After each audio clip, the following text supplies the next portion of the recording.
All right, guys, welcome in.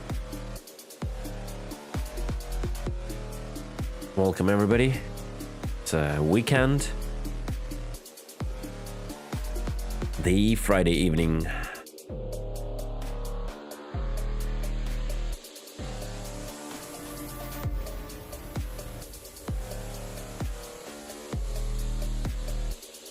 Ja, Korn.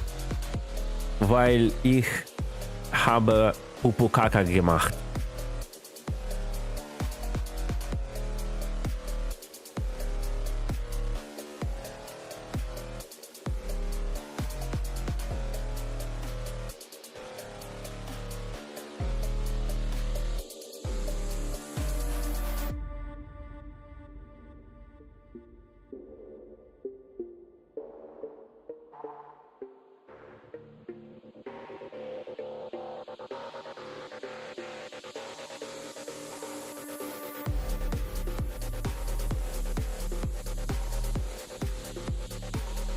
Yes, it is the Red Bull Friday. All right, ladies and gents, we have things to watch, we have things to play, we have things to break, and all that. Give me a second.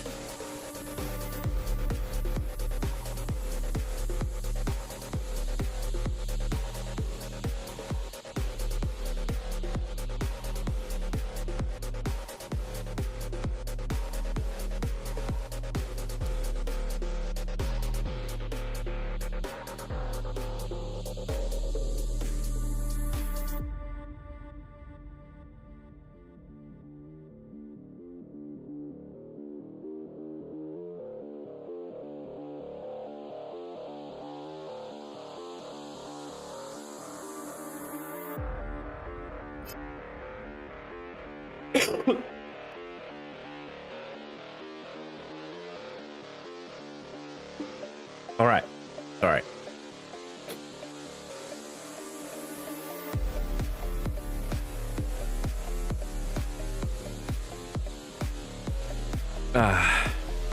Hate being sick. It's crazy.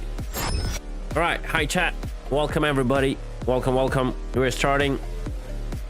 I have a little plan. Not too much of a plan, but a little plan for today.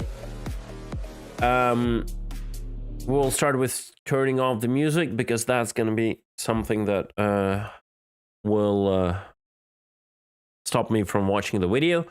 The first things first, the ISC Inside Star Citizen that released quite late yesterday, 16 hours ago, apparently.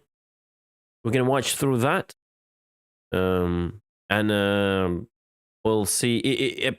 I think this is the last. This is the last Inside Star Citizen of the year, as far as I understand correctly. And we're gonna see. We're gonna watch through it and see what Jared has to show us and probably to sell us, considering all the Sentai and all that. All right. So Inside Star Citizen shipping out the ships into our hangars and our, swapping our credit cards, I guess. Alpha 322 is right around the corner and available for testing now on the public test universe. But arriving with it are 3 newly flyable and drivable vehicles from manufacturers as varied as Apoa, Origin, and Drake. Yep. Let's find out more.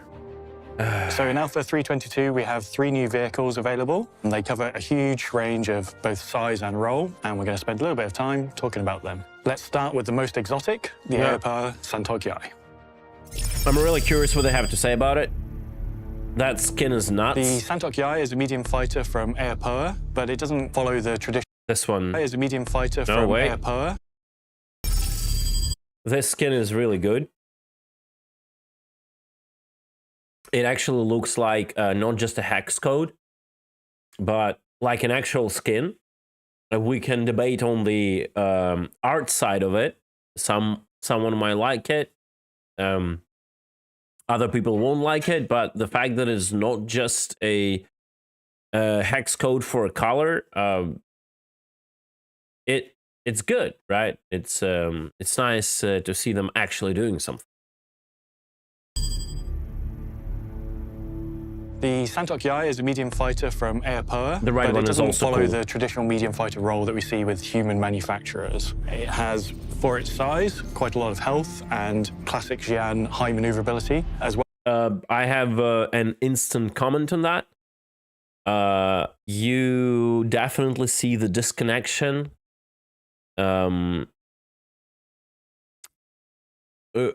Like the disconnection between like reality of the gameplay and developers living in their own world, because him saying the phrase about quite a lot of HP shows how like how little understanding they have when they like put down those phrases. Like with such a huge cross section this ship has, it's nowhere near a big amount of HP. Like you cannot talk about absolute values of numbers put down in a spreadsheet without like taking into context how much shots from what distance it can take compared to other ships, right? It's definitely not good because we've flown it, we know it, right? It's wrong. This is pure marketing talk. As well as being extremely flashy in both its function and form. The idea with the alien ships is that we don't want them just to feel alien. We want them to feel different within their own rights, within that kind of alien spectrum. On the Gattac side of things, we've really kind of tried to make them feel quite industrial, quite strong and chunky. Whereas on the Aopoa side of things, we took more inspiration from the insect form. So we want them to feel a lot faster, a little bit more kind of aggressive and have a bit more attack in their shapes. When you first see the Santok Yai, you'll clearly see They managed to achieve that in regard of the loops, though, right? the family lineage between itself and the Katual, which is the light fighter from Aopoa. It's their kind of second Xi'an ship that they've made, and it's really bringing kind of a big brother. They both have Big Brother has big blue balls. That's for sure. 2 stages, or 2 transform states, from landed to the flight pose, and you see that very classic Aopoa flowering transformation from a more horizontal position to the more vertical flight. That and animation combat is position. sick. It's still got the kind of nice, big transforming kind of style when it transforms from landed mode into flight mode. But we've really tried to kind of push the alien aesthetics a little bit further this time, both interior and exterior. One of the kind of more unique elements, I think, on the Santok Yai is its cockpit, not just the space inside. This seat like really felt weird for me. This like the animation. I think the problem with the seat is like it just a little bit plays with your brain because it's like grav, lav, whatever tack. And I think the biggest problem with it that they made the animation fast. So people don't complain about like about the fact that it takes like 30 seconds for that animation to work, right? But then that's good, but that came at a cost of like this animation looking a bit like cheap because it's fast. Actually, how you enter it, it's got this really kind of exotic, shall I say, seat that comes down to collect you from the player space. It's like one of those cars that like was on Top Gear or somewhere where you have to open the door and the seat is the part of the door. And you like literally open the door, get in a seat, and then someone closes you in along with the door. And that kind of all floats down and takes you back into your actual pilot You see position. how fast it is? It looks a little bit like cheap because it's fast, right? But they have to make it fast. One of the things that we really spent quite a bit of time investigating and kind of really trying to kind of nail the visuals on was the actual interactions with the cockpit. We wanted to make sure we weren't stepping on the toes of what we did in the Gatax cockpit, and it needed to be like its own unique thing. Elwin and the Austin team kind of really nailed that visually. It's got these really nice sort of slate buttons with all the Xi'an text in it. And one of the things we were really keen to do with kind of all of our alien ships is remove a lot of that human element. They may be made to be human compatible, but we really wanted them to feel like their native race was the people that built it, and that's who. Why are there no like small plastic stickers underneath with the translations, you know, like on the keyboards, or laser engraved like English translation? It was made for us, #1, and so we've got these kind of really nice interactive tablets with all the Xi'an text on them. Do have a number of paints coming out with the Santok Yai. They are still currently just being developed and signed off as we're filming this now. Again, we tried to kind of do something not necessarily kind of. This one is the premium quote unquote concierge pen, and it's the worst because wait, what? Why it's black? Completely new, but kind of just push the bar slightly with what we're trying to do. Not necessarily kind of completely new. Hello, hello, internet, hello.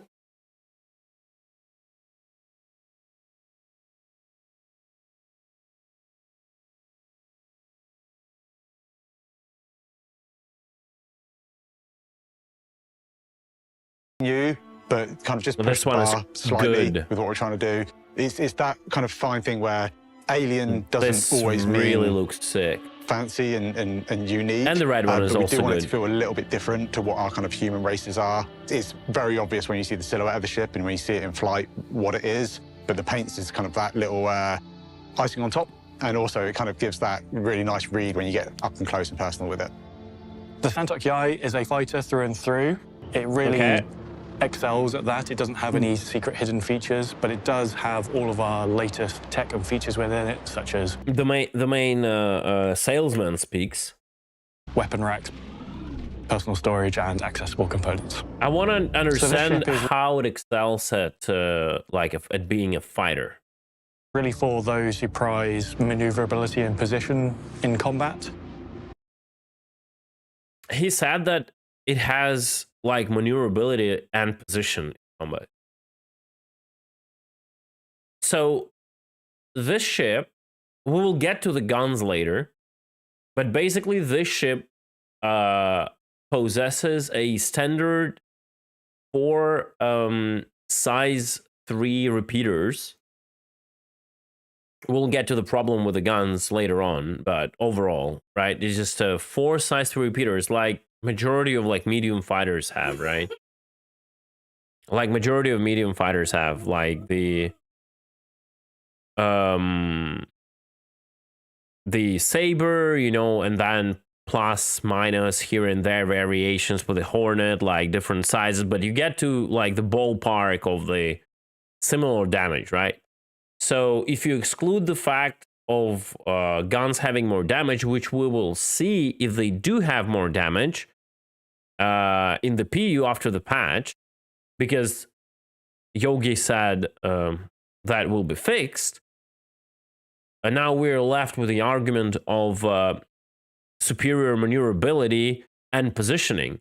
And from what we saw how the ship flies, its turn rate is not enough to outturn an opponent, and like you can barely like get any kind of position in it.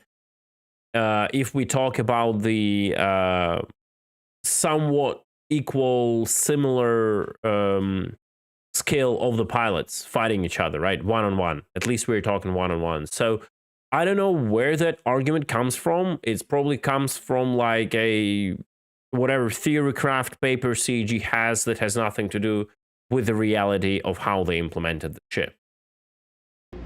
The firepower of the ship is pretty good for its size, but yeah, it's decent. It's decent. It's just the usual standard firepower. Nothing crazy. Is its maneuverability? Is the maneuverability? Maneuverability what? Maneuverability these nuts. Like there is literally nothing maneuverable in the ship. So that's the Centaur Ki, available in 322, and we think it's going to be a great addition to our lineup of fighters and alien ships. Just like the other ones, it's great for those players who want that role, but just want something a bit more stylish and exotic. It's great for those players who want that role, but just want who want that role, not role, role. Like, but what role? Medium fighter role? Probably. something a bit more stylish and exotic. Bread roll, barrel roll. From there, let's go from space combat and atmospheric combat down to the surface and talk about the Origin X1 series. The X1 is Origin's first hoverbiking game. It's their kind of answer to some of the other hoverbikes we've already got from different manufacturers, like the... I would like to pay your attention, guys. It's something I brought up recently with when we were looking through the patch watch, and I was giving like this long speech about the hoverbike, right? And their poor condition and their poor flat style, how they are controlled, how they deal with uneven surfaces. And I was bringing up an example of them showing them and advertising them only above a plain desert or basically an ice lake. Literally yesterday I was doing. There you go. Because of how janky they are, the only place where they can showcase something and make it look cool is literally on an iced lake with close to zero obstacles with a bike going shift W. Because there is nothing else they can show with these vehicles that actually work. Unfortunate, but it's true.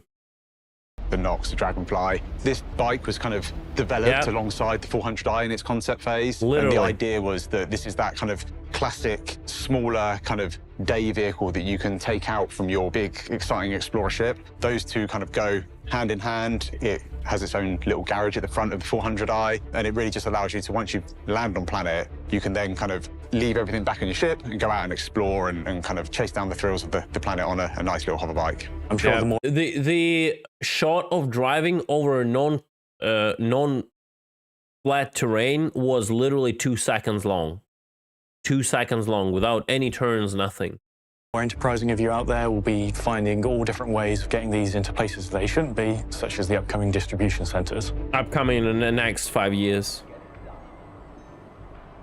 Yeah. At least they're embracing the memes. Kind of super nice to see as the bike's kind of gone through its development is really selling. When they show us the bikes in this nice Microtech environment with all the trees, it's just static shot. They never move. They never drive. You just cannot do that. You can never get the Star Wars experience, right? The idea of this bike being a hopper bike, we've got a lot of VFX and another shot with you kind of get fooled into having something besides the iced lake, but the bike in reality is just flying on a completely flat surface with minimal deformation, etc., etc., etc. And lighting going in from the teams, really selling it that it does. Another thing, super flat surface.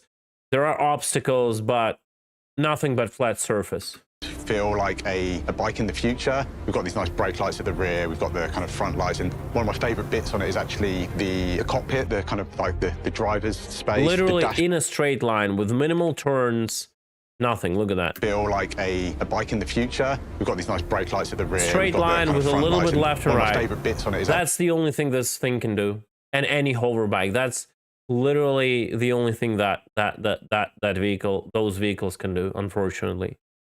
Actually the cockpit, the kind of like the driver's and still look at it fly like on almost like literally flat surface, and watch it like have this like a little bit of a junky, like, you know, not jitter, but like like it goes over some humps, and it's not like smoothed out. It's not really good. Just watch it again.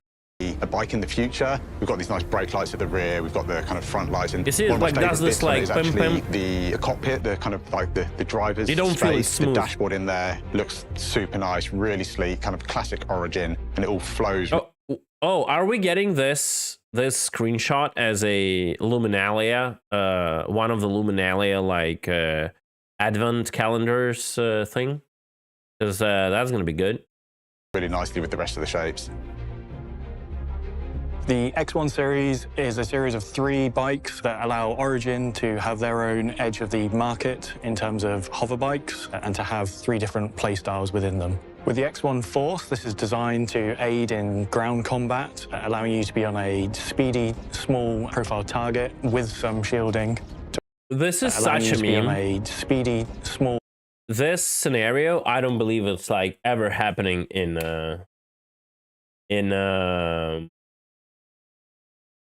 actual gameplay. I don't think it will ever happen. Like, it's just like the aiming, the precise aiming with this gun is unbelievably bad. The fact that you cannot properly manipulate pitch and down while you're hovering, it makes your aiming disgustingly bad, inefficient, and it's just frustrating. Profile target with some shielding to allow you to absorb a few hits and help engage combat.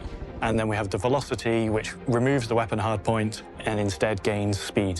Whilst tuning is underway at the time of recording, we intend the X1 velocity to be a competitor to the Nox, and both of those are designed to be faster than the Dragonfly, which is more utilitarian. So the velocity is a great addition to the ground racing community and will be right at home in all the ground racing tracks. The base X1 is there to provide an option for those of you who don't like the Nox or just don't like whatever aesthetic you think Drake users have. Yeah, and this is why this guy's banned on my channel, literally. And speaking of Drake aesthetics, that moves us nicely on to the last ship of 322, the Drake Cutter Rambler. The Cutter Rambler is our 3rd variant of the Cutter series, and it comes The Cutter Rambler is the 3rd variant of milking money out of the backers because like they were once successful with the Cutter and they're just milking. That's it. That's what it is. rounds off the series as a whole. As we talked about at CitizenCon, the Drake Cutter family was always designed as a family of 3, and we've shown you the base one and the Scout. The Rambler is the 3rd one, and it is designed from the start to be the more fleshed out premium starter explorer combination of the Premium starter with the Drake. I would appreciate, again, I said it multiple times, that rack on top. I would appreciate a Cutter variant with a small turret there that a second person somewhere at the back could control. That would be really nice. 3. I know Premium and Drake might be a bit of a weird juxtaposition there. They are a very functional manufacturer, a no-frills manufacturer. That really kind of is sold nicely on the interior space. We've sacrificed some of the rear cargo space for the larger habitation. This allows extra space for both a suit locker, a food machine, and somewhere to eat that food, and a nice little table to chill at. But even within that habitation, you can see how they've moved the bulkhead back one, they've moved the bathroom, they've opened up this nice space, and then they put, a seat, a desk, a little jump seat, and the bare minimum you need as a pilot going out and exploring our... I don't really understand if ever any of that would be useful. Like, literally. What this ship gains from a normal cutter, I just don't understand. Like, more fuel, that's it? Like, what is even, like, exploration in regard to this cutter? They said it's an explorer. Like, it has no, like, stronger raider, nothing, because the stronger raider is the Scout. Like, what is exploration? What do you really, like, get out of the ship? Besides, like, lore descriptions. Our universe.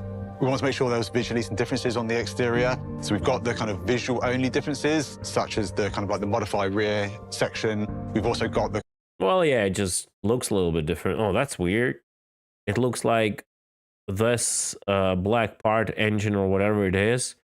It looks like it just they inserted this spoiler, whatever, side wing into it with a complete like intersection. At least it looks like that. Kind of more functional stuff. So on top, it's got the extended fuel tank. Okay, so that's the fuel tank. And then there are some things that say like pool. I wonder if it's like you could place in future like items there. I don't know.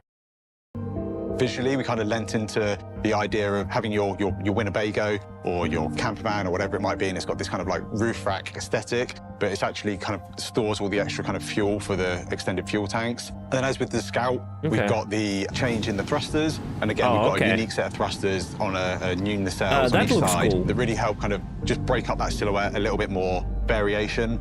With the Rambler being kind of a longer range or an extended range vehicle, I think having the kind of like the slightly smaller, they look a little bit more efficient on the engines rather than these great big kind of individual engines. You've got these slightly smaller, more of them individual thrusters. I'm very happy with the Rambler. One of the things that we kind of really tried to lean into when we were developing the Rambler was Drake's kind of mentality towards building their ships. I think it kind of ticked that box of exactly what Drake would do. They've got this chassis, they want to make somewhere you can spend a bit more time in, somewhere that's a little bit more comfortable, but they're still kind of working to that Drake budget and design ethos. So I'm very happy with how it turned out. The Rambler really takes the base cutter to the next level in terms of living on board. I think we Yeah, like don't get me wrong, it's a nice like change in what cutter looks. I don't mind it. It's just like my question is what is like the real difference, you know? saw that when the cutter came out, but it was very much more of a camper van than an RV, which is what the Rambler is. So that's a wrap-up of all the new vehicles coming to the Persistent Universe. Yeah, apparently in just a 322. few, yeah. And as always, we look forward to seeing you all use them and abuse them in all different ways in the live game.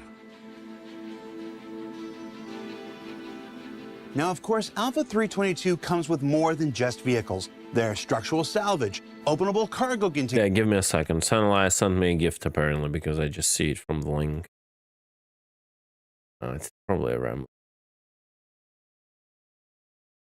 Wait, what? Oh my God, Sanalaya. Oh my God, Jesus Christ. Got all three. Jesus. Oh my God. Well, I'll have to melt my cutters now because now I have a Gigapack, and that should be held forever as a memory of this Christmas. No, it's not baited. Sanalaya didn't even try to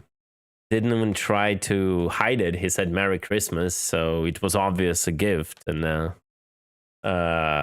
okay, thank you so much. I appreciate it. Oh God, like 3 cutters. I mean, I don't even want to upgrade them. I'll just keep them like that. It's just the cutter family.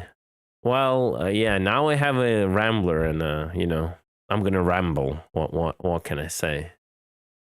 Okay, thank you. Appreciate it. Cutter streamer, we'll see. Like I'm waiting for that moment. I'm not gonna lie. I'm waiting for that moment when there will be actual point in making a Zero to Pirate again, because right now I'm just holding off. There is no point right now. There is literally 0 point into doing any kind of Zero to Pirate. You need it to be hard. You need to you need money in game to matter to actually do it. And with the current balance, with the current economy, or the absence of it, I would say there is just no point doing it. And yeah, when that time comes, we're gonna have a lot of cutter action, I guess. It probably be going to be the time when actual like Scout will work with a refined like pinging, whatever, searching. So we will see, right? Okay, well, let's get back to the video. New derelict settlements, new hairs for players, new maps for Arena Commander, and more. But since this is our last episode of the year, we have a tradition here at ISC of looking back at everything that's happened the last 12 months and reliving some of our favorite moments. And, well, look, 2023 was good. Great even if you gloss over that little rough patch in the middle there. But heading into the new year, true. all that I can really think about is everything that's on the horizon that's about to make 2024 the biggest and baddest year so of our we're gonna project make yet. a look in the future? So if it's Okay. all right with you, I'd like to indulge myself, maybe switch out my CIG cap and put my backer hat on and tell you what has me excited about this next year for the Persistent Universe. Oh, in a segment Copium, that here I'm we calling go. Disco Lando's Star Citizen 2020 forecast. Now, Yeah. without talking specific dates, let's discuss what's being targeted and currently on track for release without in just specific the first dates, half of of course. 2024, starting with Master Modes, the new way Yeah. to pilot and operate ships we've been discussing. I wonder if with master modes we will actually get the new Gladius cockpit, or with all the new interface, or is that not coming until whatever, either 4.0 or until the release of Squadron 42? I wonder, because this cockpit looks goddamn good. Since CitizenCon 2952. But that means this cockpit plus like the new MFDs, like a lot of new stuff, right? So I wonder, will Master Modes ship with this? Now, whether that's every ship or a staggered rollout of groups of vehicles, I don't understand how Master Modes can come out staggered. Like, what does this mean? Someone will be able to fly and shoot and have shields like at 1 kilometer per second, and then the other guys won't be able to do it? Like, that's what I don't get it. It should come out like, maybe very generalized, and maybe a lot of ships are gonna get dumbed down just like the guns are dumbed down for the past like 2 years, and they're all the same. But master modes cannot come out in batches. Maybe they mean staggered in AC. Yeah, staggered in AC, but in a PU they have to come out in one patch, because otherwise it's gonna be complete like crazy trash, right? depends on how work progresses. But it's a major change to the way spaceships operate in the Persistent Universe, and you can be sure that we'll update on it more when the time comes. That is true. Yep. And of course, when your ships aren't in flight, they can be stored in the newly persistent hangars that are arriving with freight elevators, freight kiosks, and Didn't freight elevators have to arrive like this patch? Wasn't it the initial plan? the new cargo transaction system that we've shared on both ISC and this year's CitizenCon. Now, all combined, they form the next major evolution of cargo careers and will also have far-reaching, broader implications for the entire Star Citizen experience. Okay. And then outside of vehicles and hangars, there's also a variety of FPS combat improvements coming to the first half of I cannot wait for this. Like, no matter how I am negative about the time to kill, I honestly think that, like, besides that, I'm very, very excited to have all the FPS changes, and I'm very excited to have this not center of the screen, but actual wherever your gun is pointing reticle. Some people consider it to be like arcadish, but our game is anyway somewhat arcadish, right? And I remember this 3D like positional reticle, just like Arma always had and Operation Flashpoint always had. This reticle was in Star Citizen back in 2.6 days, like long ago, when this was the only gun we had, or maybe some few other guns, right? Some pistols. Such a reticle without ADS was already a thing. And I like it. And there is a reason why I like it. It doesn't matter what the excuse is, like, oh, you have a special helmet that can calculate it, it's an AR thing. It doesn't matter what the excuse is. The only thing why I like it, because it doesn't really remove too much from the realism. And by saying that, what I mean is, whenever the gun is held like this without ADS, people usually call it hip fire. it's not hipfire. Like, people call it hipfire from the old days of like Counter-Strike and whatever, all that. This is like not hipfire, right? It's still a shouldered gun, or whatever you call it in English properly, right? You're just not looking straight, like you're not aiming straight down the sights, right? But you're still like, the gun is shouldered, and you kind of can understand where the bullets approximately will fly. And what this reticle removes is the advantage of people, players, enabling monitor hardware aim that overlays on top of the game. And I think it's good. I really think this is good, and I cannot wait for this to happen. Obviously, the new UI showing you like the bullets and all that, showing you what you're going to use with what keybind, that is really good.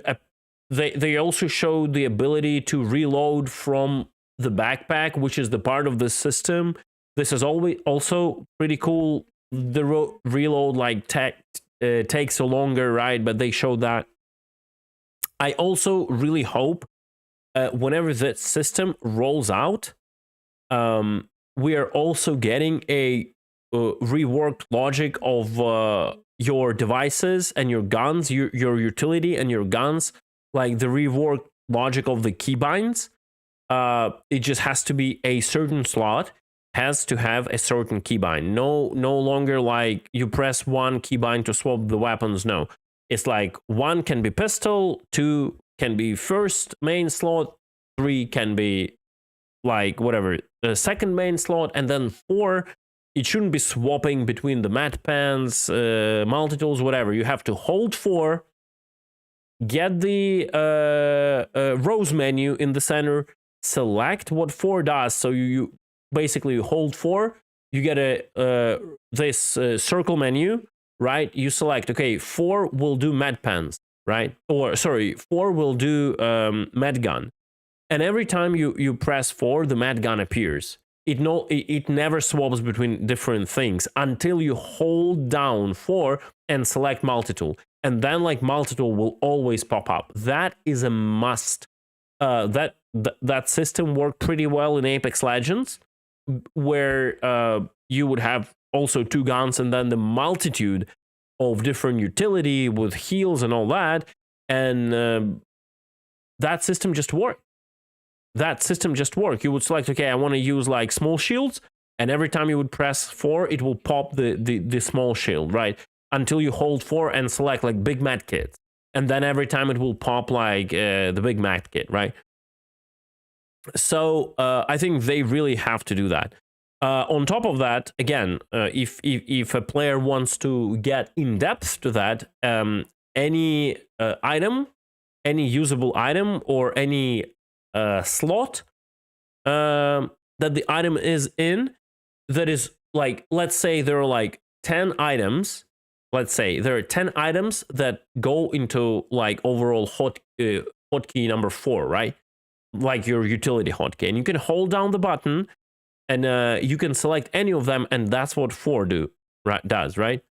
But then you can manually, from out of all of those like 10 different items or slots that are under the 4 category, you could theoretically manually bind each and every one. If you like want to save those milliseconds and you're that like crazy at what you do, sure, you can have like custom keybinds for any item you want, right? But the core logic has to be like reworked, because right now it's complete, it's just bad, it's trash, and that has to go away. I hope all of that comes with this new experience, like really. 2024, with improvements to reloading, the weapon wear and misfire system, scopes and dynamic crosshairs, and Scopes, reloading, the weapon wear and misfire system, scopes. I really cannot wait for these scopes. This is just good. The only question is, with the scope, like something I could see here is you could see this gray line right here between gray and white here. you can see the anti-aliasing here. So my question is, what is the technology behind the scopes? I still don't understand. Is it like picture in picture, or is it just some cool post effects that are put on top of the scope?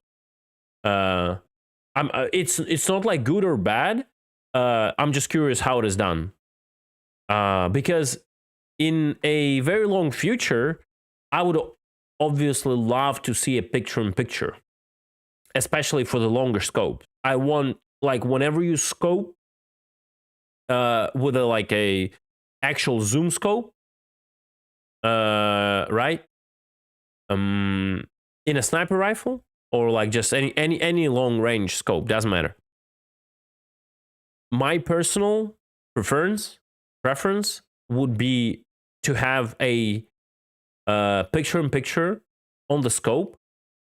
When it goes to the middle of the screen, your FOV around the character, around the screen doesn't change at all. It just gets blurred a bit, right? Like usually the games do. You can not even blur it a lot. It's fine. And then there is a actual picture-in-picture render in that scope with all the cool filters and shaders on top of it. That would be crazy. But as a sane person who knows this game for a lot of years and knows how this game struggles with the FPS, like every FPS is a struggle for them. I don't think it's the time for that. I don't think the picture-in-picture renders for scope have to come in until like the game is at a much higher optimization level. I just don't think it's time for it, unless they have some magic tech, because they've worked on a lot of picture-in-picture, right? But unless they have anything like really special that doesn't impact the performance, which I doubt they have, I don't think it's time for picture-in-picture. So don't get me wrong, I want picture-in-picture, but I understand it might be too early for this game. I'm fine with it. These scopes that they showed at CitizenCon was already like next level to what we have right now. The only thing, again, I also hope that a lot of scopes that are very poorly designed, it just in the way they looks, like the markings inside are really bad. The thick like blue whatever lines with like they're just clunky. They're like, it looks like someone did them in like 5 minutes and was paid like $3 for that, right? A lot of them feel like they were not done by professionals. So I hope that also gets rewarded. And it's really bad to see how some scopes degraded over years. Like, do you guys all remember the Sandworm demo, where the guy looked through the scope of the arrowhead at the Sandworm, and you could see the markings on the scope, how the arrowhead scope looked, right? The square one. And now take that, which was sci-fi-ish, but it was still like, the design was logical, it was very thin, it was slick. There was like some useless like information on the scope, but it never like it never was obstructive. It was never like gave you this feeling, what is this bullshit, right? And now compare it to the scope that we have right now at the Arrowhead, and even just like, I'm not even talking about the bloom problem at the scope of the Arrowhead. That's like the whole other topic. It's just bad. It's probably like just a mistake. They never wanted that to happen. Just take the pure design of the markings at the current Arrowhead scope. Just forget about the bloom problem, and then take that and compare it with the markings in the scope of the demo from back in the Sandworm days, right?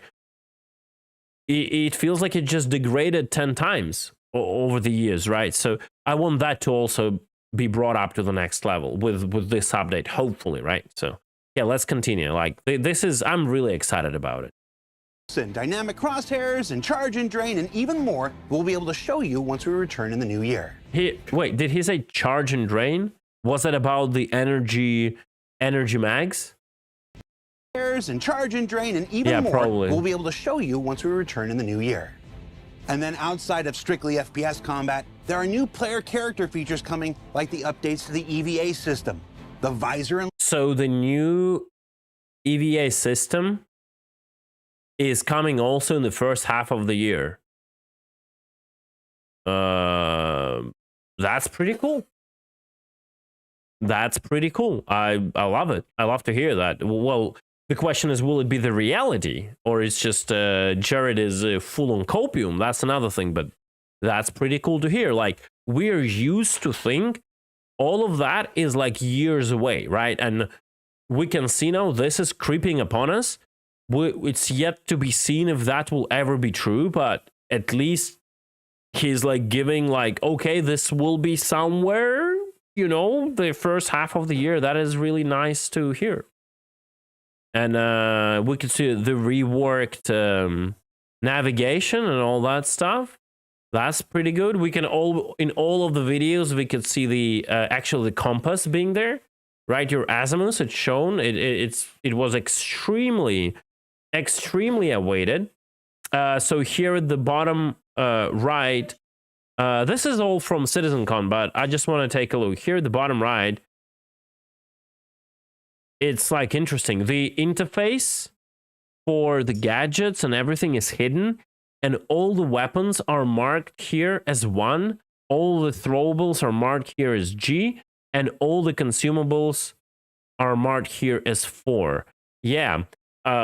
Again, I'm not going to repeat myself. I already talked about it. I wonder how they will solve it, because that is like, for me personally, it's extremely important that experience is like, just becomes better. Just plainly better, because it's bad right now. lens system, loot screens. Oh, so looting. So looting is also coming in? System, loot. Oh, okay. Oh, I thought looting will come later. Oh, so that's like the entire pack is coming in. That's going to be massive. Yeah, that's going to be massive, yo. That is actually going to be massive. And I wonder how they will deal with like we have like a huge, you know, backpack space right now. And here we just have the inventory, you see? And it is like a small screen that has only 6 items here. It definitely looks much more arcadey. Like, it looks closer to like an arcade shooter compared to Tarkov, right? What we have right now, with all the ugliness of our current interface system, it is more Tarkov than something more arcadey. Here it goes like into like the visuals of a more arcade game.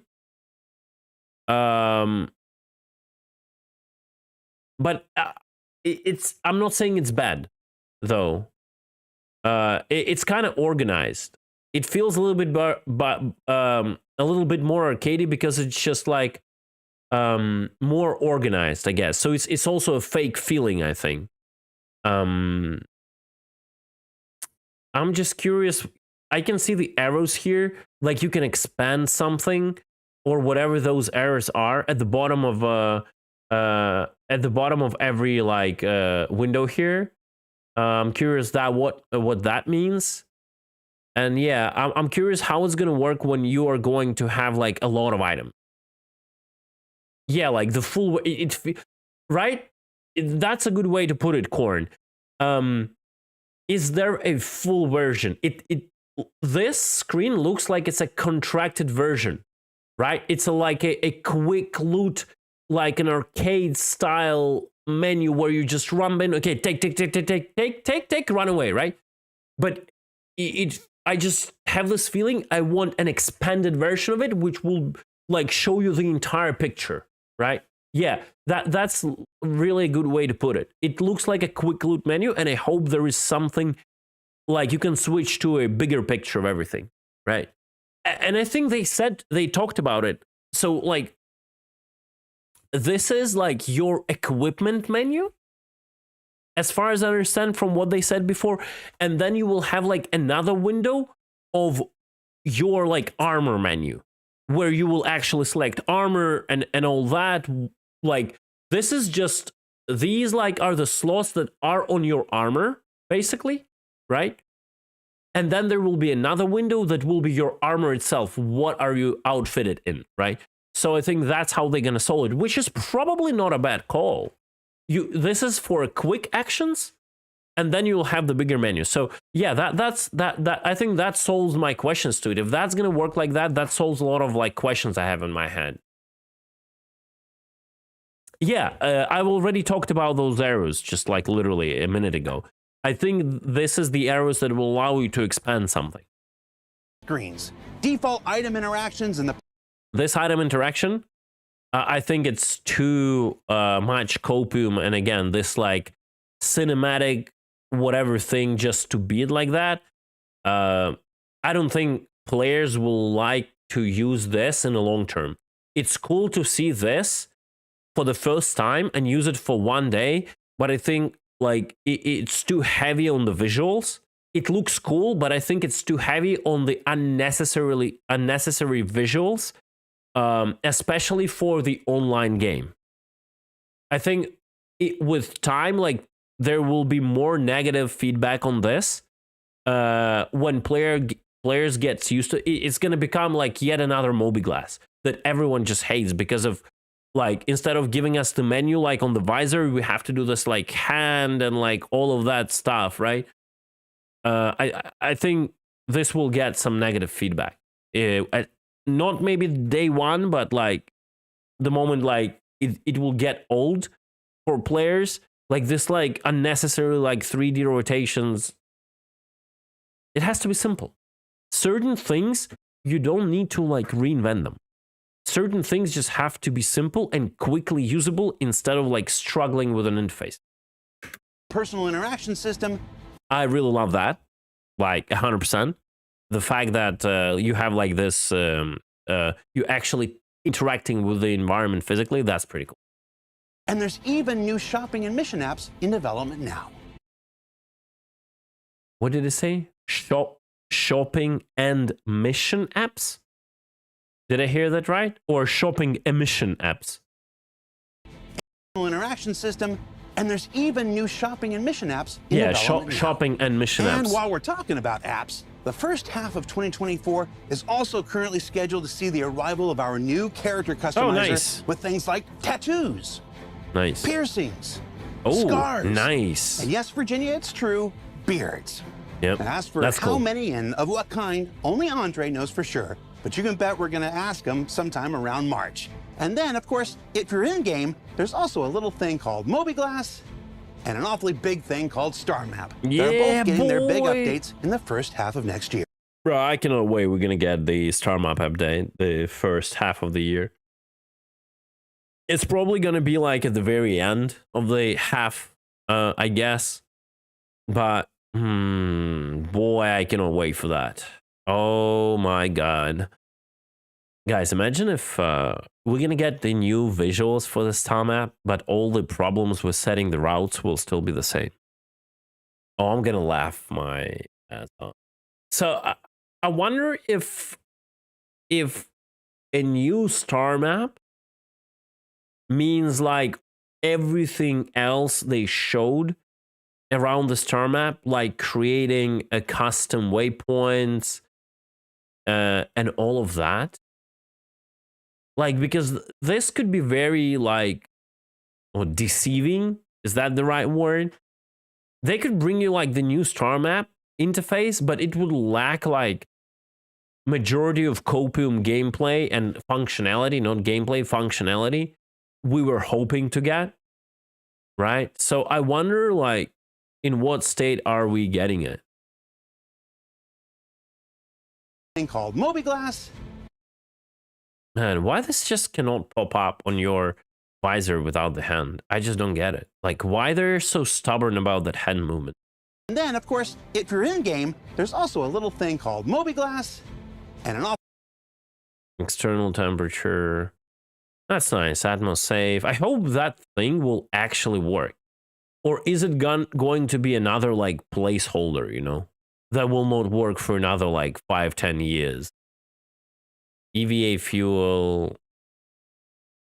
Ordnance. So it shows you the ship itself. I just want to recap it again, because, you know, we've seen it, like, at CitizenCon, but EVA fuel, this is the suit, oxygen, temperature, body temperature, BPM, yeah, HP.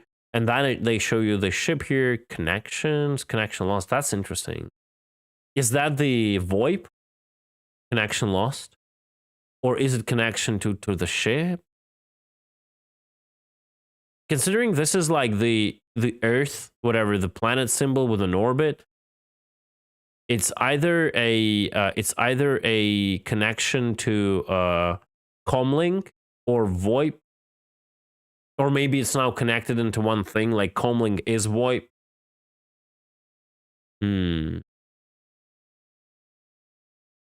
Interesting. Home logs, personal silent messages, mission manager, star map, Galactopedia, and gravity. It shows the gravity finally. That's pretty cool. Current objectives here, retrieve schematics, and also the same symbol. That's interesting. The symbol here is the same symbol here. I wonder what that means. big thing called Connection to your bank account. They're both getting their big updates in the first half of next year. And have I mentioned those enormous distribution centers that'll be the new microcosm homes for every gameplay and mission feature that exists in Star Citizen, as well as the 4, 5, 6, let's just say several new and updated vehicles that are making their way to the persistent universe in just the first 6 months of 2024? I did, just now. Now you can check those off. Majority of probably RSI. Okay, so real talk. CIG hat back on. Now, you're probably looking at your screen and saying to yourself, what about Pyro and 4.0? Well, don't fret. The things that we just covered are those that... Now we can get into excuses why Pyro is delayed. ...aren't too dependent on continuing foundational tech work like server meshing. So we feel pretty confident in targeting everything that we just shared for the first 6 months. But when it comes to something as enormous as the complete Pyro system in Alpha 4.0, that's where the new preview channel comes into play. Yeah. Now that said, Alpha 4.0 is currently targeting a summer 2024 release, but that won't mean that you have to wait until then to play it or learn more about it. That's because in 2024, we'll continue doing play tests like the one we just completed, and you'll be able to follow along with its development firsthand on the preview channel. That's the planet. No, I don't think like the Pyro itself is the problem. They're just trying to nail the server meshing, right? So moons, space stations, settlements, and outlaw lifestyle that comes within the Pyro system, but also an entire host of additional new features, content, and quality of life improvements like, oh, I don't know, fully functional jump points, the new quantum travel system, new vehicle HUD and MFD work, resource management, hacking, and much, much more, all being worked on in tandem. The preview channel will let you and us test 4.0 together while maintaining the stability of the persistent universe with all those other great additions we just discussed. And then, in the summer of 2024, 2 become 1. And the servers die for like 2 months, and it becomes unplayable. 2 become 1. And that 1 is called you being butthurt. And we can avoid that thing that didn't quite go the way that we'd hoped. The holiday live stream? And then, just because we're cheeky, there are still some things better left for you to discover on your own. And don't forget, we haven't even talked about the back half of the year yet. All in all, 2024 is shaping up to be the watershed year for Star Citizen. And if we've learned anything this year, it's that through the trials of 3.18 to the successes of CitizenCon and everything in between, to the financial successes of CitizenCon. Yep. Before that and coming up next, Star Citizen is a project that continues to iterate, to evolve, and to embody an experience you simply can't find anywhere else, whether that's in the universe or within our community that makes all this possible. So thank you for helping us reach the heights that we have, and buckle up for the journey still ahead. Yeah, no We're in worries, for Jared. One hell of a year. For Inside Star Citizen, I'm Jared Huckabee. I'll redirect Thanks my for letting bank us to share you, the process Jared. of game development with you, and we'll see you all here next year. Yeah, that was okay. That was a good sum up, and it was like the last shot of Copium we are going to get until the next CitizenCon. I assume the pyro will be late, and then the pyro will be actually ready to go live only at the next CitizenCon. That's what I think it will end up being. Yeah. But So if it's that's all just right my with guess. you, I'd like to indulge myself, switch out my CIG cap, and put my backer hat on. Why didn't he say and put my clown hat on? And then pop up like Mike's avatar somewhere, you know, on the screen.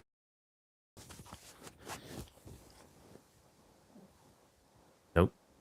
Mm-mm. Okay. Right. Thank you, Jared. Jared, I personally wish you good holidays. You deserved it.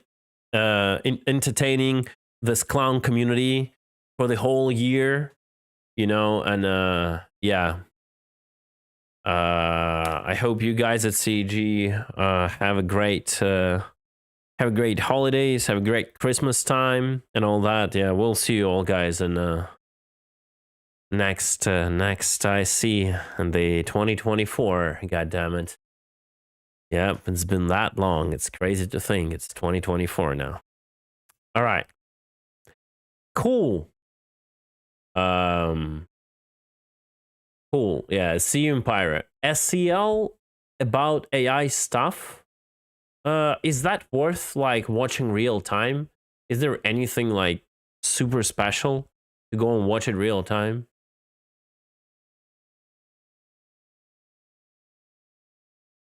One day I'm going to make a video of 100 players piling out the back of the cutter, the way clowns pile out a clown car. Yeah, a lot of people, a lot of talk. Interesting. I just prefer to watch SCLs like in a YouTube manner. Like whenever like developers like talk about certain stuff, like you want to comment on, like, and just, you know, convey your own ideas or takes on certain things. And like when you watch it on Twitch, you end up like just watching silently because you cannot interrupt them, you cannot pause them, you cannot like add to the conversation. You're just like the dude that have a silent face for an hour listening to the developers, because the moment you're like you're trying to make a point, trying to make an argument about a certain thing, they continue on, right? And you keep talking over them, which just is not a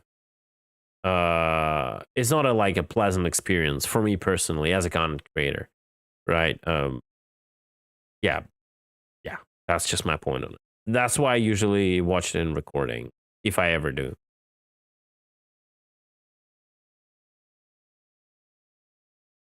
All right. It's time to jump into the game, I guess. Let me launch that up.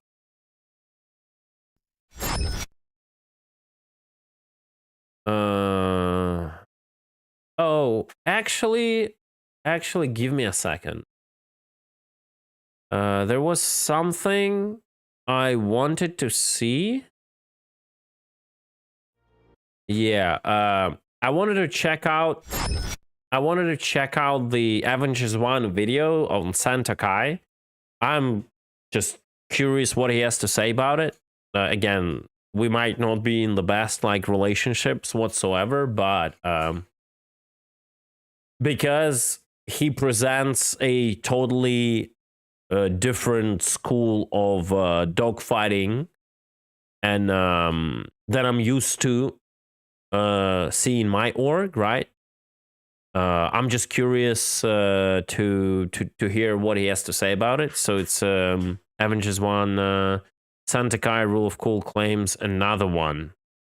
First impressions. Okay, so this is first impressions. This is probably not going to be like some giga facts here. It's just going to be first first impressions, right? Okay, let's see that.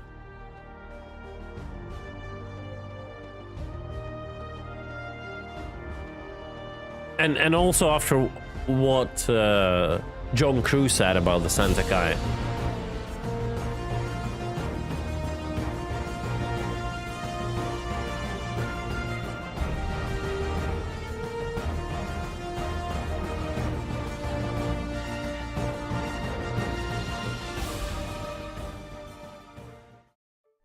The Santakai, a highly anticipated ship that we've all been waiting for. I have always maintained the same opinion about some of these alien ships, and that design and rule of cool does not trump function. Yeah. I have a skeptical feeling Agreed. that the fact that this ship is presenting its largest cross-section towards the enemy at all times may put it behind on any kind of PvP meta that Star Citizen will eventually have. Physical size and yeah, it's like literally the argument I brought up when we were watching ISC, when John Crew talked about the HP, right, hit points the Santakai has. Like, that was such a disconnected talk between the reality and just the values on the like XML spreadsheet, you know, because the it doesn't really matter. The HP doesn't matter. Like, you have to always compare HP and the size of the cross section, right? space directly equates to effectiveness on the field.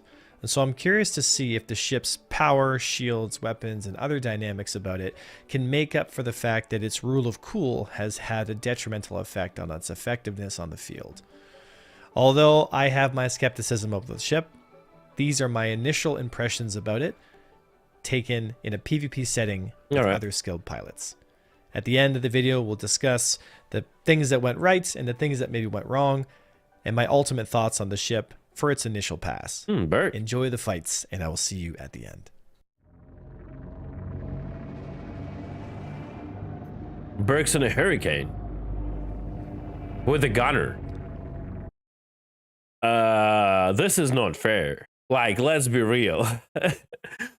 Not a lot of ships can stand against a Hurricane with a gunner if you don't keep like running away from the Hurricane and trying to keep that, like, you know, like 1.1 or whatever kilometer, and just like corkscrew back strafe out of the bullets and just keep trying to hit the Hurricane, you know? This is not fair. Like, this is just not fair. The Hurricane with a man turret will destroy majority of the opponents, right? Anyway. All right, so we got a Hurricane with a gunner versus the Santakai. Yeah, it's just like with the current way, with a non-master mode way of a turret, no chance. It's not going to be even close. Guns, I'm going to be in a lot of trouble. Hurricane has a much smaller profile than me. If we get in close here, like Hurricane, he has no shields. Hurricane, full shields. Back off, back off. It's like Still no chance. getting hit. At 800 meters plus, I can probably get a little damage in here as I get close. No chance. Manage the profile, but already we're out of boost. We're out of boost, we're out of guns, and we're in. Yeah, it's a hull red. You see the main center hull red, not the wings, the main. It's like no chance, bro. Ooh. No chance. It's really tough. It's really tough. You know, I always talk about this in the channel, but it really does make a huge difference. You know, physical size of the ship. On this point, he's like dramatic impact 100% right. If you make a big physical cross section, you have to balance out that. The bigger the cross section is, that means you're going into the out tank way. Then you have to like increase the HP literally exponentially. Because CAG made this like issue for themselves it's not like an issue, but they stepped initially like into this territory of really small cross-section ship, right? Like there was the Hornet in the very initial pitch, right? I think. And then the Gladius appeared. I don't remember, was the Gladius at the very start or not? Like the very, very start. Was the Gladius a thing in 2012? I don't really remember already. Or what did it arrive like one step later? And then the Arrow appeared, right? And it's like, it gets like exponentially smaller. I mean, it doesn't get exponentially smaller. It gets linearly smaller, but the effect in this game it causes with how the game works is exponential. That's the thing. It's the smaller the size of the vehicle gets linearly, it's like it's not a paradox. There's a very simple like explanation to this, but the linear decrease of the size of the cross section creates like this exponential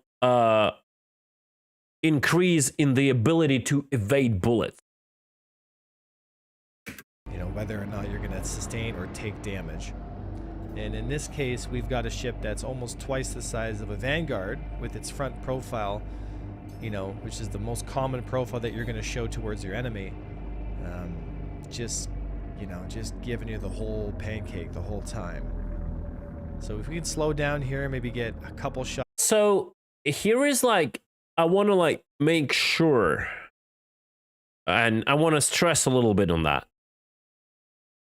With the current way the Sentokai is, the wings don't matter. It's about the central part that is actually critical, and the engine. The engines, they are quite tanky. They don't fall off from like few shots, but they're not like giga tanky. And they're not too big. And the wings don't really matter. On top of that, losing wings give you advantage. That's like another thing. It's the HP of the main center body that has to be buffed like probably like freaking 3 times. That's just like out of the blue number. I might be wrong, right? Thoughts on him, but I'm not sure this fight's gonna go the way I want it to. It's not gonna go well 100%. He's like red. He's almost dead. No. Yeah. Turn rate limited. Yeah, we gotta back off again. It doesn't even matter if you're turn rate limited or not, like against a Hurricane. You're getting a constant beam of 4 size 3s in your face. Even if you are able to turn here, like, you're just dead. You're just dead. So even though, oh wow, 1100 meters still taking damage. I want to see. Yeah, we gotta back off again. He's doing the bottom strafe, up strafe right now, only with basically a up strafe corkscrew. Because even though now it's a tricord, but it just activated and he's still getting hit. Interesting. Oh wow, 1100 meters still taking damage. You know, so we have absolutely no range control capability right now. I want to look how he would fight it out if he would remove the wings in the first place and fought like not the Hurricane. Hurricane is like, forget it. He would be dead anyway. That's just logical thing. If he would like fight someone else without the wings initially. F8C is not a good example. I think you can actually somehow fight F8C in this. Probably not the same skill level, I guess. Yeah, no. But I wonder how the fight would go if he would fight initially without the wings with like 35 Gs, right? Yeah, see, I think Burks knows it too. We're gonna die. He's gonna die now. Go down fighting. It's GG. Good fight. It's GG. All right, so we are gonna fight the Anvil Arrow, flown by A55 Marky Mark. So we know we got someone who's in the seat who knows what they're doing, Okay. and we are gonna see if we can get this big boat of a Satok Yai to at least have some wins under the bell here. There we go. Okay, I'm only got one option here. If I get close to him, I got to trade. Well, I already got better guns lost a than lot him. of Try to shields. close the angle. Nope. One more turn. Come on. One more turn. If I can stay on target. There we go. Got a couple hits. That Now I was a just good gotta back pass. off a little bit. That was a good pass. Get my resources back up if I can. Well, if they're taking this kind of breaks in a fight, right? Like he backs off to get the resources back. I wonder what will happen. Like, how far he will get the resources back. Boy, this thing is loud. Out of all the ships I've flown, this thing is loud. Oh, you haven't flown a Mantis. Loud. All right, let's try to get our resources. So here's the thing. He said he's gonna get the resources back, but his front shield is not completely up, and it's gonna get like already depleted because I already saw the shots flying, right? You can even see the shots here. So they're gonna hit the shield. His shield is probably, there are no MFDs that show it, but his front shield is probably at 50%. He's doing, it's a size 2 shield. He is doing one-on-one. He didn't redirect the shields like at least few taps to the front. He has a third of a boost with actually activatable like 10%. And he already merges back in to an arrow that has all its shields up, right? So it's like he probably is used to like flying the size 1 ships, right? And he's just not used to like cutlasses and all that, because like obviously he doesn't fly that much of that. He mostly like flies arrows, gladiuses, whatever. So like the time it takes a size 2 shield to recharge, right? And then the boost usually in the bigger ships to go up is more. So if he like commits to like a full reset after dealing a certain damage to a hull, I don't know why he engaged right now. Maybe just to make the video dynamic, like so people like viewers don't like really wait too long. But then again, that is like, if you already commit to that kind of tactics, then whenever you're like whenever you are pressed to disengage and you don't like commit to the fight and you want to disengage, then like get your resources up completely, right? I don't want to sound like a guy that is educating A1, right? But I'm just like following the basic non-skilled based, like non-aiming based logic. Like if I would disengage personally from a fight to get my resources, I would get them damn up, right? I would get the full boost. I will get the shields up. I would tap like the shields at least like twice forward, you know, or even more, because if I know this is a one-on-one, right? That's what I would personally do. I would either commit and die in the fight, like for whatever reason, which I usually try not to do because I'm more of a PU player, right? But if I get back to get my resources, I would like actually get my resources back, right? He said he's getting resources, but we can see like we're on a closure rate of 500 meters per second. There is like a kilometer. It's 2 seconds before they merge. And like his boost is like at a 37%, which like 10% before it goes red, right? Lead turn in. You see? And the hit is done and the shield is like stop recharging at like probably 50% around that. And he's already down into the red zone of the boost. That's it, right? Here, get a little bit closer. Drop some magazine. Almost there. I'm out of resources. the arrow is also like face tanking him in a good way. What I mean is like the arrow is still being like evasive in front, but the arrow has a capability to like knife fight Santokai. Not the way, again, it's different schools. It's like different schools of dogfighting, right? Different schools overall of PvPing, dogfighting, whatever.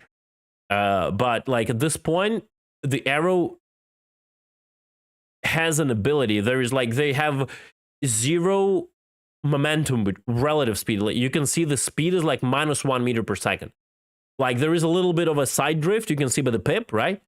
But they're on point, and the arrow is still just trying to dance in front instead of like completely gaining the position of a Santokai, because it is able to do that, right? It is able to do that. And it's still just the front face, basically jumping around, like flying around, just wiggling. Not wiggling, but you know what I mean, right? Oh, come on, there we go. Yeah, see, like arrow is getting right now like unnecessary shots because of that. Out of turn rate, gotta go. Gotta go, gotta go, gotta go. Yeah, so you can see the arrow is red nose, and if Avenger actually recharged the ship shields completely and put like few taps forward and had his boost, this merge could have had like a completely different outcome. Oh, and I'm still getting peppered at 1,100 meters. Oh, you know, there is absolutely nothing that this poor thing can do when it comes to managing his profile. Ah, he's still closing distance on me here. He's chasing me down. I'm still trying to recharge shields. Very slow in the shield recharge. Well, it's not the ship that is very slow on the shield recharge. It's a size 2 shield. Like the shield recharge doesn't depend on a ship, right? It depends on the shield. Shield has a specific number of HP per second, right? So again, I think it's just because A1 is not really like used to flying size 2 shields and more slower ships, right? He like tries to apply a lot of dogfighter logic to the ship. I'm not saying like the ship is good. Overall, he is like correct. He's correct that this ship is just lacking. Don't get me wrong. I'm just pointing out little things what I just noticed watching this video, right? Get my guns back up. I might have to make a final stand here. Bring him in. Oh, missed the shot. I don't know why I'm trying to find mid-range here. I gotta back off. Come on, give me my engine power back up. Once my shields are done, there we go. Get my engines. Try to catch them on the way in. Oh, the arrow is so hard to hit. Like dumping from like almost a kilometer on an arrow. Look at that. I'm just getting peppered at 700 meters. There we go. I'm finally within range here.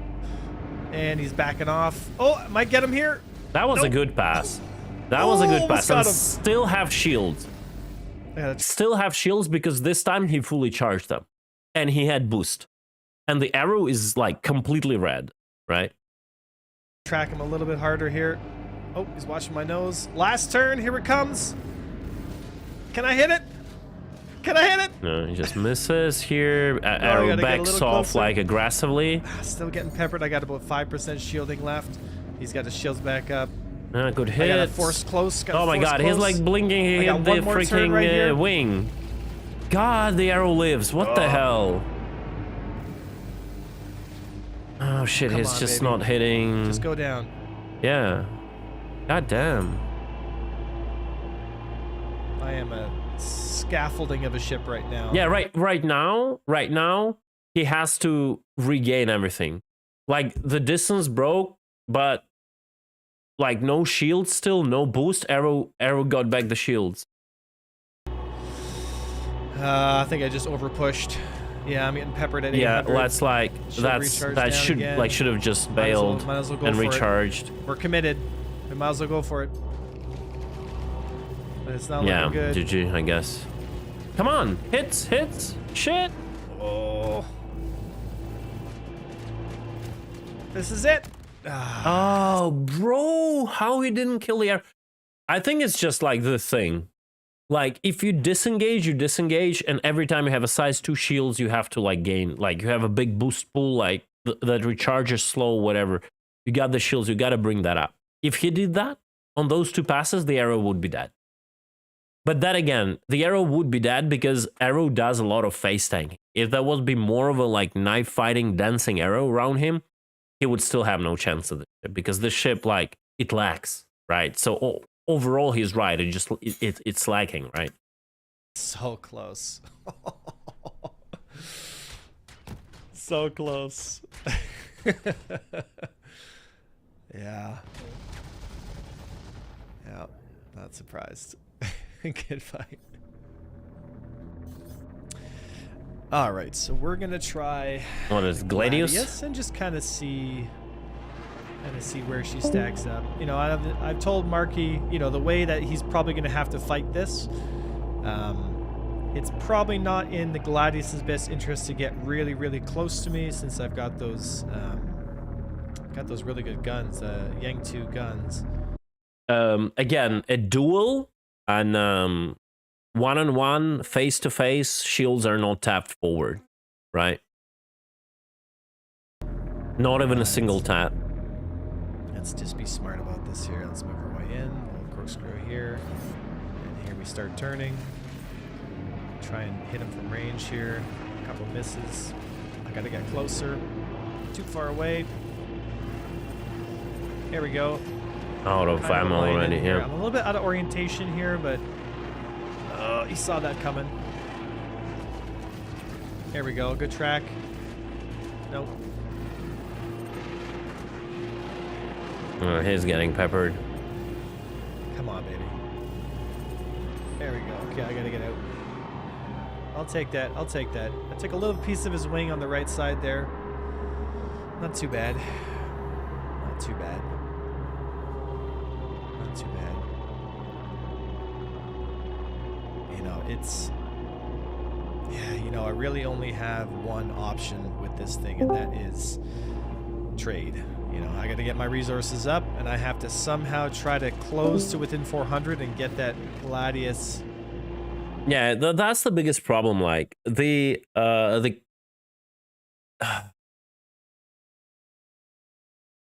because the ship has the shape.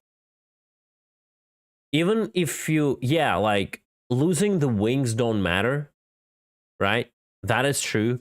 The problem is you lose shields because of those wings. Whenever the projectiles hit like your wings, right? You still lose the shields that protect all of the ship, right? And I think that is like the really big problem with those wings. To commit here.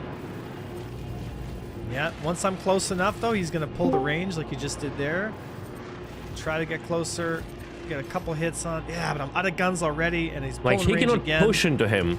That's the problem. Like the Gladius just like keeps the range backstrays and uses the usual like light fighter shit where you like just fly around to every cross section small enough and all of this like backstrafe stuff, right?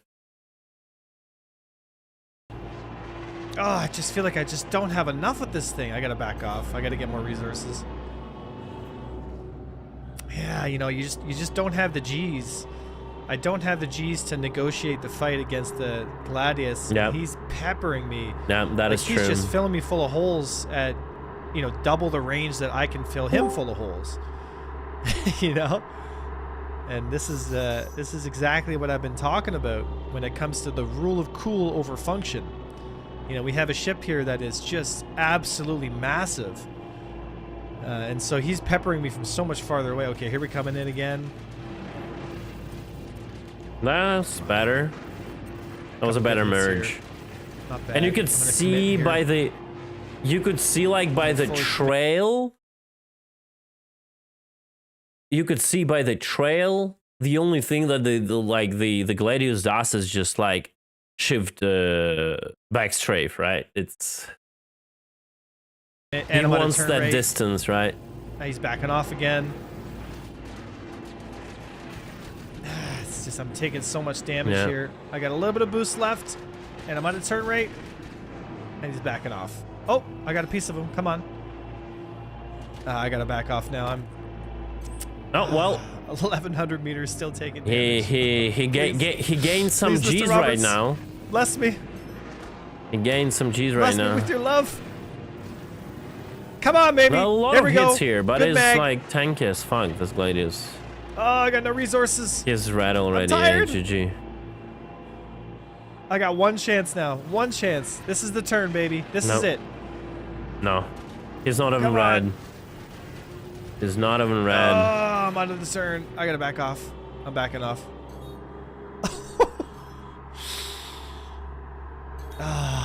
It's just... I'm a trade machine with no trade power. Yeah, with I'm a strawberry. with no trade, not even power. The power is kind of there. I would say with no trade, HP to trade, with no HP to trade, and that is recorded on test server, and that is A1 having the overpowered guns. And he never spoke about it. I don't know if his opponents equipped the guns from Sentokai onto their ships. That is what interesting. Did they? That's like the question, right? Is this Gladius flying with the Sentokai guns or not? Because if it's not, then it's even worse, right? Too. I've got one option here, and that's to get all my resources as high as I possibly can. And then come in and just try to trade. Yeah, I think very big mistake to not Here we go. manipulating the shield. Oh, at a turn rate. Watch the G's here. I gotta slow it down. I'm gonna bring it down. I'm gonna bring it down, let him come to me. In a team fight, you probably shouldn't do this, guys. Kind of dropping your speed real low here. But I'm gonna bring the speed down, see if I can't get him to commit a little sooner. He's crawling his way in. Here we go. Engaging. I'm too far away. I gotta get closer. Here we go. There we go. Good mag. You see, and now he lost all the shields, and he has like 50% on the back, right? So he could have used that to survive. His shields are still up, though. Come on, baby. Ah. Yep. I think that's a major issue here with these tests. Again, I'm not saying the ship is good. Like, he has a point, but like shield management could have been better, right? You know, sometimes I really do wonder what CIG's thinking when they design some of these ships.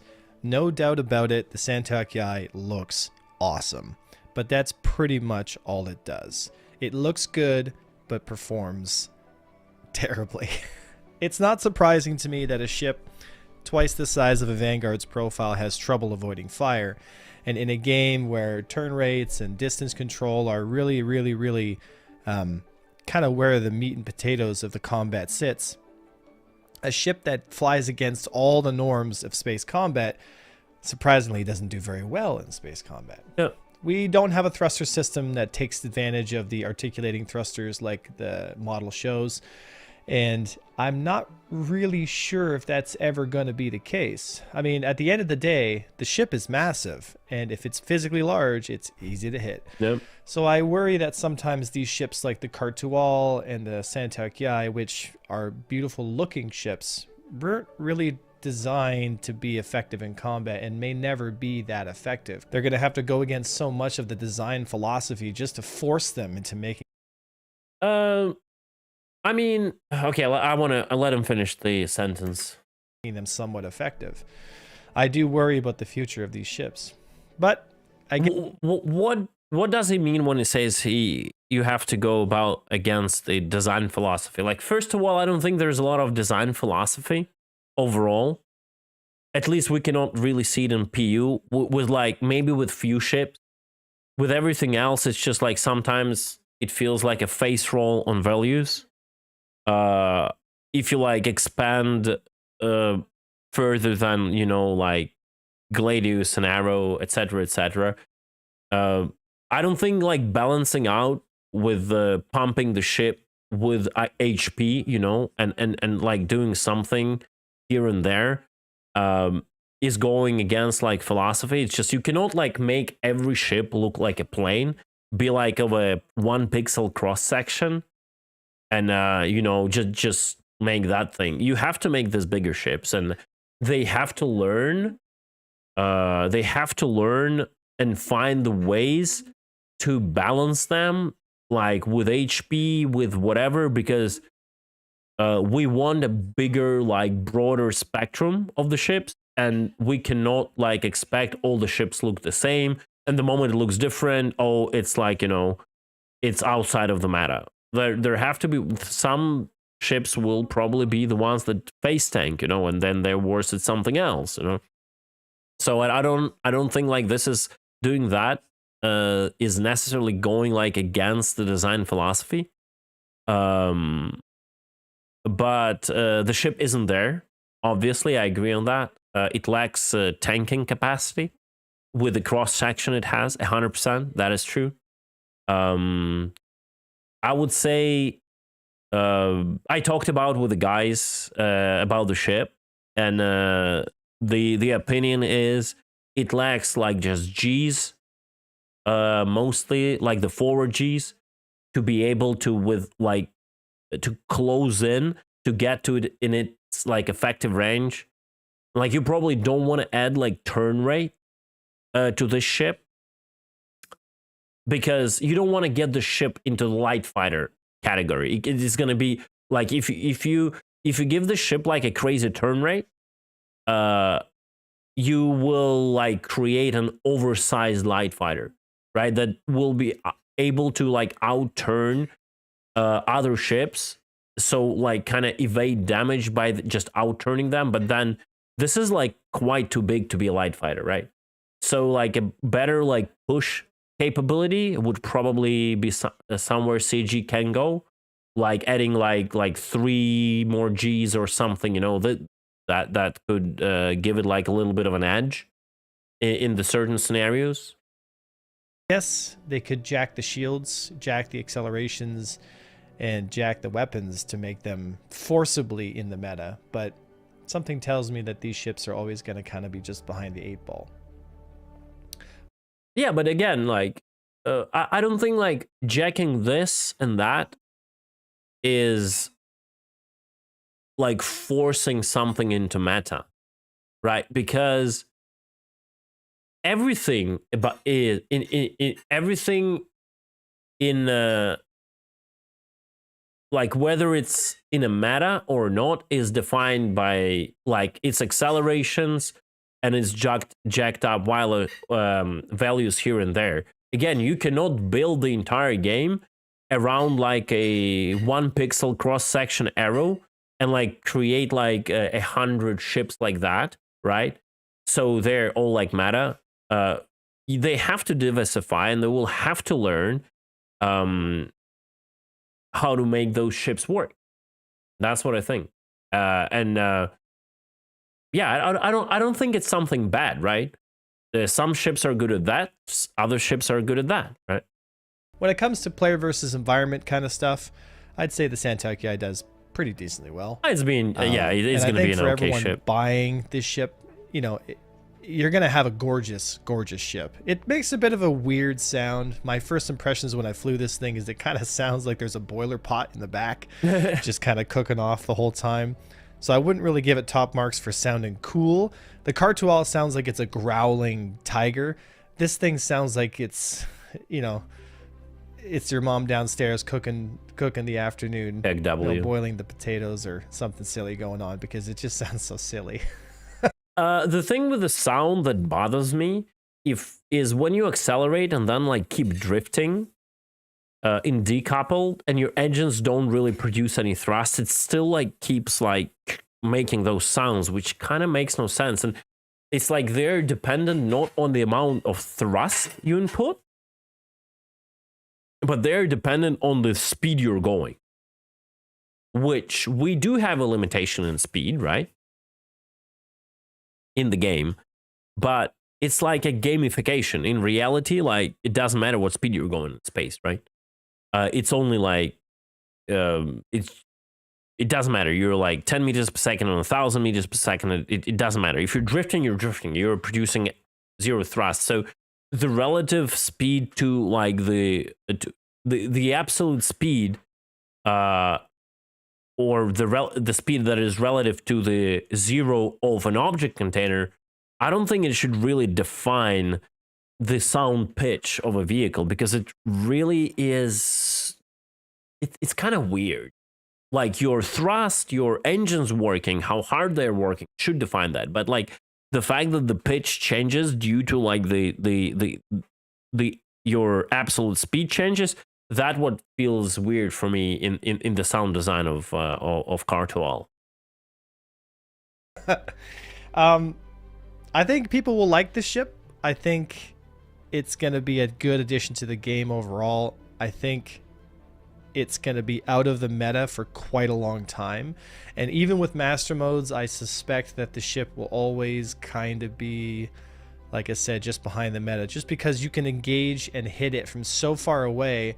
I mean, I was taking hits at 1,100 meters in some of these fights, which is almost unheard of. I mean, I could avoid fire pretty consistently in a Vanguard at 1,100 meters, but you know, and I'm still getting tapped, and which, you know, causes problems because now my shields can't come up, and you know, you end up slowly getting chipped away to death. Not only that, but the wings typically blow off, and when the wings snap off, well, you're just kind of screwed at that point. Oh no, that is 100% not true. With he probably doesn't know, or didn't know at the point he recorded that.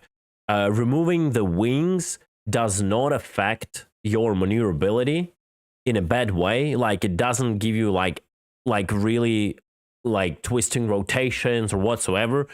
Removing the wings just makes you have an insane G's. If you remove like all 4 wings without like removing the engines, you'll get like 38 or 35 G's tricord. Your cross section will be smaller and you will get more G's. It's crazy. It's insane. So I think that argument is completely incorrect. But again, probably he just didn't know about that at the point of the recording, right? So I was able to eke out a few wins. I fought some more rookie pilots, one gentleman in F8, as you saw here. But, you know, these tests that I was going up against were against trained individuals who knew what they were doing, because when skill is relatively equal, we kind of want to see where this ship sits. And unfortunately, the Santok Yai is not performing very well at all, which is exactly where I figured this ship would be. Yep. I'm not going to give it a tier rating because there's a lot of things that they kind of have to fix out about it. This is just my initial thoughts, guys, on the ship. Again, gorgeous, absolutely beautiful looking ship. Really like the animations. The artists did a really, really great job bringing the ship to life. And now it's in the capable hands of some of the other devs to make sure that they force this thing into some kind of combat capability. But in my opinion, you've only got 2 options. One, you either make it a great trading vehicle, which means it can trade damage very well, which means it has higher shields and higher damage output than other ships its class, or you give it a high enough turn rate that it can get underneath the guns of people, like the Car2All used to do, because then its profile doesn't really matter so much. But if you don't do either, which is what the Santok Yai is sitting at right now, you kind of lose on every round. So you lose on DPS, you lose on turn rate, you lose on control, and you just lose. Yeah, I think like the higher turn rate would put it into more of a like light fighter category, which I personally don't think it have to go on into. I think the better like forward G's to get like an ability to chase better, to merge better, and to be able to close distance in the scenarios when someone is trying to back off. That is, for me personally, that would probably be the much more preferred way for the Santok Yai to go. And buffing, it's like, I don't know if like it's so complicated, like buffing like shields with the ships, because like everything is physicalized. It's such a pain in the ass for CAG to do. They kind of subscribe themselves to this like crazy pain. Like whenever they need to like swap out components, they have to go and tweak the visuals, right? And they have to like physically change the ship. It's going to be pain over the years for them to do these kind of balancing things. But on the other hand, giving like the HP buff is just a value, so they can do that. So they can like triple the middle section, like let's say hull HP, right? And it will be already better, or whatever the value should be, right? Whatever they think it should be. So yeah, that's my personal opinion. What do I know? I'm just a guy who plays the game for 10 years. Guys, thank you so much for stopping by. Thank you for hearing my long rant about the Santok Yai. I hope to see you guys all out for the next stream, the next YouTube video. Take a look at the Core Skills playlist if you want to learn more about PvP. And my name is Avenger1. I will see you next time. There is a link, guys, if you want to rewatch it without my stupid comments on it. Give me a second.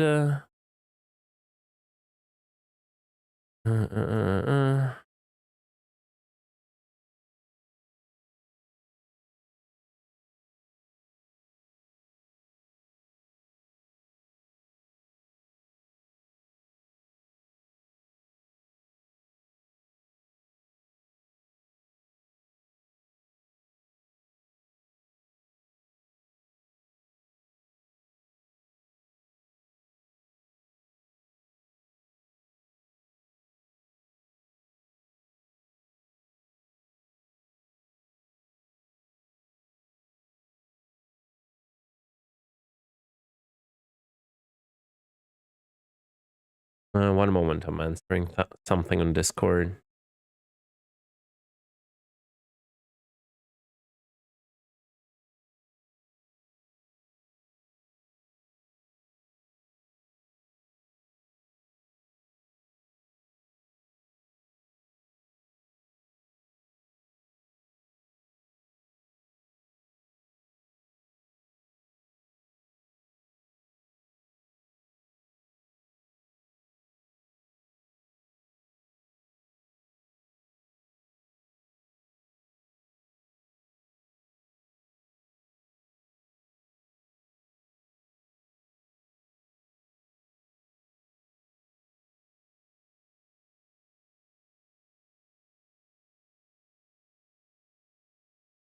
Okay. Have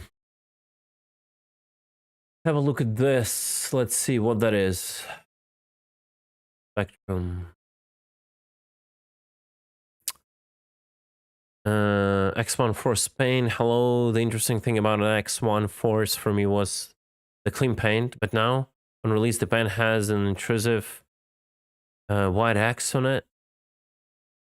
Why? And is there an option? Yeah, I mean, bro, I really like.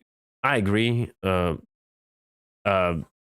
I like this like kind of like designs, but it just doesn't look too good here because it like I don't really care, man. With all the respect, like this is such like I don't really even care about the vehicle, right? I agree that the minimalistic approach was better. I don't know where that X came from. It's not a racing vehicle. This would be good for velocity version, but for a combat version, the one the picture that is depicted on the right is so much better. I agree with that, but like I just don't care. I want them to make those vehicles useful in the first place, right? Before everything. Now, I want to. I think CG released a video on the patch itself. Let's oh, they have even a video on the Santok Yai. Let's see that.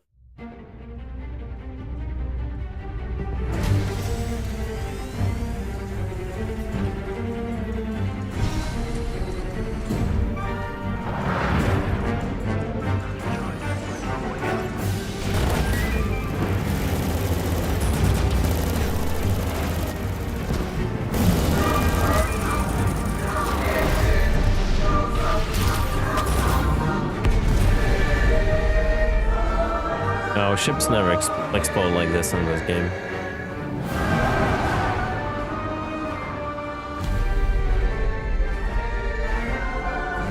We're almost Star Wars, come on.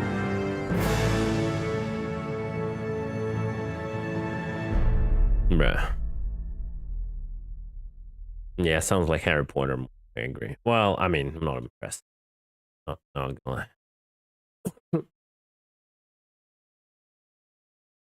All right.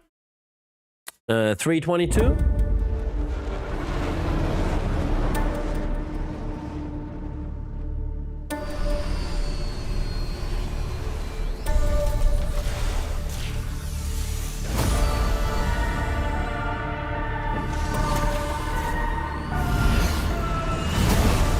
Yes, you're flying to a new settlement.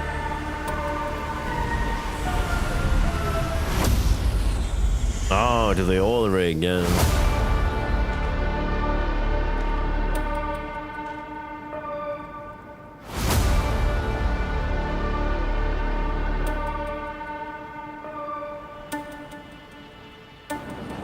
I have a question. Will they swim to the oil rig? Oh wait.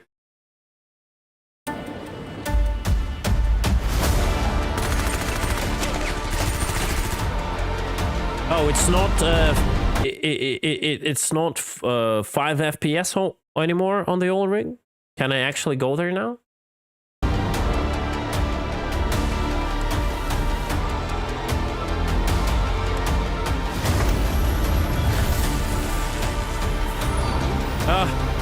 Why they didn't show how it just disappears?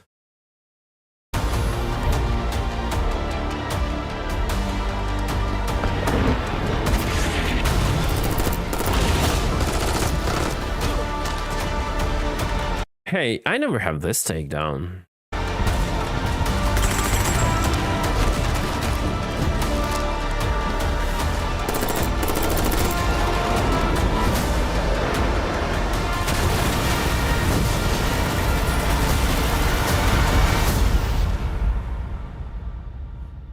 So much copium.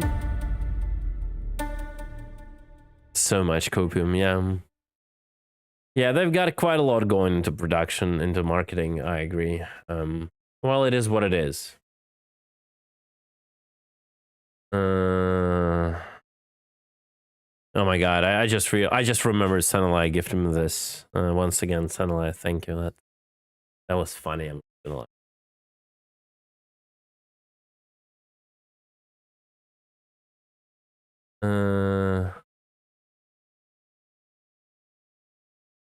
A little better. There are areas where it totally tanks FPS still. Okay. All right. So, give me a second. What is this?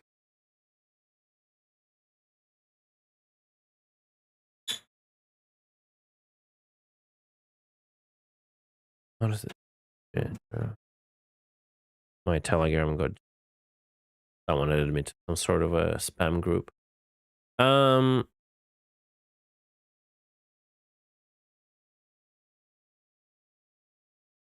Alpha 322. We just watched that. We know this, all of this by heart. There is like, I'm not motivated to even read through it. Where are the patch notes? You know what? Give me a second and I'll be right back. I'll just do a quick bar break, and I want to go through the patch notes once again. Give me a minute.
Okay, sorry for that.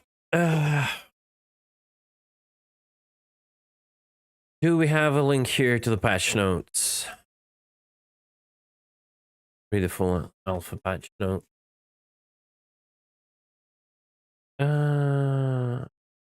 I'm not used to reading the patch notes in this format.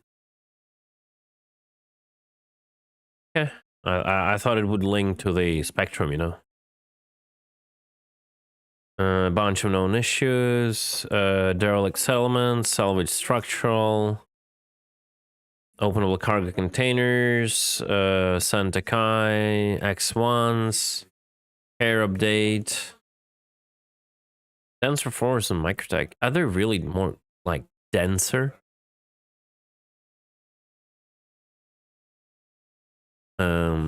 Crusader Com array to encompass all of the planet. Sigil weapon recoil.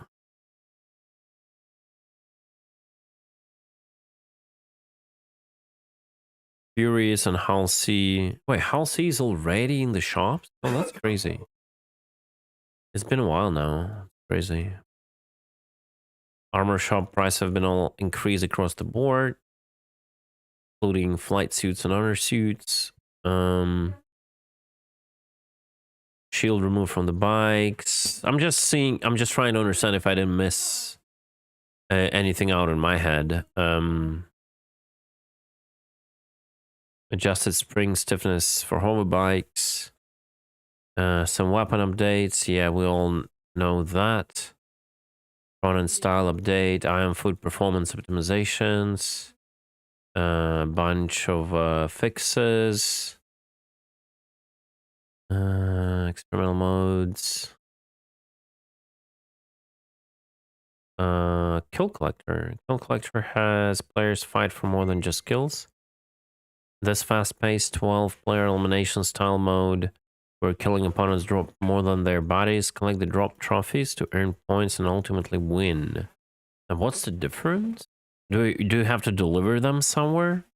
What's the difference between like killing and just staying alive, like after the kill, so you like spend time picking something up? Is that the case? Team elimination, do showdown, teamwork coordinate together, best of 3 dogfighting mode, tank real, team tank battle, single weapon elimination, squadron battle, classic race, free flight, and endless vandal swarm. The squadron battle, it's interesting to see like when people actually play that, so you can join like a full lobby in master modes. They gotta do something with the Vanguard though. It's slowed out, like it's just bad.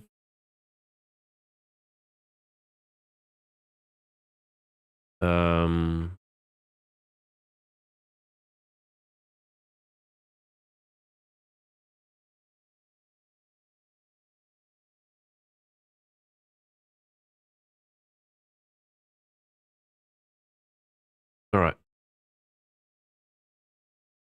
Fuck, they removed the BR. No, I think it's great. It's a useless mode, literally. The useless mode. On a grand scale of things, it's a useless mode. It's a toxic mode that is impossible to balance. It's the mode that is impossible to have a proper scoring in. If you just want to do like one-on-one duels, there is literally free flight for that. You go to free flight, you flare to someone, and you shoot. Everyone's been playing it for 10 years, 9 years, whatever. But it's a useless mode. It's the most like the mode that what it doesn't even promote. And when it's going to be gone, I guess jumping into a squadron battles will become as easy. I'm pretty sure. You just jump in and you will have matches going, but instead of just like usual toxic like behavior that is promoted in BR, because of someone's ego and all that, and like ganking up on people, you will have like actually the good guys and the bad guys, and then you can just go and shoot a random if you want. It doesn't really matter. Hopefully that works. It might not work, I agree. People can boycott the team squadron battle, but I think hopefully it works, and it will be as easy to jump in and just shoot the red guys, you know. But then you'll just have the blue guys also to back you up, or you backing up someone who's in trouble to make a better score for your team. It's not necessary. You can just ignore that and shoot the red guys, but it's possible. You know, I don't think it's just the change. Any change is always like, oh, you know, they're changing this. That's so bad. It's because the fact of the change, you know, more than anything else.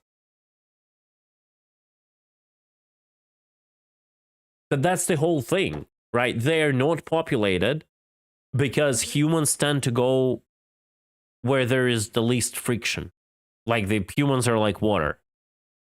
If you remove the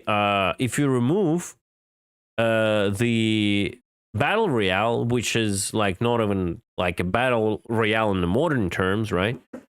And you leave the squadron battles, that would be the next thing where people will jump in, and it's gonna get like probably populated, or you just jump free flight and flare someone. Right, we'll see.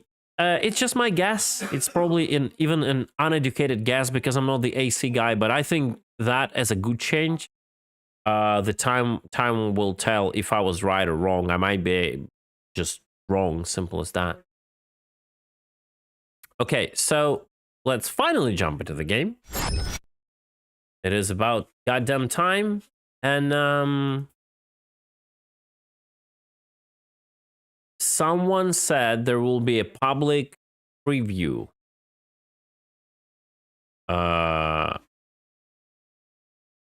Let me quickly check the SC testing chat.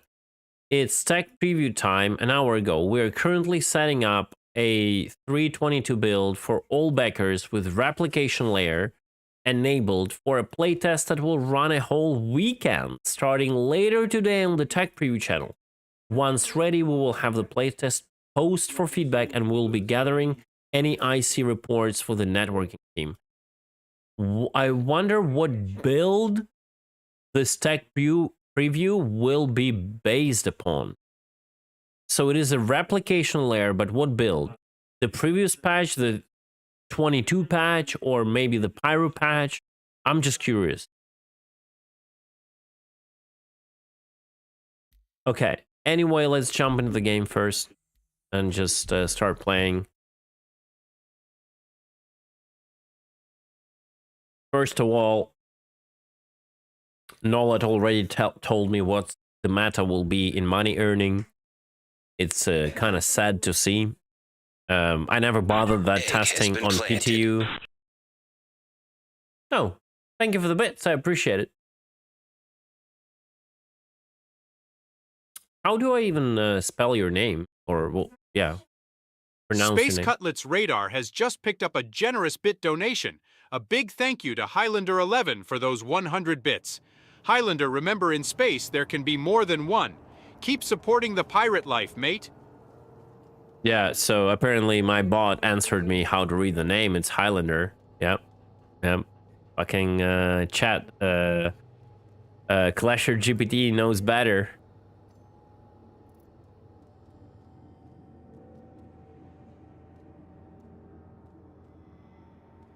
Yeah, it's okay. All right, so let me just dress up randomly and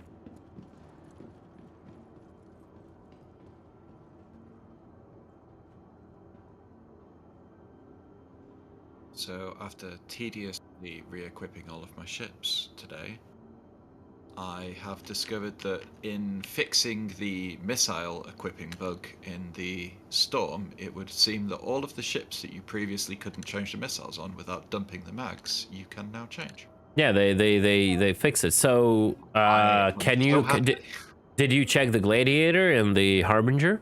I do not own either of those ships, but things like the Scorpius and the Ion I have done.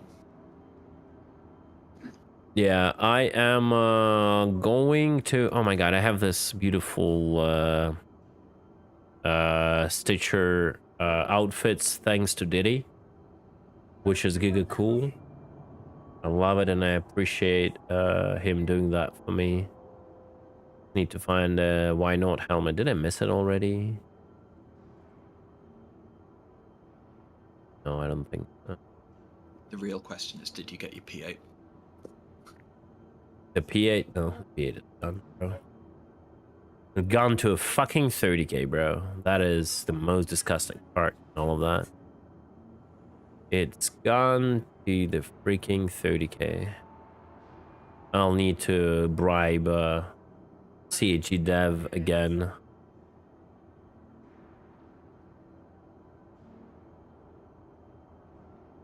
Bro, I cannot...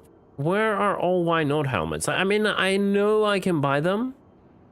It's not a big deal, but I had a, like, I had them with a suit. It's not just lame. There we go. Why not? This one is, wait, why is it so dark? Is it broke? Or it's a special one? No, they're all dark for whatever reason. Right. They all broke. Right, let's get the basic stuff going. I'll just get something. And this like interface, it started loading like stuff. It was every patch, like the icons load like longer and longer. Not really cool. One day that sort button will auto stack similar items. One day.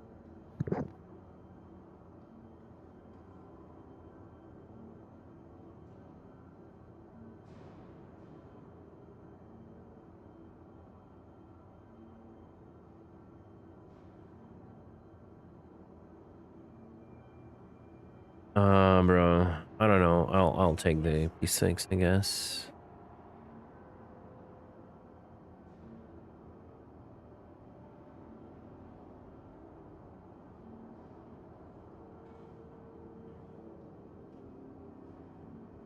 All right, I'll go buy some ammo, some water, some usual stuff. Yeah, our Clasher bot Cornholio did for me is insane. Highlander, it's giga dope. If you will ever be here one time, Pink will drop in and force him to like tell you a half an hour long story. Yeah, that's a meme in itself. I will not be buying right now like a kiloton of stuff, so it don't take like another hour. I'm just gonna be equipping straight in the backpack with some like just basic stuff that I need.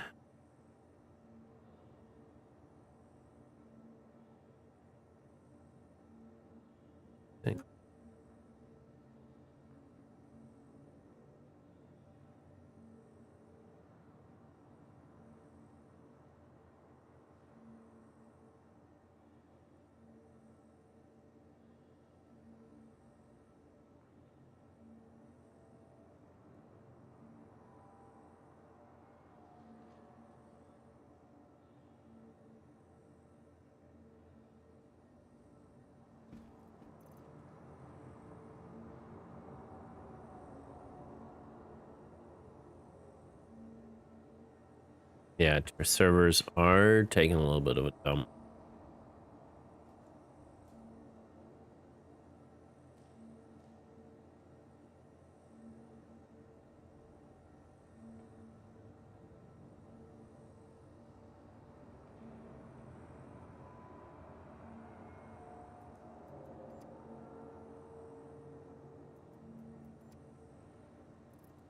All right. party, so everyone is jumping.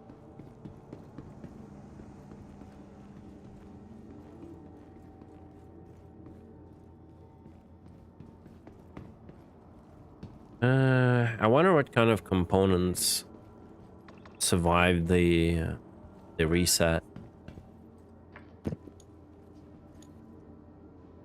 I somehow managed to keep about 90% of mine. Yeah. Are the components which are installed on the ship still like just getting wrecked? I kept most of them.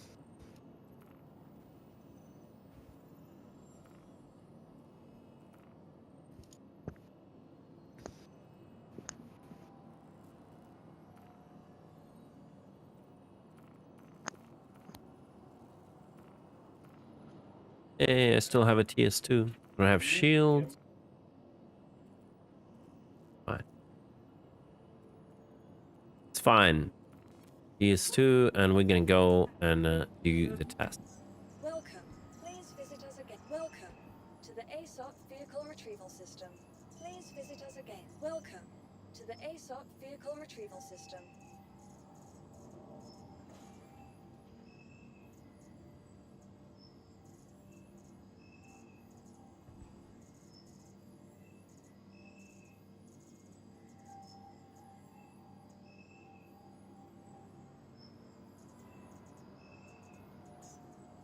Your vehicle, please visit us.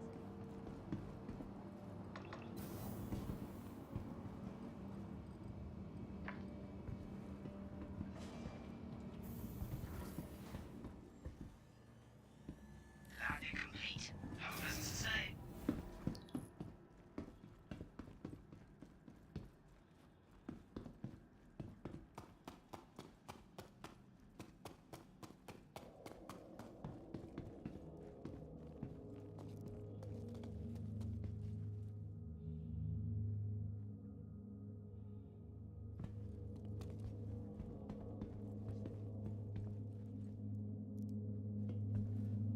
I got the stuff back that went missing a few patches ago. The magic of CIG.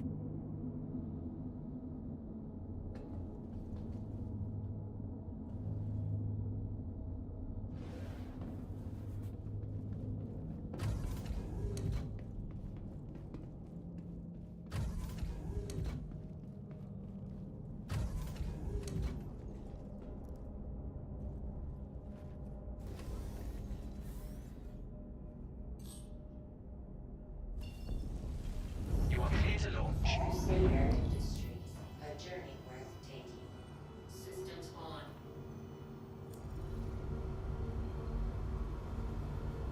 Launch complete.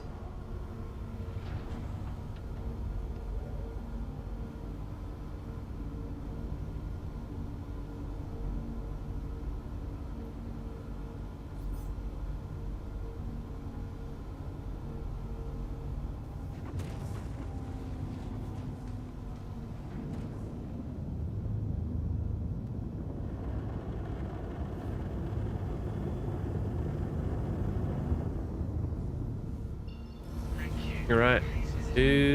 Oh wow. No, it's here. Didn't disappear. There we go. Oh, the star. Bro, did it start? Did the highlight became brighter on the dashboard? Look at that. Oh, bro, this is. The roll? Does the roll feels without the boost weaker, so it has more like oversteer, I wonder? The roll maybe, but not the pitch. Yeah. Where are we going? Hurston. And we should assemble a party. Give me just a second. Landing gear up. Gonna do that terrifying thing of moving all of my stuff from Microtech to Grimhex and praying that I don't lose it all in one go. Why from Microtech though? I don't know, I always spawn in Microtech.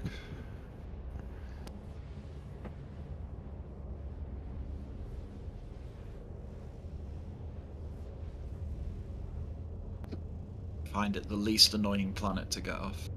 Really? Yeah, I don't know why. I think it's just old habit. Yeah, Like Levelville. the I never place go to where I Levelville. secure my joystick is completely dead on the table, bro. Crazy. Like, GG. Like, my joystick is falling from my table. Like, because it's like a shitty IKEA table. It, like, completely got destroyed. I need to go, like, I'll probably go this weekend and, buy myself a proper wooden desk, finally. And that issue will be hopefully solved once and for all. This table, throw it away, I guess, in this condition.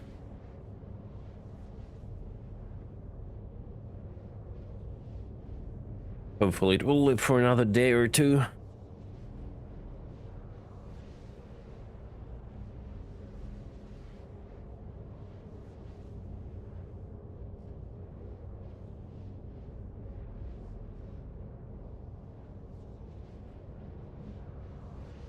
So I'm going down to Arnith with a assault rifle and railgun.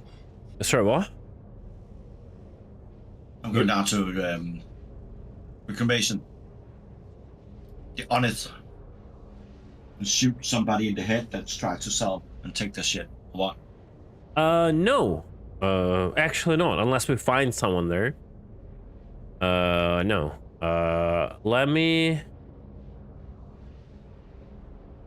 Let me just let's do the party first. Can you guys do the party? And cause I'm a bit torn. I need to like quickly answer in Discord while we're in the flight.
All right.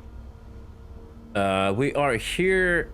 Now I need to go to my Discord again and see the exact places. So apparently, Makers might be fucked by, but the other two 100% work. Trouble. The location tackling the ship.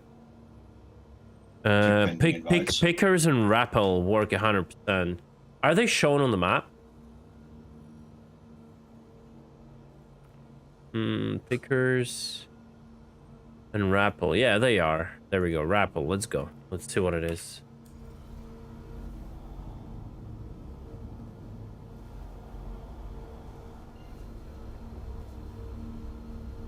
Check for pending invites. Oh, yeah, I will. I will. How far are you guys? 2 million. 2 million, okay. En route to Grimhex. Mhm. I need to server hop to you guys. Yeah, sure. It's all good. Did my Red Bull ran out ages ago. So we're headed to Hurston. Yeah. Okay. Any particular type of vessel I should bring? You can bring a bubble, but for now, yeah, bring a bubble if you can. Yeah. Also, you can bring easily Mantis. There's no armistice zone. You'll use big bubble. Okay, Mantis it is. We've got that or the Cutty Blue, whichever works better. Yeah, I think a Mantis in this would work better, but we'll be first doing this ourselves, right? But we're always glad to take someone's, right? As usual.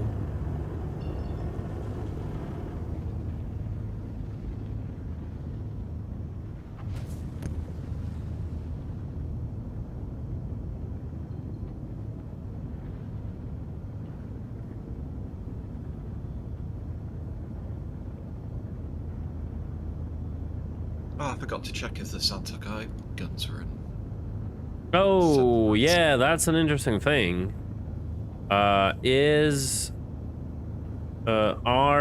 the guns? Can you check so I don't alt tab again while you're in flight? I pulled them off and put them on my Cutlass. But No. What I mean, can you check Aircool or SP Viewer if they were fixed? Because I was told they were not fixed. I think they hotfixed them, but I will have a look. There we go, guys. Look, there's even X to land. That's nice. Look at that.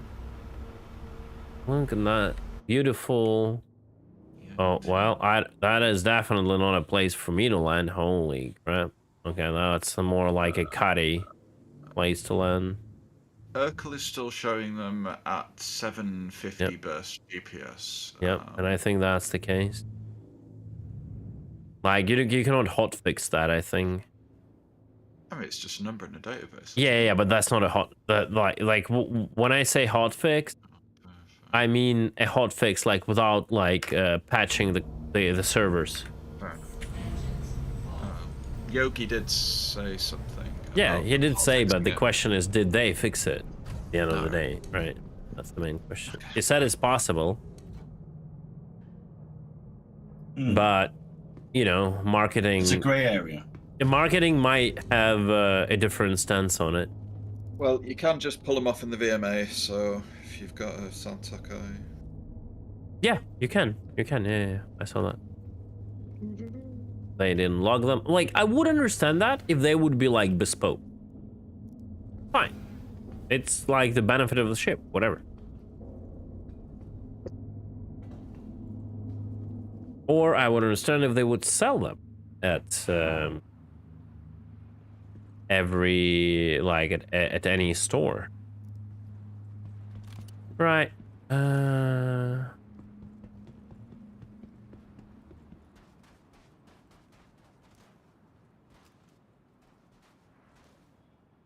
Oh, wow. Sensitivity. Oh, yeah. I changed that to achieve some... Bro. Holy shit. That. Okay. Let me see how that even works. Wait, mouse sensitivity. Yes.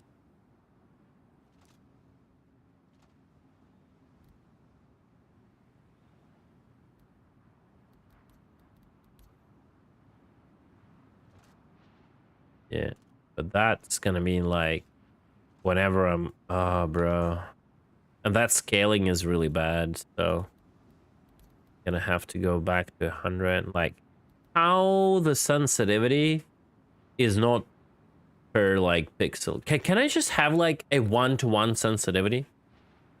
Can I just have it? Like, is it really hard to implement that?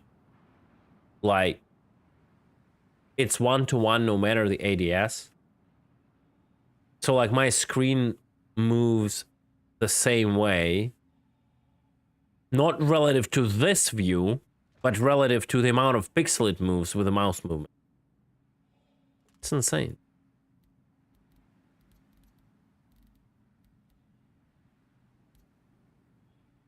Maybe this will help. If I, it's different. That's the whole point. It's different. That's the setting. I understand, but it's different. It's not works as I want it to work. All right, whatever. Fuck it, bro.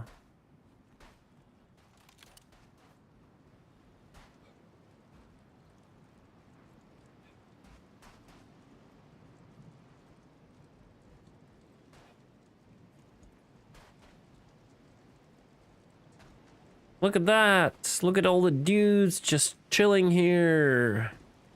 That's where we get good clothes. Look at that. They have pistols. My character does a cool movement. You see, like, oh no, that's a friendly, you see? It removes the shotgun, so when I press it, it actually shots there. And you can override it with a right click. Yo, don't be afraid. Okay, I will hide it. Never mind. Don't, no, all good.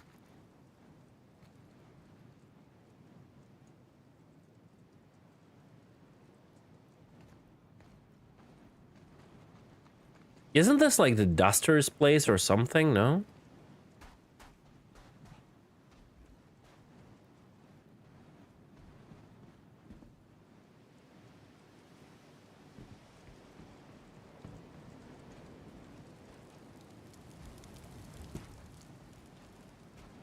Scrap. Oh, here they are. Found them faster than I expected. Ooh, the FPS. So basically, max inventory 23,000. What I've been told, it refreshes like 1,000 per tick. It accepts the useless copper or iron ore, like something you wouldn't care trading, unless you can just come here with it, you know, on the way back, but you cannot. Because we're gonna go TDD, and TDD doesn't sell that. So basically we do this. We select our Crusader, C2. And I guess we will not have money for it. Yeah, do we have money on board? I've got 3 mil. Send me all 3 mil. It's gonna pay off right now. No, for real. I'm for real. It's stupid, bro. You will see that. It's stupid. It is like everyone will earn like hundreds of millions in the first like month, and then no one would care about money until the end of the patch, like whatever. We're sorry something went wrong. Okay, give me a minute. Oh, come on, just send me the money. Stop coming up with excuses. I'm not coming up with excuses. I'm trying to send you the money. Yeah. My last 3 mil. He's already mugged me of an 890 jump for now.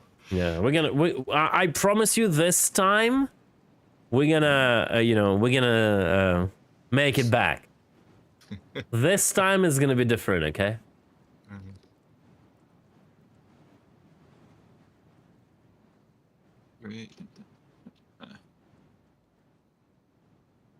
Yeah, it's saying transaction failed. I'll try sending it to Dizzy.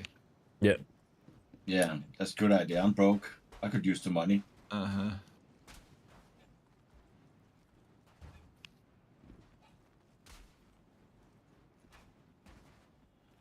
Alright, it sent to Ditty. I don't know why I wouldn't send to you, Cutlet. Maybe that's trying to send to different Cutlet. Diddy, can you send it to me?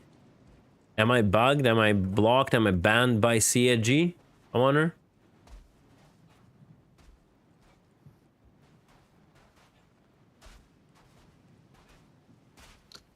Transaction completed. Nice. There we go. All right, guys. Okay, bye. wow. I love you all. Thanks for playing with me. Mm-hmm. Okay. Let's do it again. Don't worry, man. I'll go extort him for his money. There we go. Full 7,634,000. But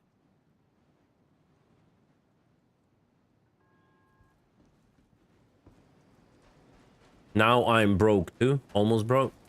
Now we just have to wait for an A2 bomb right here and call it a day. I'm ready to shoot it with my railgun. Mm-hmm.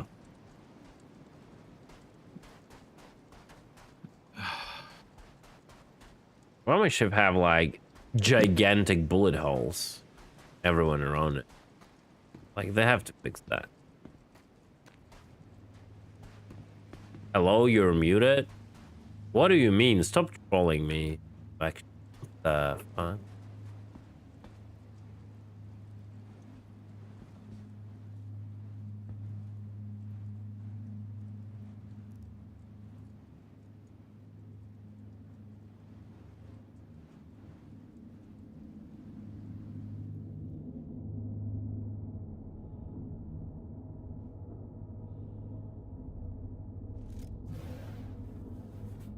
Have you seen this new check where you can't aim at front with hipfire? Yeah, like I don't really understand what's it about. Like, does it work also on enemies? No, I think it's about your party members on friendlies. Like, I love how this game for like the past 10 years or how long it is tries to define who is a friendly for me. Like, I don't need the game to define who is the friendly.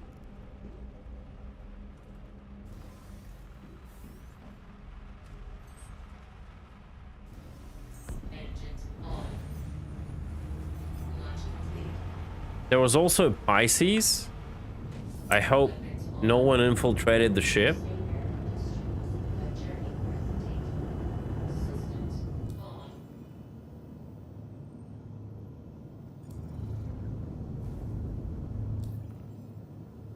The worst part in all of this is that literally it is as simple as just warping to Hurston.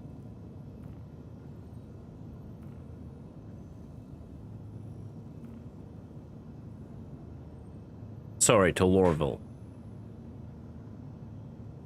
The hardest part in all of this is actually using the star map to select the destination. Now, we could theoretically get intercepted by a spline jump. And that could be a mantis that would be camping the spline jump. And you don't want to do this, especially when this method will get popular. You don't want to be jumping probably like this. You want to do a double jump.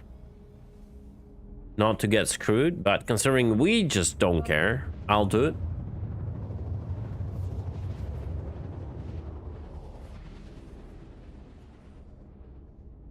Money comes and money goes.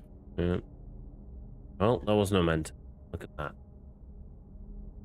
As long as it goes back into my pocket. Yeah, man, I'm 6 million reasons why I'm sitting in the seat next to him.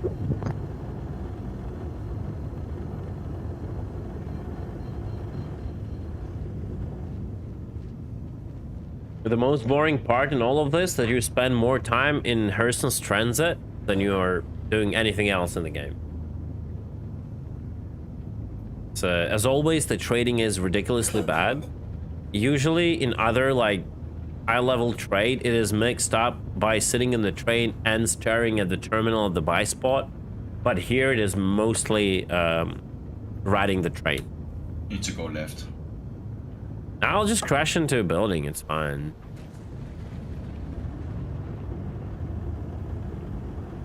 But Varro's money. Yeah, exactly, not mine, right? Stress me out, bro. There was some sort of a way to fly straight to the TDD. I remember people flying in somehow, but I just don't know the trick.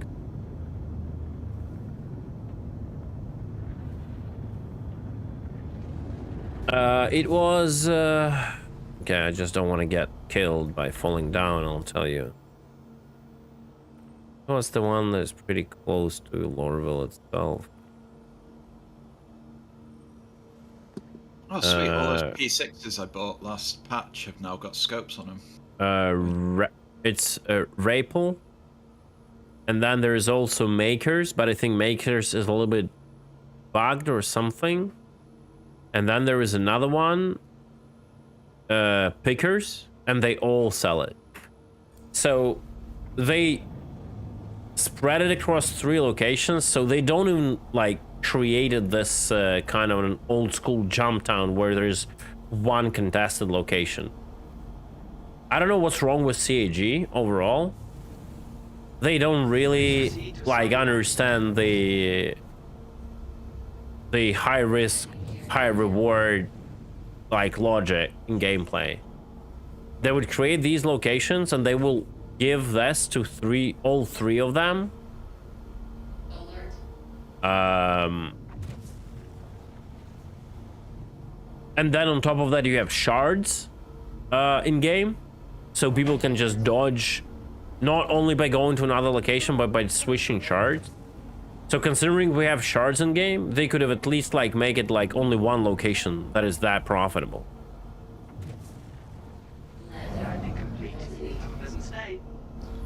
Their logic is just not understandable to me.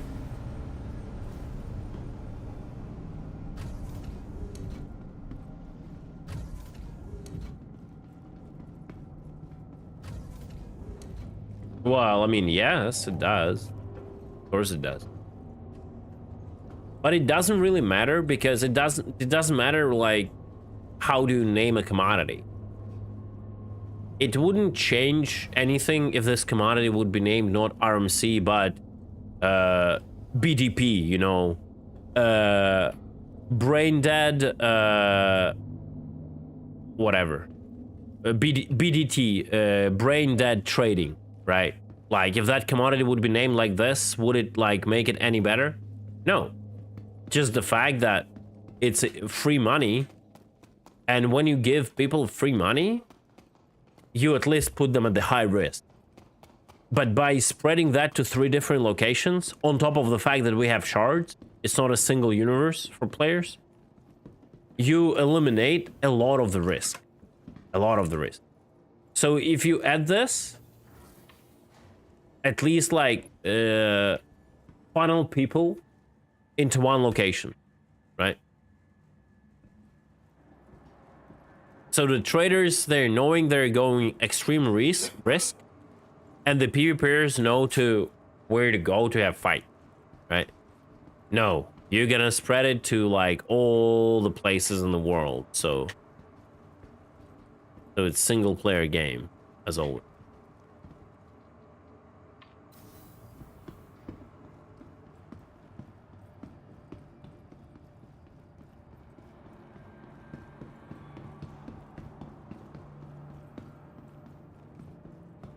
And then again, the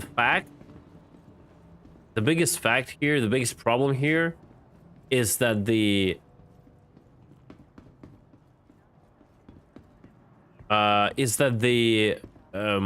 investment versus, wait, how are we exiting it and not getting to the, oh, the green line is here. Green line, yeah. Yeah, I thought it would pass the turn. One of the biggest problems here is the fact of the margin of profit.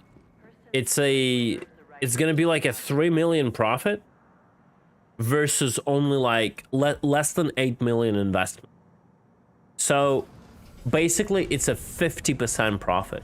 By making 2 runs, you're doubling your money you're investing, which is insane. It makes no sense. It's not even a long jump. You either, like, if you want to keep the same investment in a 1C2, like below 10 million, no, that's not gonna work like that. Give me a second. Let me think how it would work better. So let's say they don't want to touch the price the cargo is selling for, because that price dictates how much money salvagers earn, right? So that they don't want to touch that value because it's the same material salvagers are selling. So the only option is to be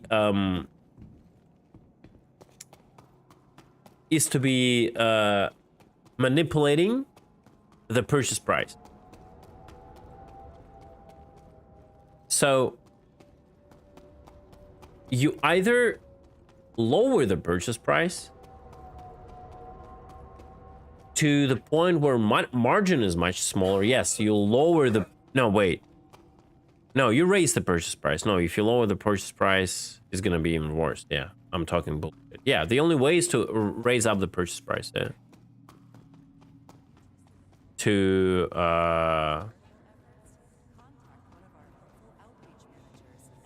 decrease the margin. Yeah. I wanted to say like there is a way to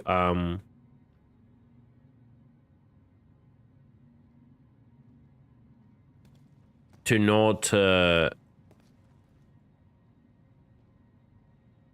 raise the overall buy-in, but just lower the margin. But it's impossible because for that you need to tweak the sell price, and that will affect the salvaging profits. So the only way to do that is to increase the buy price, and with that you will risk more and earn less, right? So, and you gotta tweak it to the point where like you're at least like a 20% profit, not 50%, because instead of 2 runs, it makes you do 5 runs to earn the same amount of money, like the full load cost, right?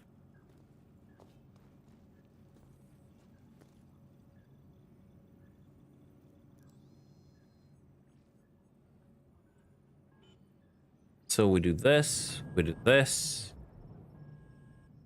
Okay, so the buying point is apparently a limit. You see, they have very high inventory here. Okay, so this is where the problem is. You will have to maybe find other places. So now we have to wait. Okay, so it's limiting by the sell factor, which is all of this limiting by the fact you have to wait is just annoying. It's RMC, right? It's RMC. Now, what will happen is because they allowed this like RMC trading,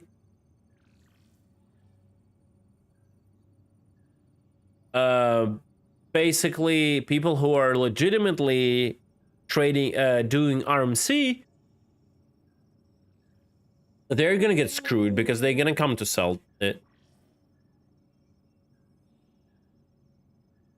And they're going to have this like, oh, now we have to wait kind of shit, right?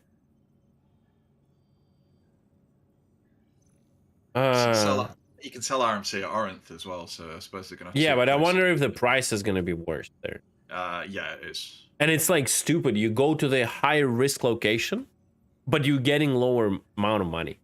Isn't it better to sell the Area 18 refreshes 500 a minute. Lorville is 40 a minute. So okay, so selling at Area 18 would be better. Area 18's the way. Yeah, Area 18 is going to be the way to go. Yeah.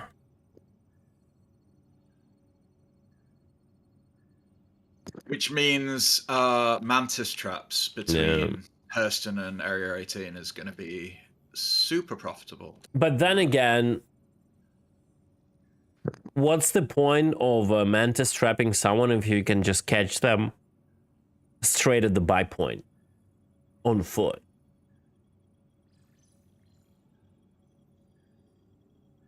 You know what I mean? If it's non-armistice zone, you can just literally catch them there.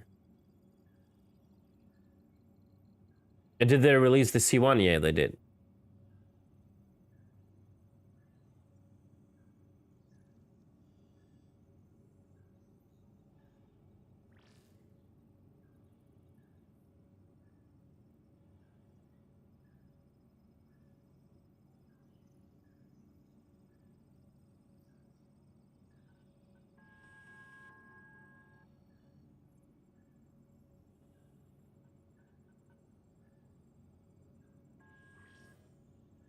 Yeah, you just kill them on the way back. Exactly. That's the... We haven't had... we did have that with the drug trade, actually, yeah. But we haven't had, like, this on-foot buy point camping for quite a while now. The gold trade was all about, like, armistice zone, and now, like, this is back. So we're switching back to, like, on-foot meta. With a scout that will not be visible for the ship, like just sticking at a proper distance so he can scan and he can confirm to the on-foot guy the stuff was actually purchased.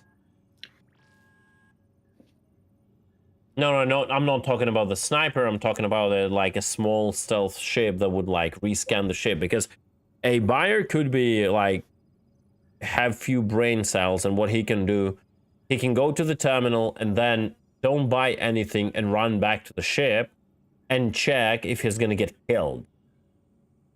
PTV still has like a ridiculously low detection range, right? I mean, Yeah, we with the can't scan current with it. with the current stealth, you can do whatever. You can do like, Wait, you can't scan with a PTV. I thought No. you could. Oh, yeah, you can oh. just fly the Ghost. Oh shit! Yeah, I forgot about that. Can we multi-crew and tank royale? I don't know.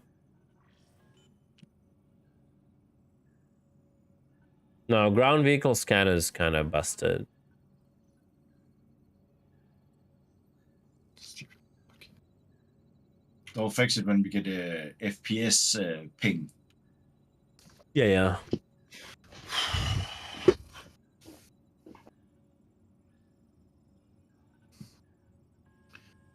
It's crazy how like wrong this TDD is overall. The TDD logic, it only buys everything. I understand like this is a center of consumption, but like as everything, especially like industrial cities, they have to also sell something, right? Nope.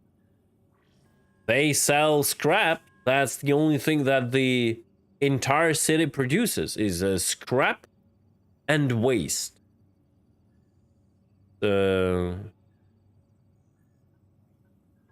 Interesting to say the least.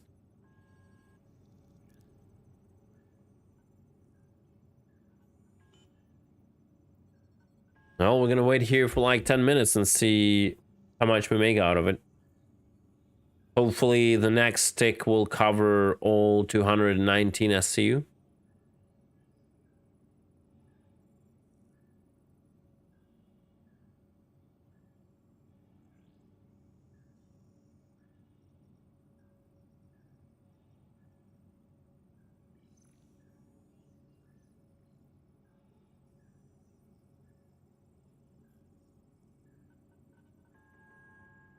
Oh, wait. I forgot we had to go and hunt the developers and the arena commander. Damn. I forgot that.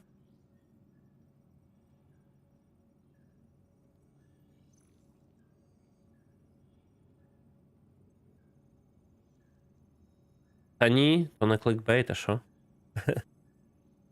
Як ся маєш? Why's my QED not turning up? Oh, that's why.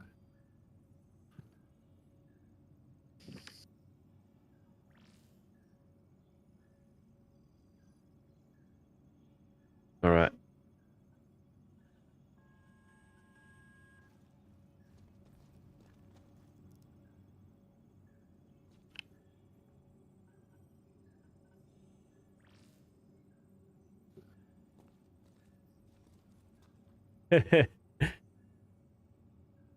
Yeah.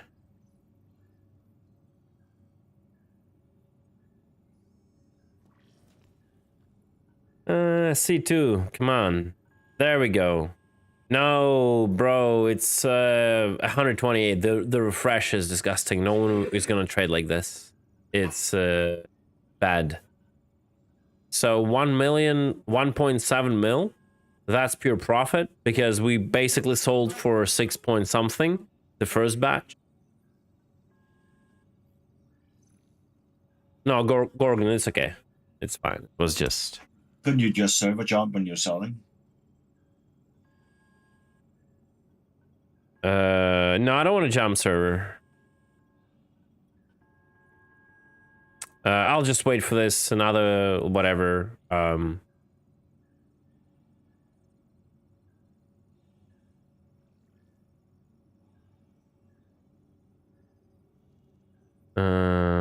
I'm just thinking, are there other locations? Because this is a no-go.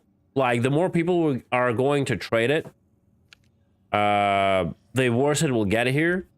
So, unless they're very stubborn and they want to stay like this, selling like, you know, 100 something per tick instead of going to like R-Corp, yeah, this is what's going to happen.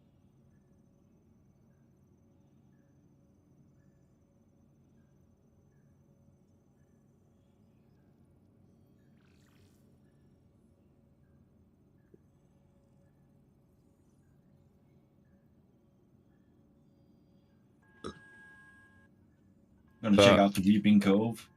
Sure, what? I'm checking out the Weeping Cove. Oh yeah, I saw that location. What's that? You're already there? I don't. No, I'm going now. Oh, okay, yeah.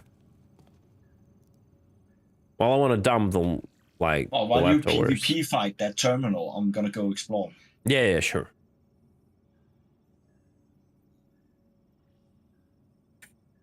Is there anything good like on the oil rig besides the awful FPS in the end of the day? Like, is there anything besides the location itself? I think you could get like some of that gear, right? Some of that gear, like unique gear from the NPCs there, by like just murdering them.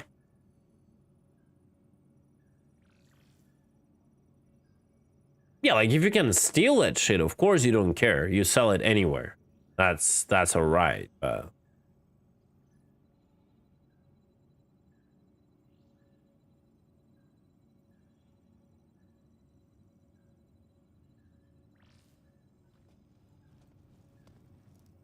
Okay, we'll try the R-Corp jump next.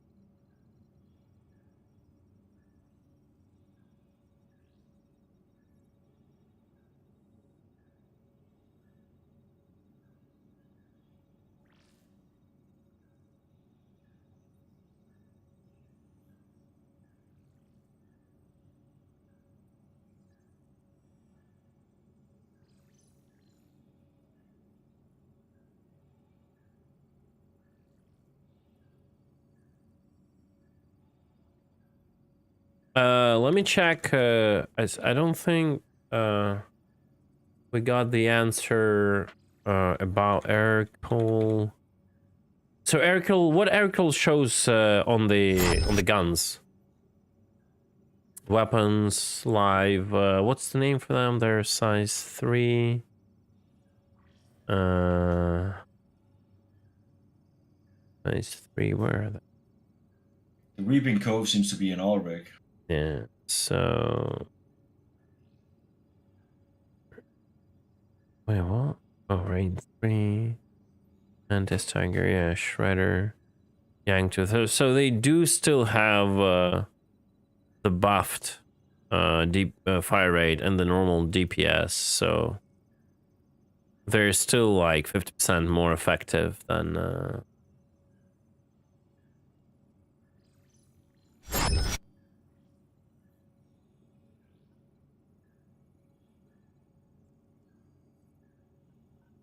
Come on, give me that sound.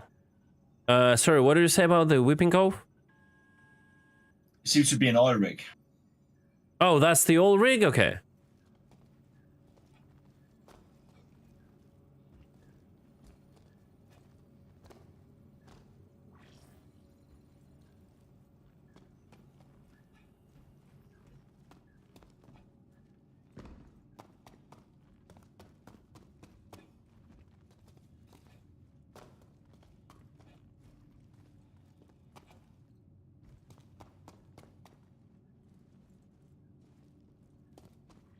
I see a guy down there.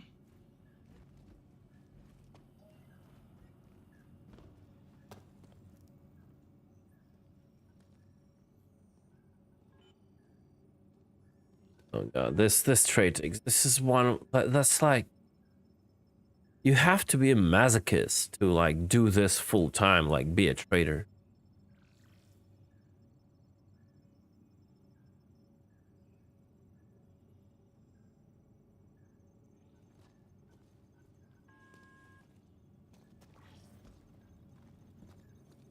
Yeah, it's crazy.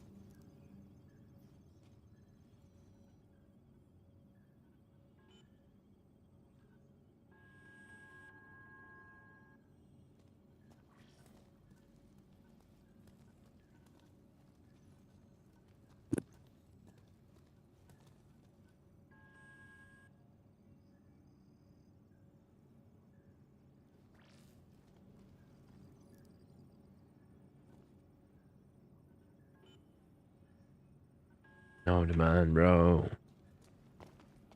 What's really sad is how profitable this is in comparison to mining. In comparison to everything, like they do this like weird move. Like with the it's like what? It's like, let's say 7.5 million investment with like 3 million or whatever, 3.5 million. It's like almost 50% profit. They should bump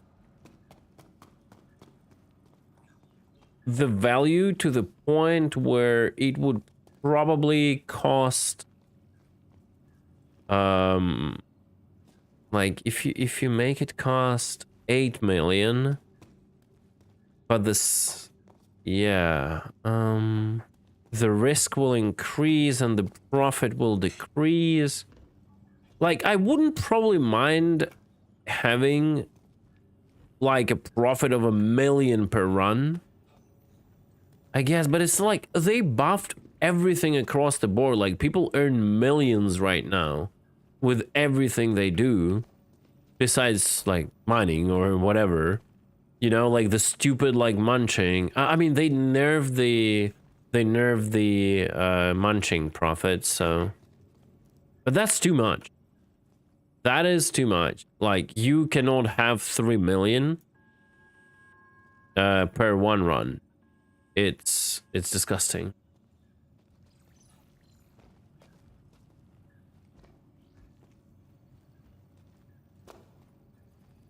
Well, all those drugs is also like, it shouldn't be like that. You shouldn't be pulling out like, you know, 32 SU containers of like drug. That's like insane, bro. Yeah, but right now the run is taking, Bruno, right now the run is taking so much because I went to Lorville to check it. And Lorville has problems. We're gonna do another run and I'm gonna go to ArcCorp.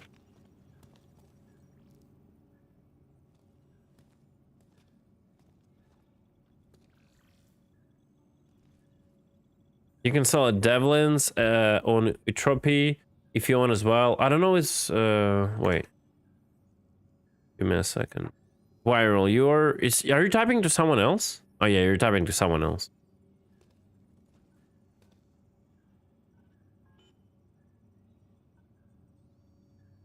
What are you guys discussing?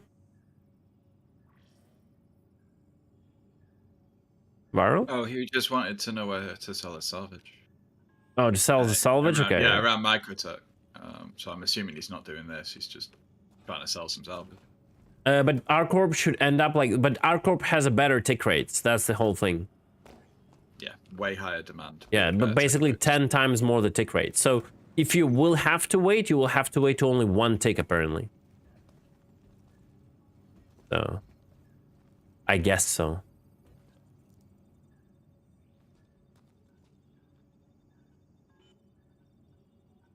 Bro, look at that. How much time have passed already? Bruh. Jesus.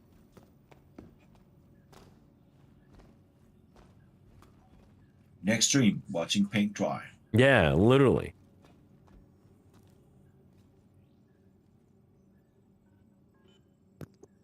Are they premium subscriber only paints? Yeah. That'd be more exciting. Yeah, you need to do an art stream where we watch paint dry. No, I'll just watch the new unlock categories on Twitch, you know, that now Twitch allows. I'll watch that paint dry on the body.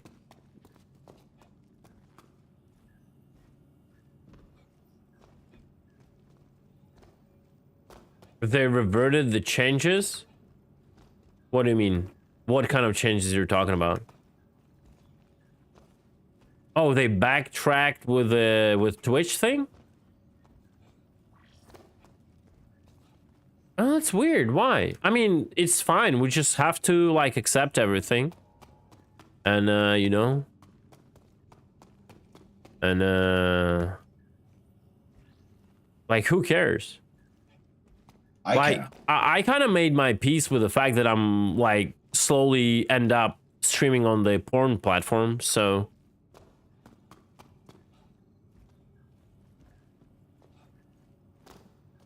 Like, it will happen sooner or later. It's just like, it is fighting the inevitable.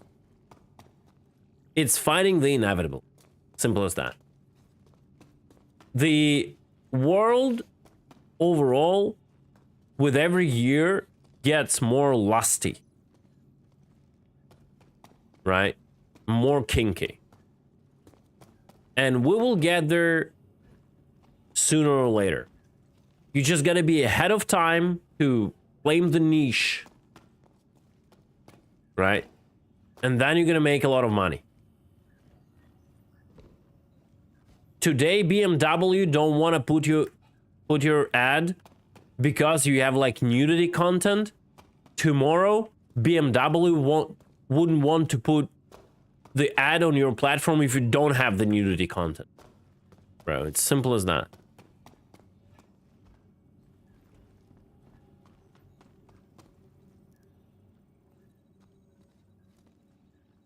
Come on, please.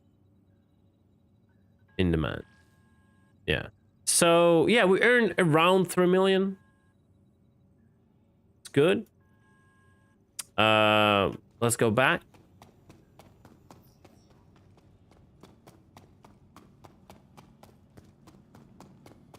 I'm gonna go to Pickers Field.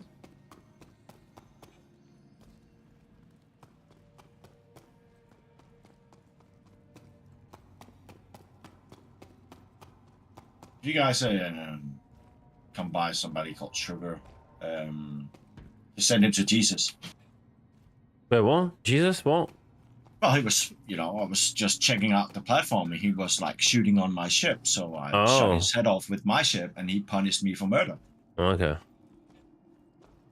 So he started firing on me and then he punished me. What a prick. Is this Spaceport? Yeah, this is Spaceport. Don't close on me. Da-na-na-na-na, da-na-na-na-na. Bruh.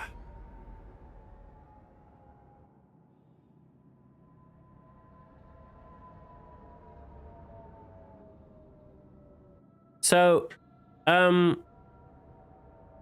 oh, you missed our spontaneous 2-year badge edition from a random generic AI art. My daughter did. Welcome to the club, Harry.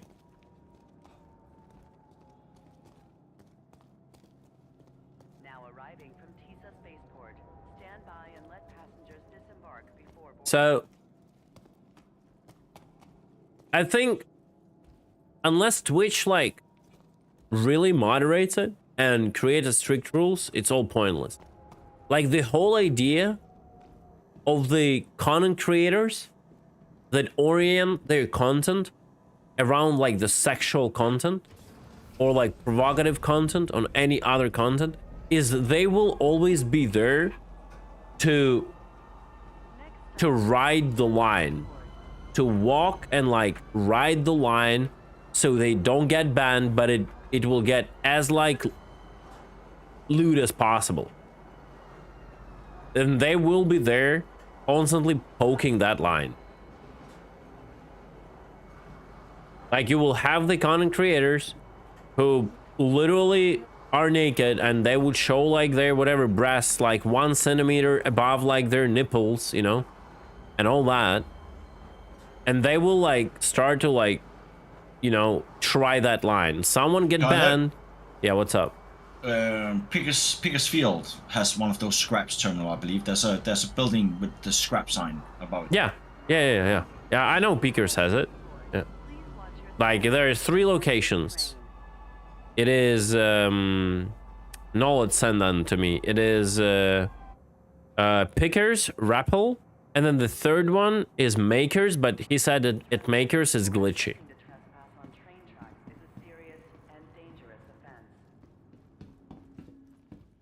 Hey, Obreak, what's up? Welcome.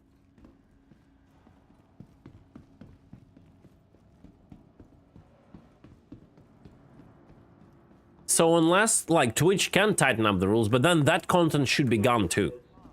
Because you cannot ban the VTubers for, like, having, like, big boobas in their like avatars, you know, 3D avatars, but then like allow literally erotic content just because the camera is like a centimeter above the nipple. It's just a pure hypocrisy, right?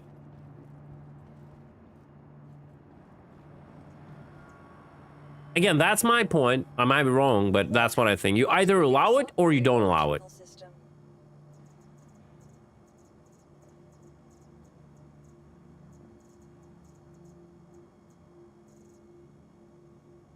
Well, now I have 3 scouts, 2 ramblers. Wow. Oh, by the way, I have a rambler and an X1 to give away. I totally forgot about it. Anyone wants a rambler? I'll take 2. You'll take. I don't have 2. I'm sorry. Okay, then I don't want one. Okay, then. Fuck you then. Yeah, okay. Thank you for. Max inventory at my location. Yeah. It's not a problem to buy.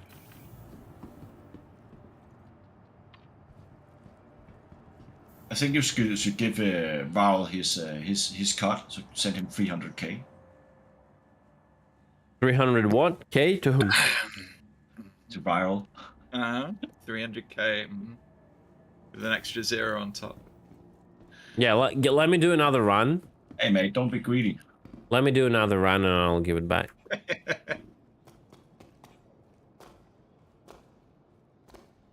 Bam bam bam bam. Bam bam bam bam. Open up. Oh my god. That minigun sounds so angry from over here. Now the real question is, can you sell RMC at any location that has cargo decks? Varl, come and take a look at this. Yeah, I just wanted to know what the shop sold. Turns out to be attractive things, not much.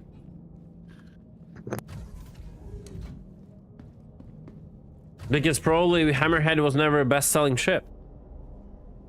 Heck. Like a Hammerhead is very specific purpose-based ship. It's hard to do like variants on it. You are clear to launch.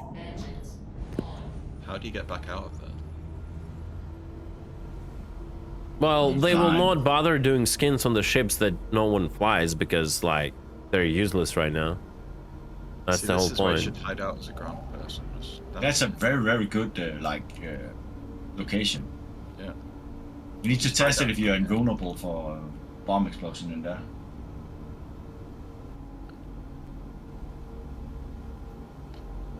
Sentinel likes doing that. Or Thank you. And please visit again.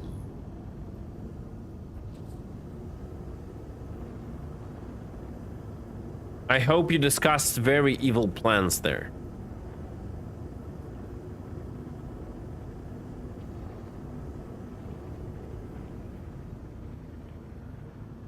Man, I need to make Corn my food manager. Can I give you access to that like application, Corn, so you can set up my menus? Wait, there's only one meal there. Don't buy me anything. There's only one meal there that you know, that like I've already had it yesterday. It's not interesting anymore. Can I give like an access to you know, to a person to manage that? Is there an admin mode?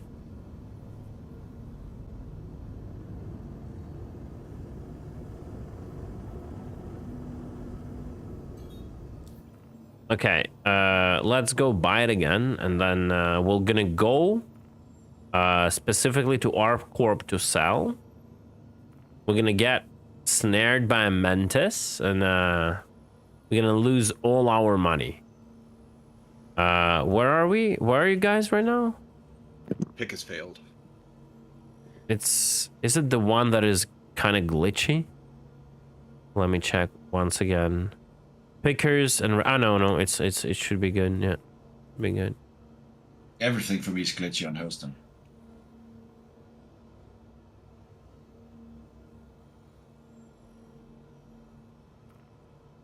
I need Val to hit me.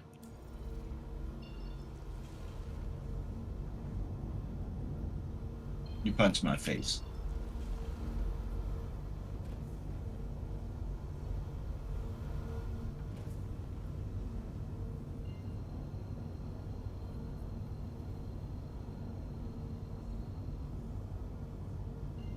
Thank you, Val. Okay. Teleported somewhere, I don't know where.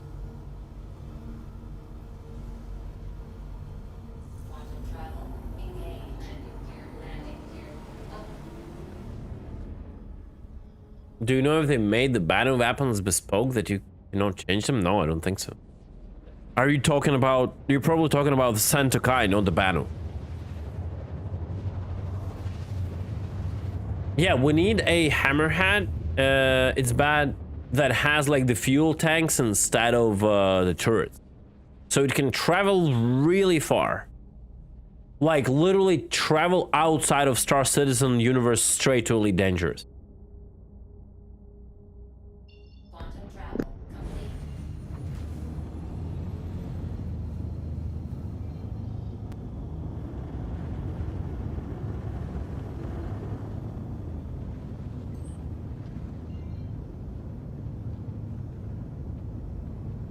Oh, I don't know about that.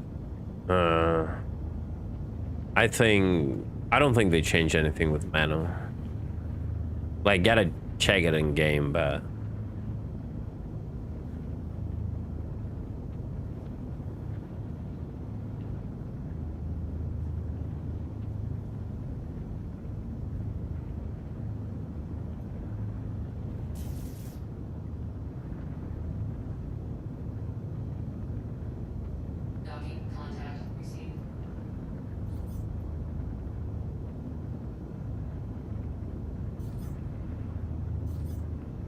Is it friendly Santokai?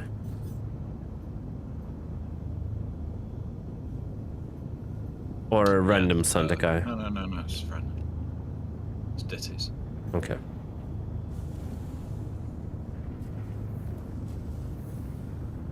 It looks like a watermelon.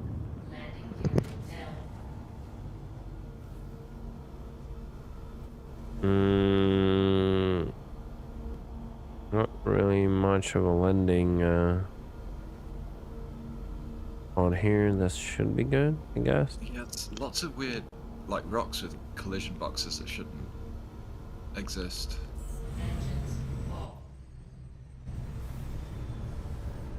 Yep. Your nose into the ground. Yeah, whatever. Your back. It's a feature because it's so light. It's fine.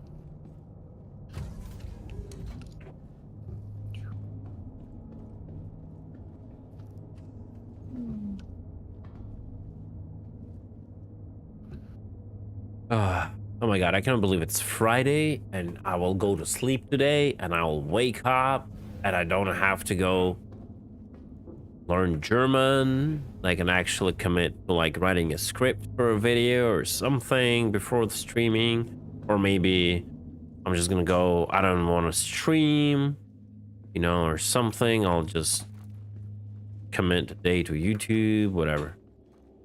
Or I want to open this and see if I can get back in.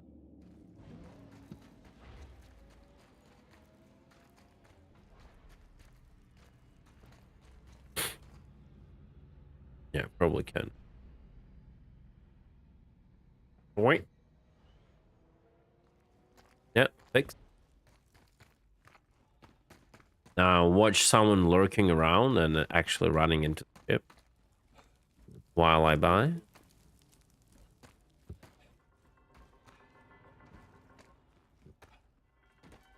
How far is that? That is, oh shit, that is pretty far. You can have like a tank there. You can have like a tank there. Or like a Nova or something. Like hidden like somewhere between the rocks.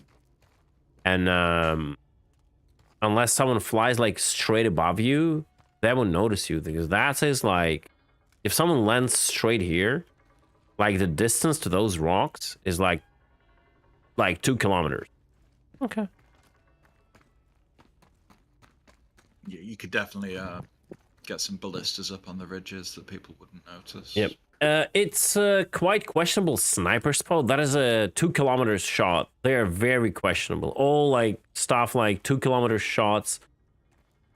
They are doable, but right now in the game, they're very questionable due to dissing, due to inability to see LOD of certain objects that may prohibit your projectile to actually travel to your target. But yeah, that's kind of doable, you know, but... Those aren't, though. These, literally sniper towers right next to it. Are, Just stand there with a grenade launcher, man, and wait for him to run out. Yep.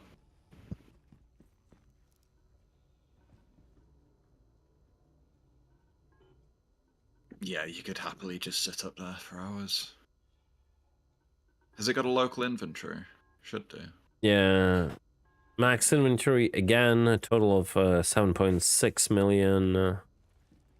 Good. It does have a local inventory, which makes me sad. The locations with freaking no armistice zones should not have local inventories, period. It's lame, it's stupid. Why do they keep adding this? Makes no sense. Totally not happy about it.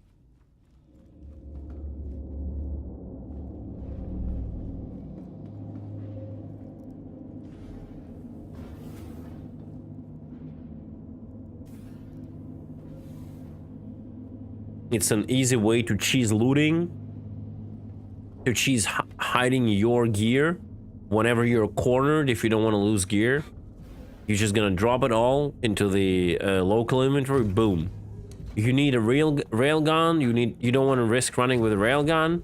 You just keep it in the local inventory. The moment you want to have a railgun, you just pull it out of your ass from a local inventory. Boom, you have a railgun. You're getting attacked. You're getting killed. Boom, you pull it back into the local inventory. It's just bad. All right, let's go.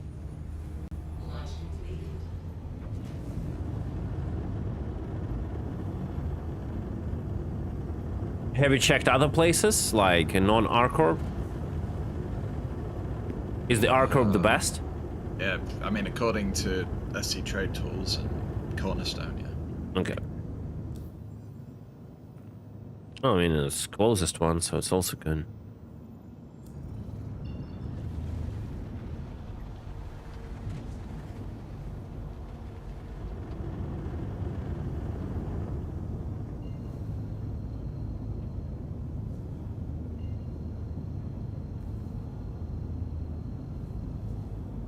Oh my god, can we just jump somewhere, please?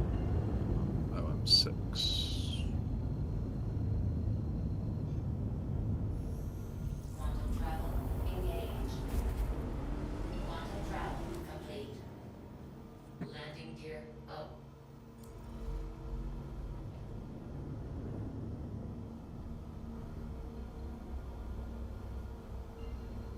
Right, jumping to Arcorp.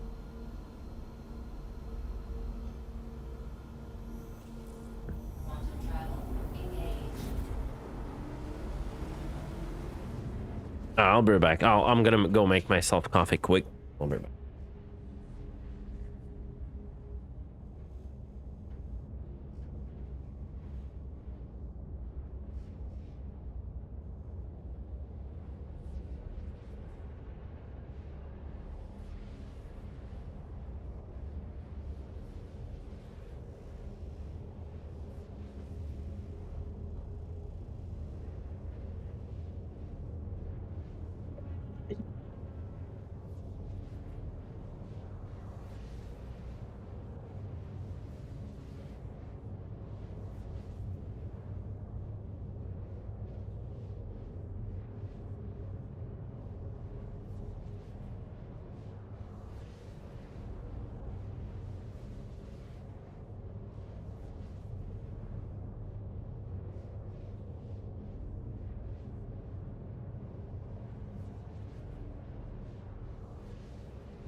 Back.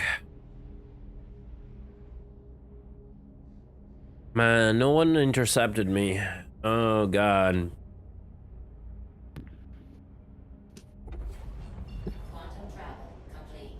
Where are all the pirates? Where are all the scum of the verse that traders constantly complain about?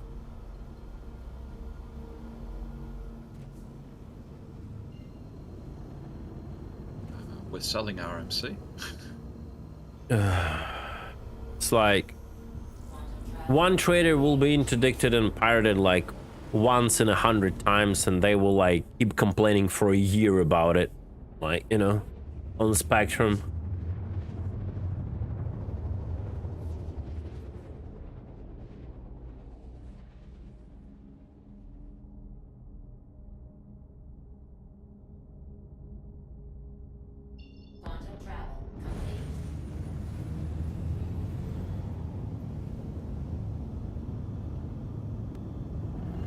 Hey, I'm Jewish, so you're kind of right.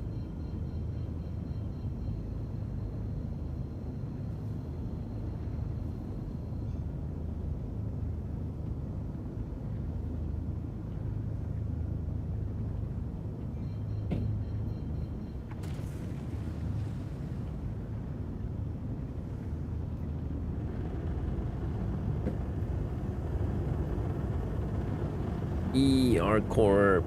Here we go. Oh, what? That's a big boy right there.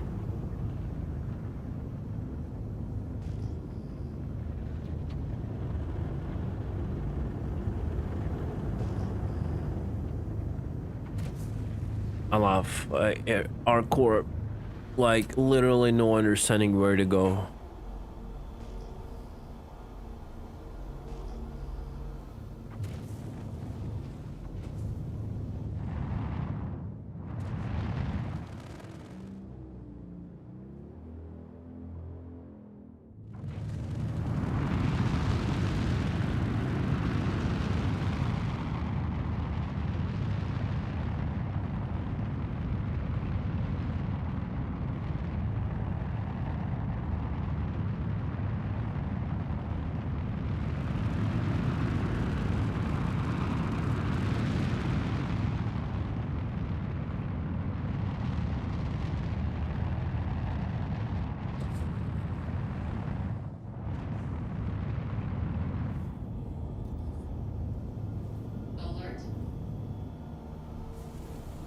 Please proceed to assigned landing bay.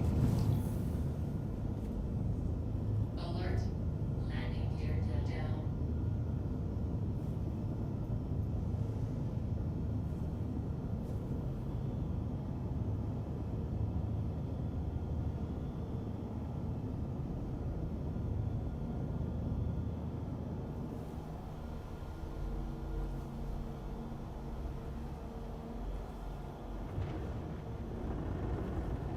Alert.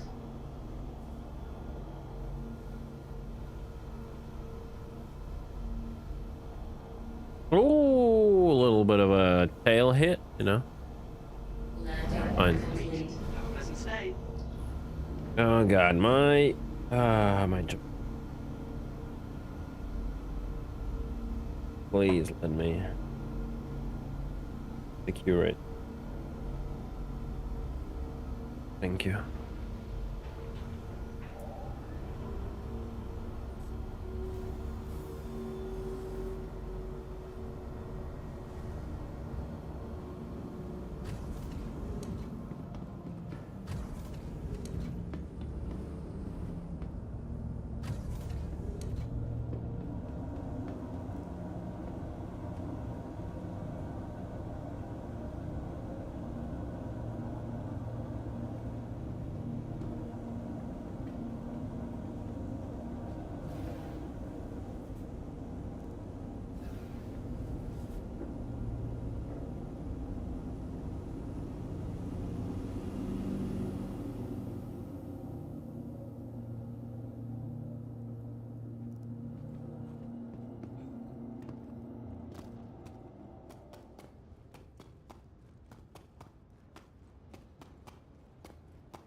It's always on the bottom level, I think.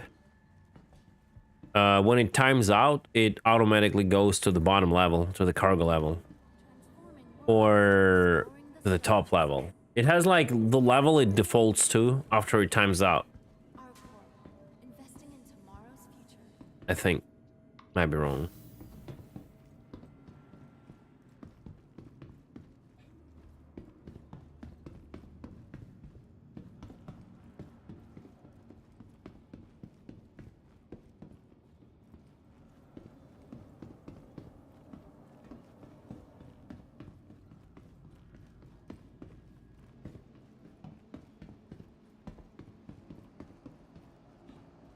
Redeemer main elevator? Does Redeemer have an elevator?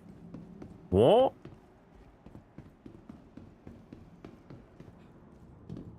Oh, Reclaimer? Well, yeah, like Reclaimer elevator, since they fixed it, it behaves really good. It stays open. You just get it to a level, and then it just stays open forever at that level. Yeah, that's a very good logic.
Now arriving.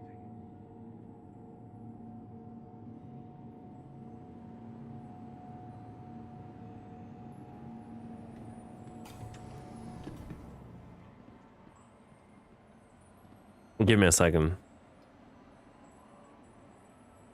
City Flight is proud to be the official transportation service provider. The Arc tram now leaving the station. Stand clear of the doors.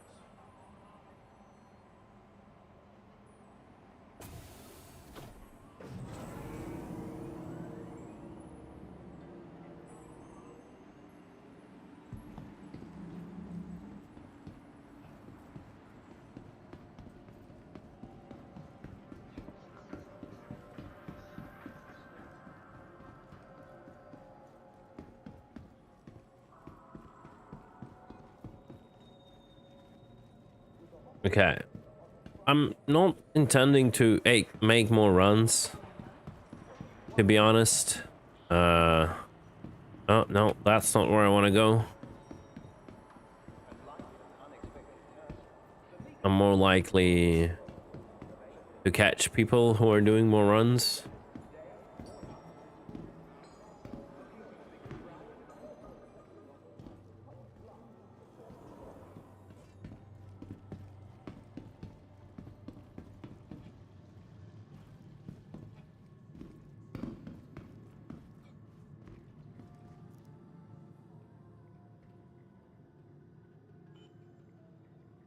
Okay, moment of truth. Full cell. Easy. Confirm. Very low inventory. Plus another 3 mil. We had 10 something, now we had 13 something. It's crazy. It is not right. Let me check out something. Could I have my 3 mil back so I can buy a ship while we're here? I want to buy a Fury while we're here. So. I will drop you 3 mils. I will drop Diddy 3 mils. Sweet.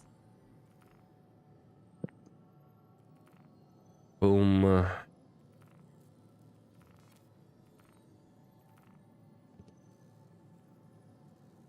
Boom.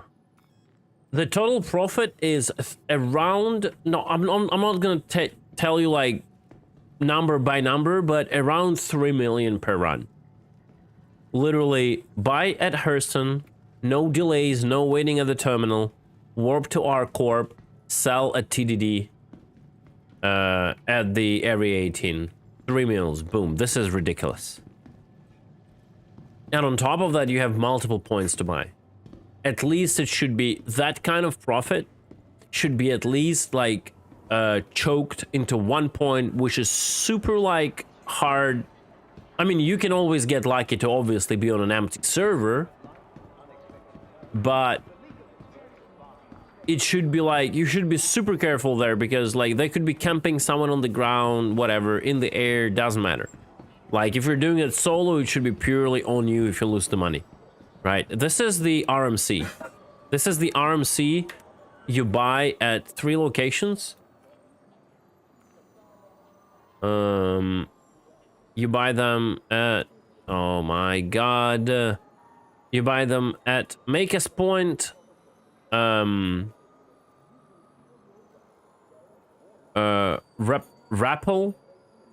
and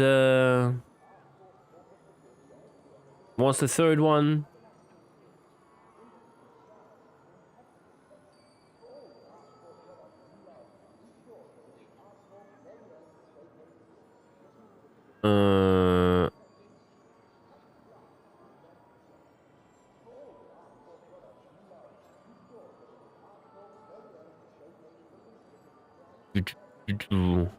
Pickers.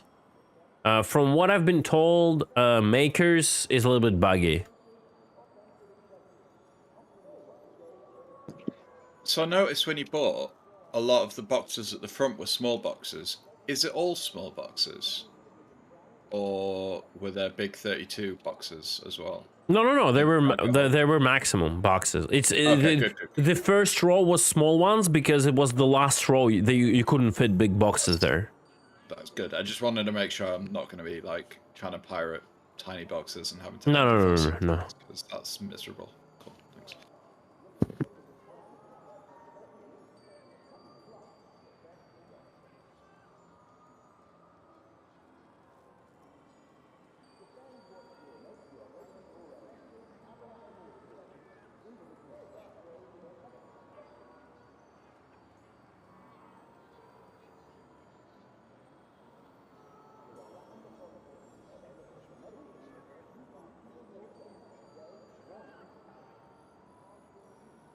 Yeah, if you had to travel and accumulate, I agree.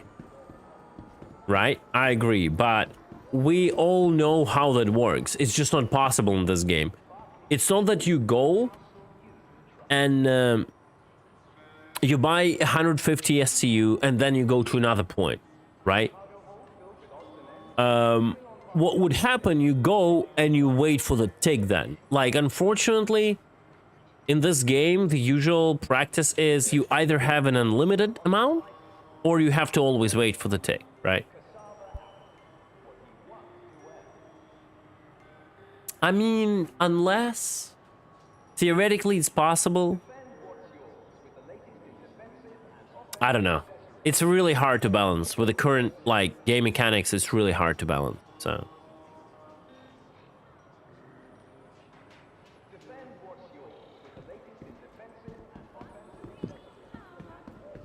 All right, I'm gonna go back to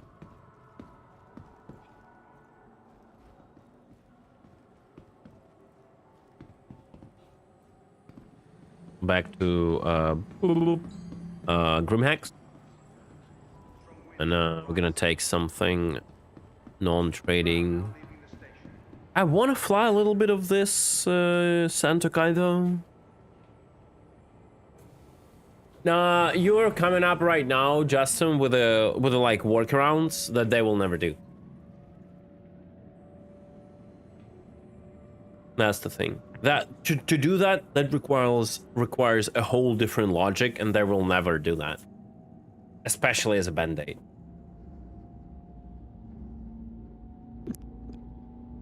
They just need to stop places generating huge amounts of cargo out of nowhere. Like, it should rely on players selling at those locations to build the stock for people to buy, because at the moment you're just cargo running, like, nebulous bullshit. Like, someone should be out mining in order to make the titanium that someone else is buying to cargo run. Yeah, but why the person who is mining the gold won't just go and sell it to the final destination then? I guess you would encourage that by having the...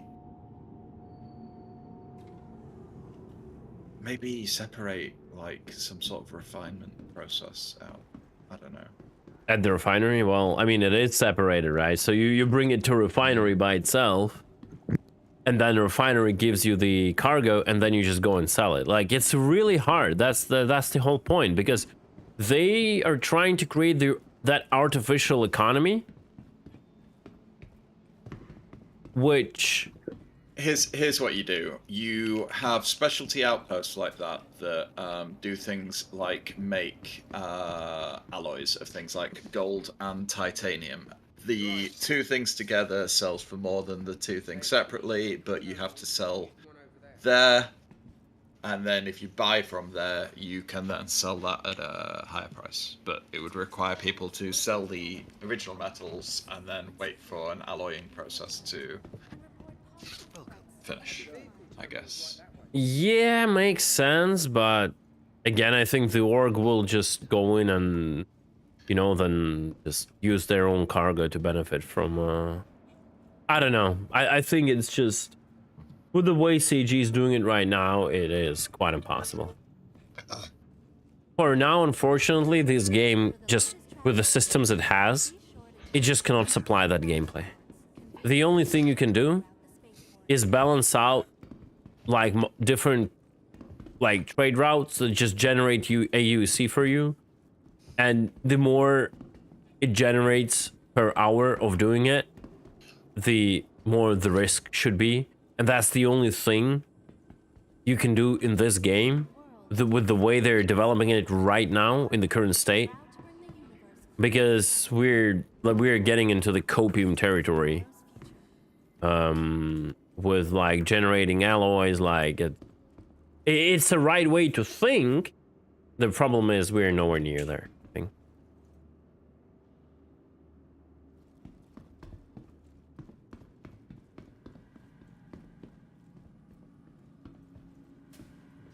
Your personal belongings are your personal responsibility.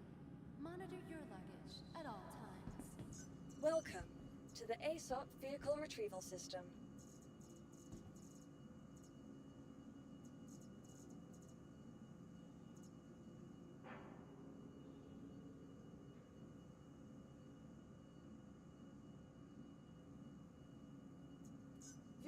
Your vehicle has... Please visit us For the again. latest travel information, be sure to check the departure and arrival boards, conveniently located throughout the spaceport. Team as well.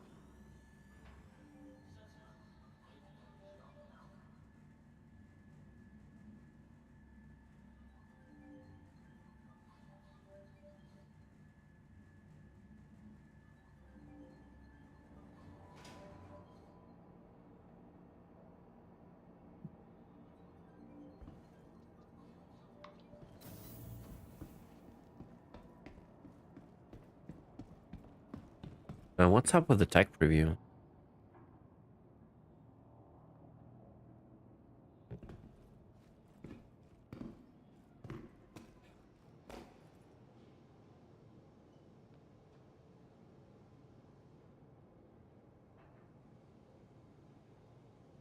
Nope, still no news.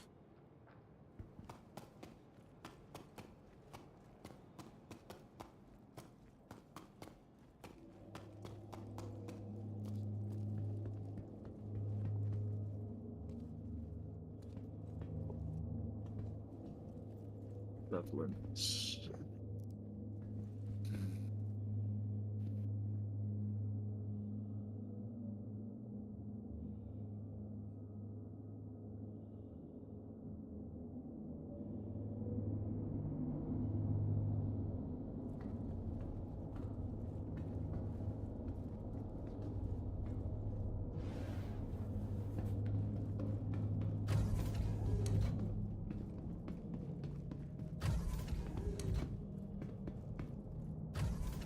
I am doing 3 mills a run, but that was the last run I did. It's boring.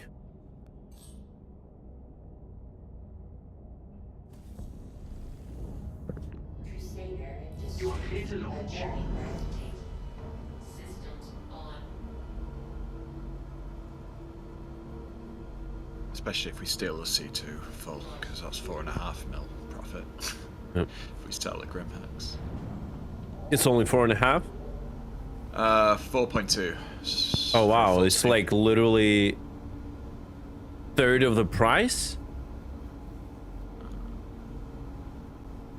Yeah, something like that. Are you looking into the prices of like ship whatever SC trade tools? Yeah. They might have the old prices. Yeah, possible. Because they buffed the prices of RMC. So it is competitive with construction materials. I'll investigate it a bit more. 672. I'm pretty sure.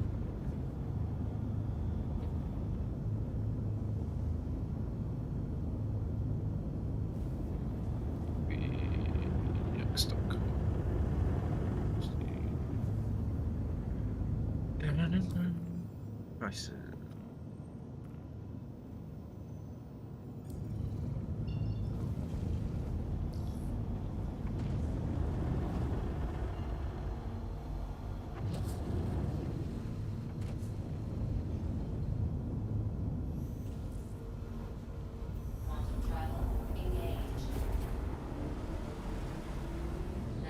I'm gonna take a ship and travel to Brios. Destroy it. Alright, I'll be back.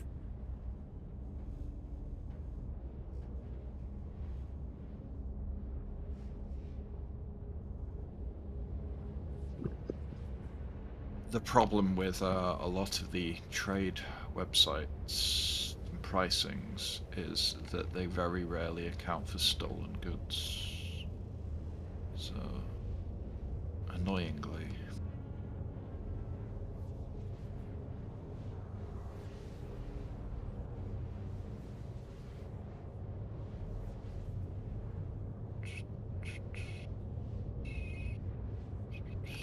Yeah, like UEX Corp only gives you non-stolen prices.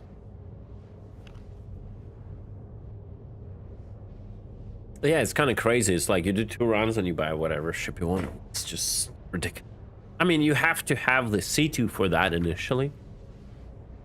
And you have to have those initial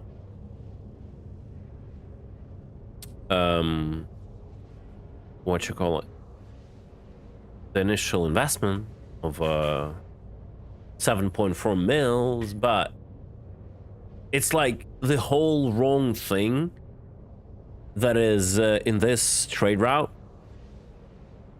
is it suits like everybody. It's not like, let's say you have little money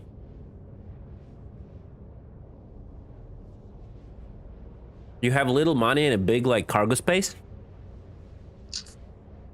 and then you go for a big margin, low cost, big margin, right? And then, or you have more money but you have less space, and then you go for the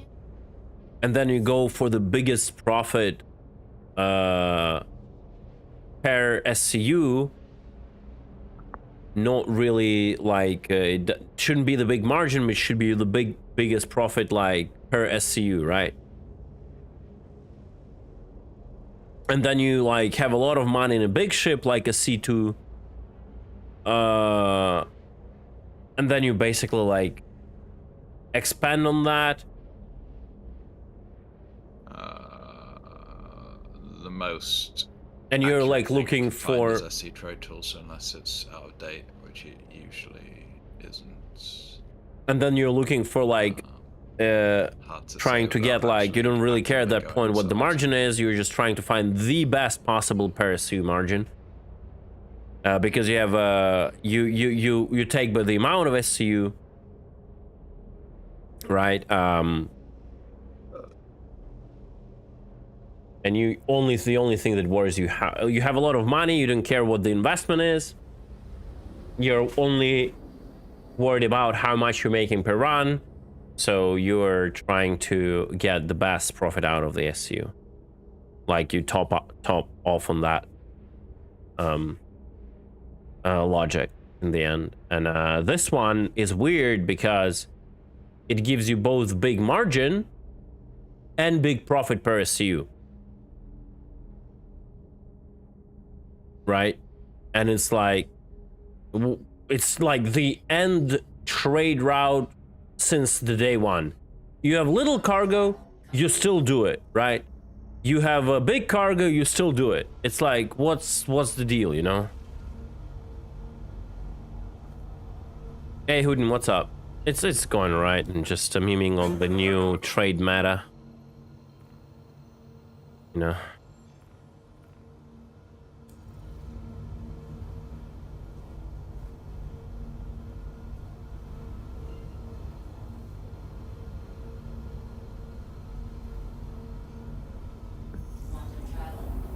I'm enjoying it as much as any other patch. There is nothing crazy about it.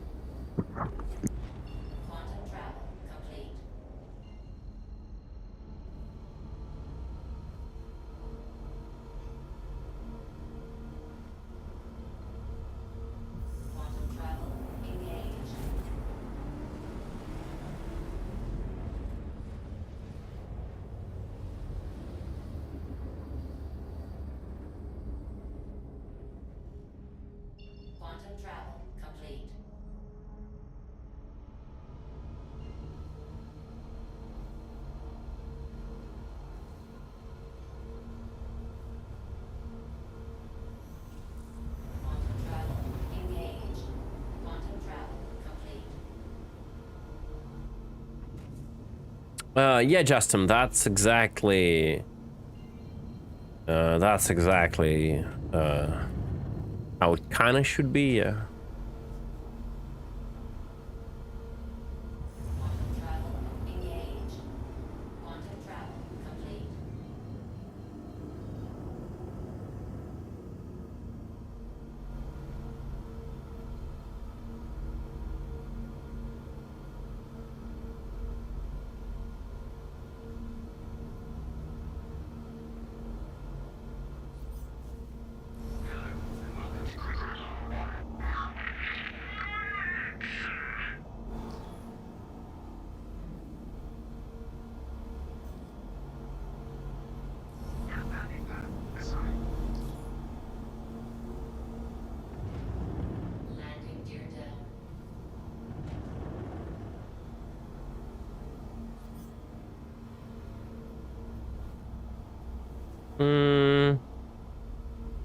Alex, how far I will see blues? Blues, can you just go away without the shield? I want to see what's the distance.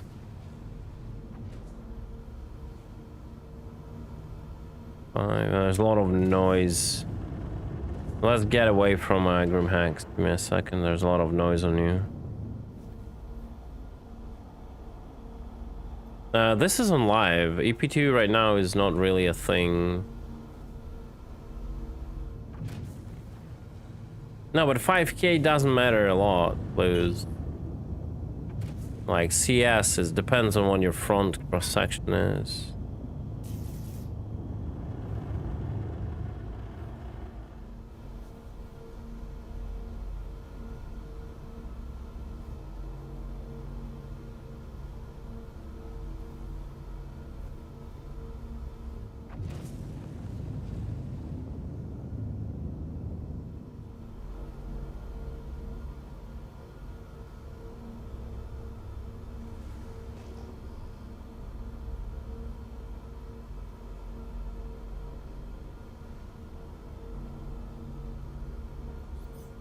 .3.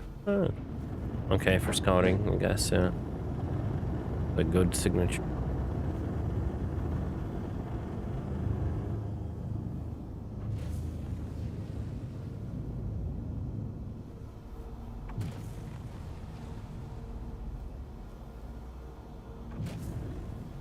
I don't really like the main menu. Like, I like the main menu, and I don't like the gradients and buttons, to be honest. But other than that, yeah, it looks better.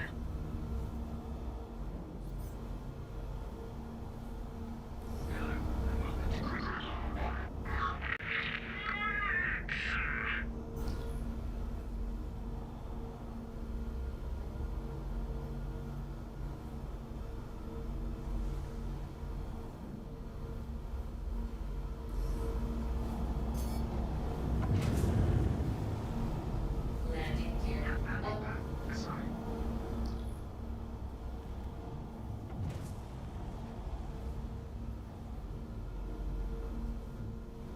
Landing gear down.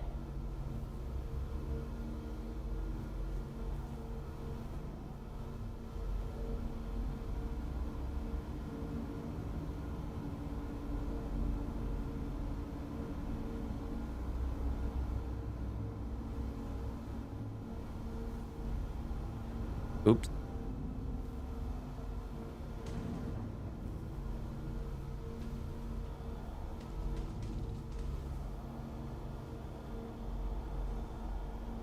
Landing complete. All right.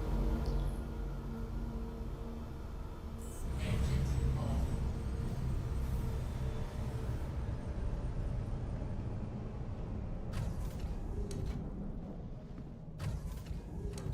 off. Does someone knows the quantum fuel on Santokai?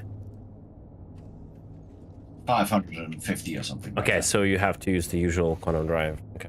Mm-hmm. All right. Is the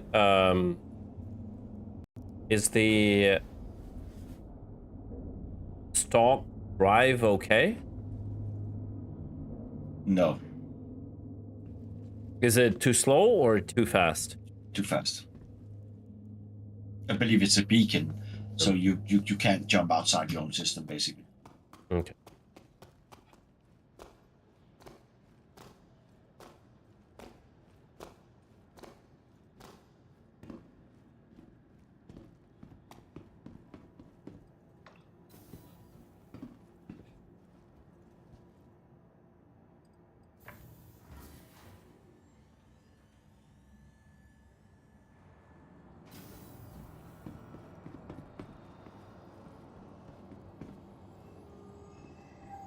Welcome. Please visit us again. Welcome to the ASOP Vehicle Retrieve. Please visit us again. Welcome to the ASOP Vehicle Retrieval System. Vehicles, your vehicle Oh, has wow. been delivered to. Please visit us again. Welcome to the ASOP Vehicle Retrieval System. Please visit us again. Let me see. Let me see. Do I have something?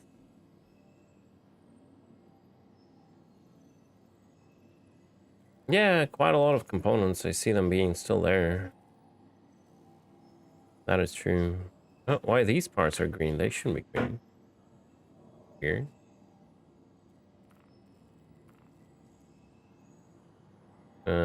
Atlas should be good, right? Should it? Yeah, that's very good. Oh, one Atlas on me. Range.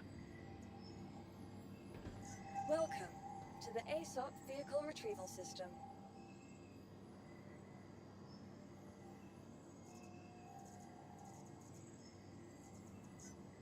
Your vehicle has been delivered. Please visit us again.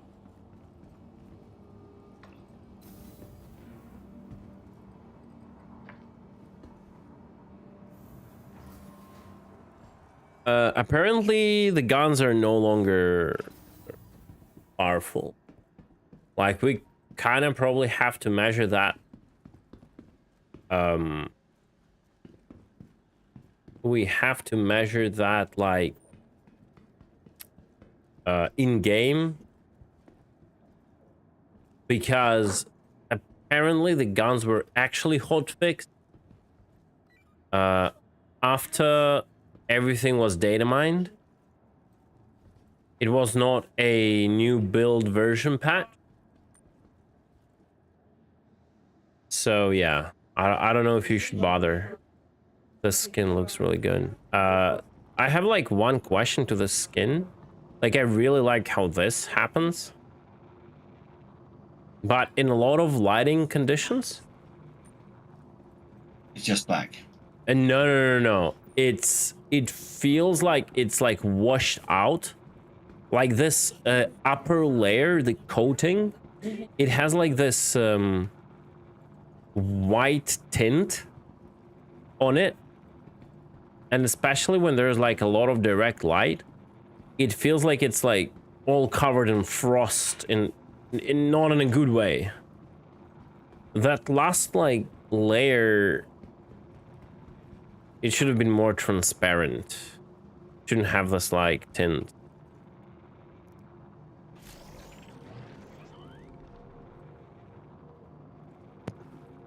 I really like that skin. I think it looks like a watermelon. Which skin you like? That one. The pink. That sounds fun.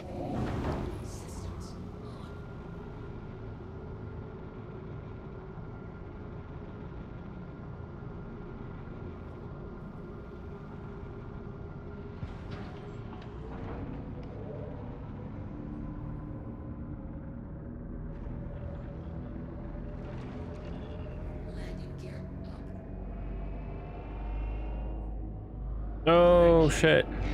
Diddy Blues told me to go check out the skin, but I freaking missed it. Well, later then. But he forgot to equip it. Yeah, I went there. I was like, this just looks like He equipped the yellow banana boat, and he was all excited. So this is what I mean. If you look like from the side, you have a feeling that it is like, it has like this weird like foil on it. I don't have that on mine. Maybe it's something graphical, like a higher settings. I don't know. You see what I mean? Yeah, I see what you mean. It's like it has this like semi-transparent like cover like that, something like that. That is like this. I don't think that's settings. I think it's just. You sure you didn't have it? I don't have that like white thing you have. I have a lot of other issues though.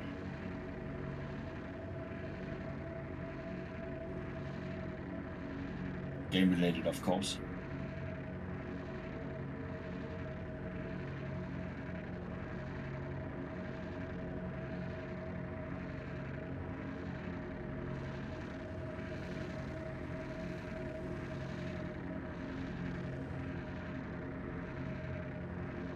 Yeah, a factory screen protector. That's what it is. That's what I'm trying. That was the phrase I was trying to come up with. Yeah, exactly. It's like a protective screen that someone forgot to remove. Yeah, literally. Yeah, this haze, like this frosty whatever. You forget to wash it. I like the fact that you look at this. And it's like almost like black. My eyes, look at that. Whoop, whoop, whoop, whoop, whoop, whoop, whoop. And then it like turns and it's like becomes red. That's super cool. Yeah, they look like eyes from some sort of weird horror movie. Yeah, yeah.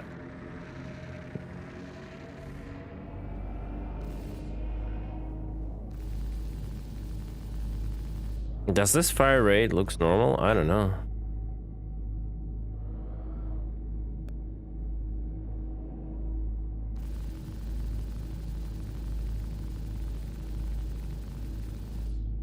I think it is.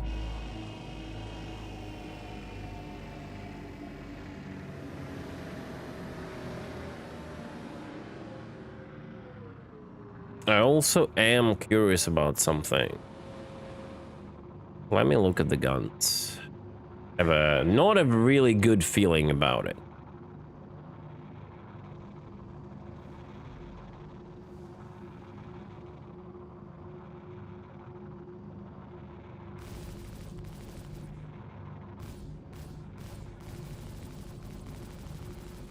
Oh, the animation is cool, I'm not gonna lie. But I have a bad feeling. I mean, it's... They're like covering it up, but...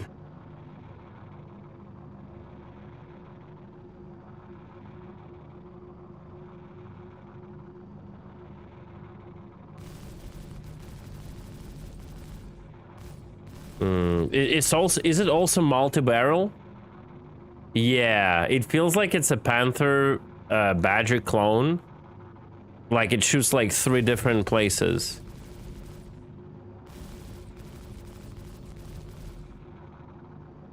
Like it's a 3-barrel like a Panther would be. Just like the rain on the tank is the clone of But it's also one of the manufacturers that went together to create it for it, wasn't it? of the attrition. The animation is cool though. Yeah, but I think it's also a clone, just like the rain is a clone. I think it's a clone of a Panther. I don't think they're 750 RPM. That was fixed. Air curl is showing the wrong values.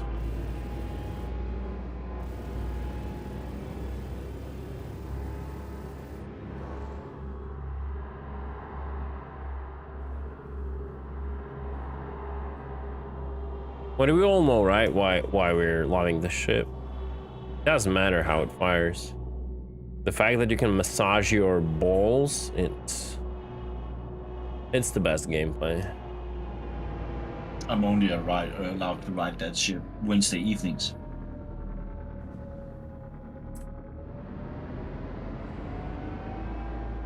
Also, something that I mentioned, like you can hear my sound. It like depends on the speed I'm going, not on the thrust I'm inputting, right? Yep. And here I am drifting, and you still have the high pitch, like I'm doing something. Try and go F4 now. Yeah, but you see?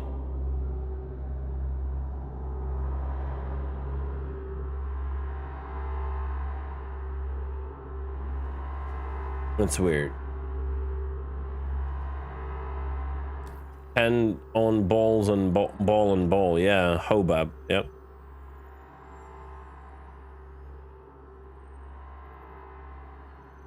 All right. Well, what we go to Hurston, I guess. We have no other options. Looks like it.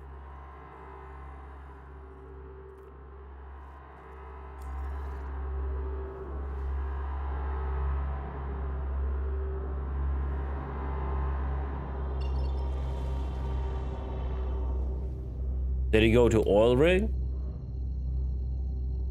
Who, me? No, not you. In chat.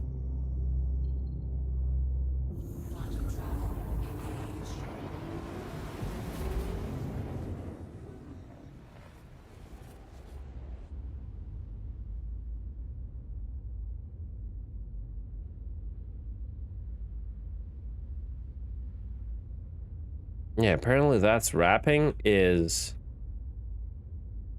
the thing that creates this effect on the angle.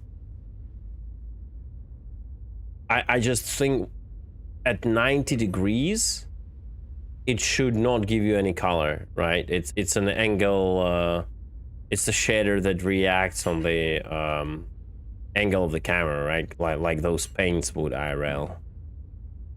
But I think they just did something where even at 90 degrees angle, like it would still like lose a lot of color. I mean, maybe at super like 90 degrees, it actually, like you see, there's a very little tolerance. See?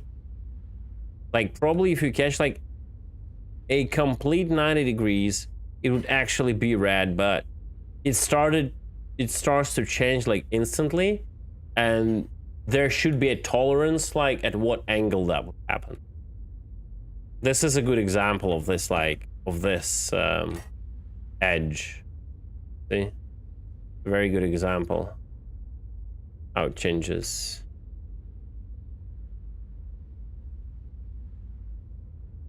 But overall, that's really cool. I like how it like choom and just becomes red and now it's like black. That's pretty cool.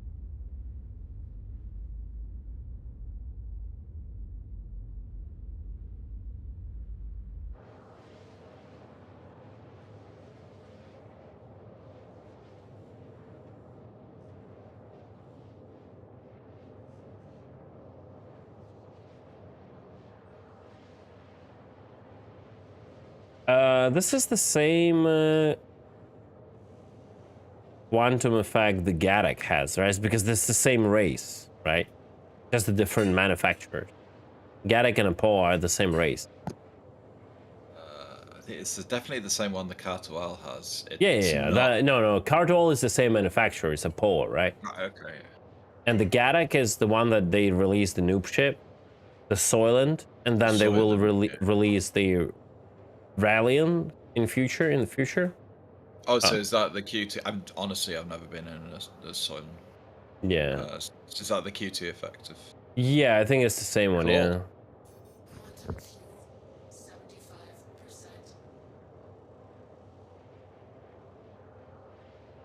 And then the Talon effect is like with this like rings that's a different race, the bird guys. And you have those like rings that you pass, like rainbows. And then you have the Banu, and they have the rave party laser show in the warp, right? The green one, yeah. I think that's what it is. Oh, you went to the Weeping something? Yeah, our guys were there like an hour ago. It was fine for them, I guess. No, it was 100% not. Oh, it wasn't fine? Okay. Nah, don't go there with the old way. It's just bad. I'll just go there and die then. All I found there was a crybaby.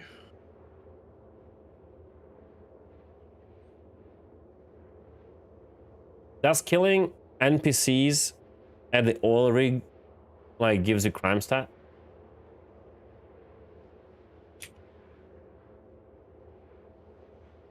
Don't know. Or are they like whatever gang that Huey doesn't care about?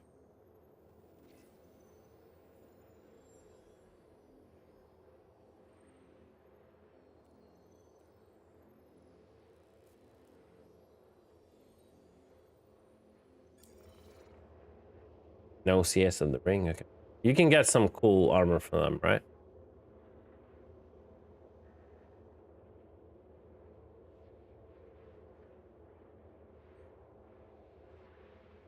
I don't have a ship to load that armor. Does oil rig has the private, the personal inventory?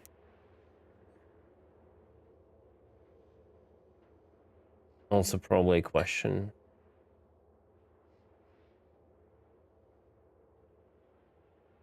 It has an inventory, okay.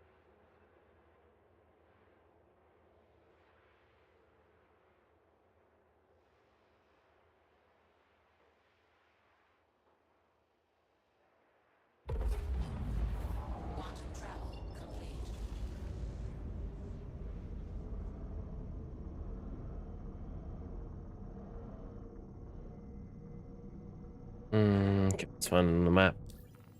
Be easier.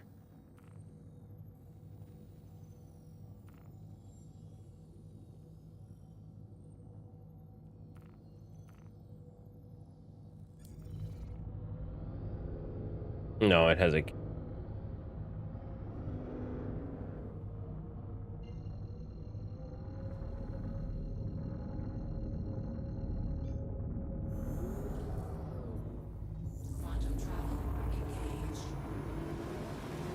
I don't know why the oil rig is called Wailing Cavern. That like a big question for me.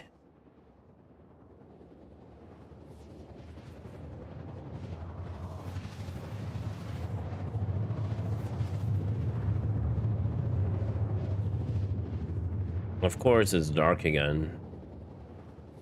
Would have guessed.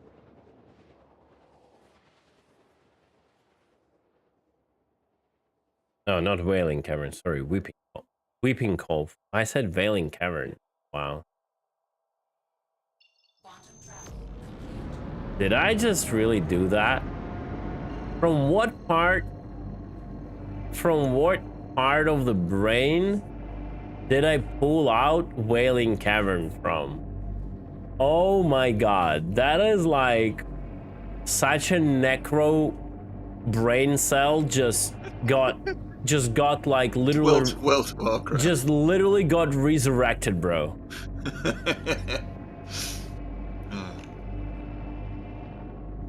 Oh my god.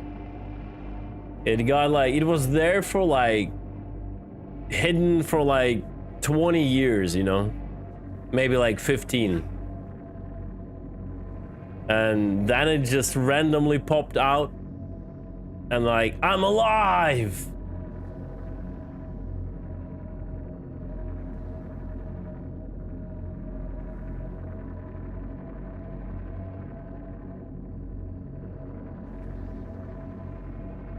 What was the location name?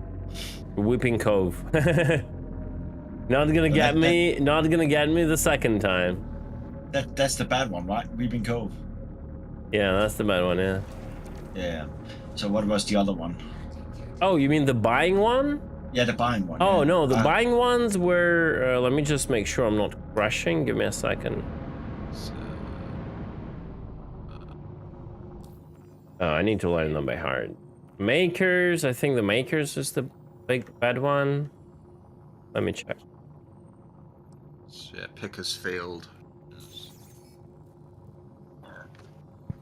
Yeah, Makers is Might Be Broken, Pickers, and Rappel.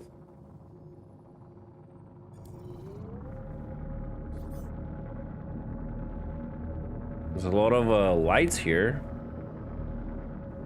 I'm in a VTOL mode.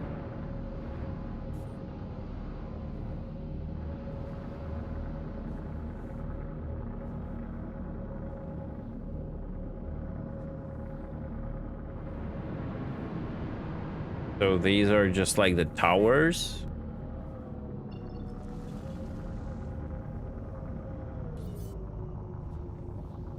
It's a sniping tower. You can like snipe from this tower. It's like less than a kilometer to this one. And you can do like sniping duels from tower to tower, yeah. But that's also, wait, that is also not the rig. No, What's that's not. Does it cost to fill a C2? Sorry, what? How much is it to fill a C2? 7.5.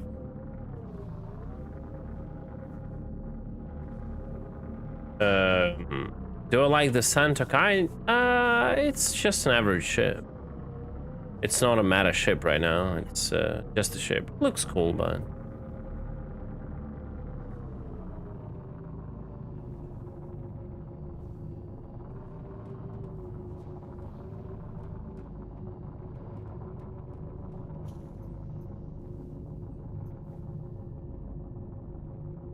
That's crazy. And he doesn't know what is even more crazy. That if he's gonna fill it up on this server, he might be in trouble. He's skint. He's not gonna do it. Yeah. The Beast Chair guy was whinging that he had 2 mil left and his C2 had gone missing. Oh wow. Poor guy. I wonder why. There's a bar. Oh, holy shit! We can get shit faced here. Look at that. I would still have a habit from playing Starfield with the thievery skill to like take all the drinks, like all that drinks, and then sell them.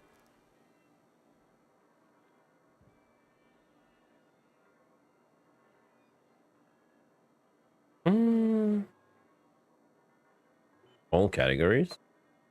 And so there is nothing to buy here. You can only sell here, and you can sell here what, like gear? Yeah, nice shop. For sure.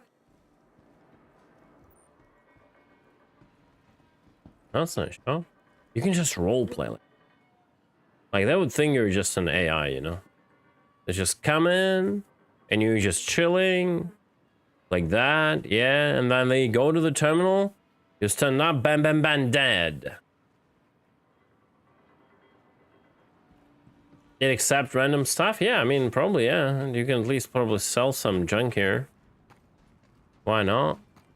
So, this is not the rig, I guess. I was lied to.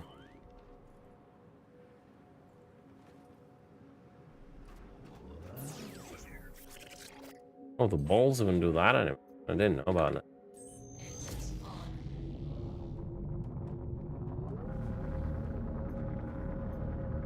Yep. Rig is there. It's just over the water. Does it have like is that the rig? It should be flames in the tower or something. There should be No, something. that's the fucking aerial. Bro. Oh, where is the water though? This Very game this game needs to do something about it, man. On you. Oh, those lamps are the rig? Yeah.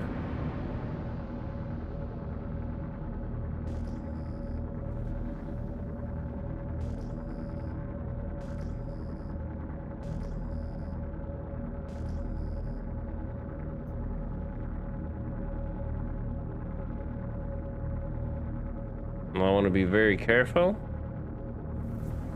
to accommodate for the fantastic FPS that might strike me any moment. Yeah. 0 FPS, frames, brake.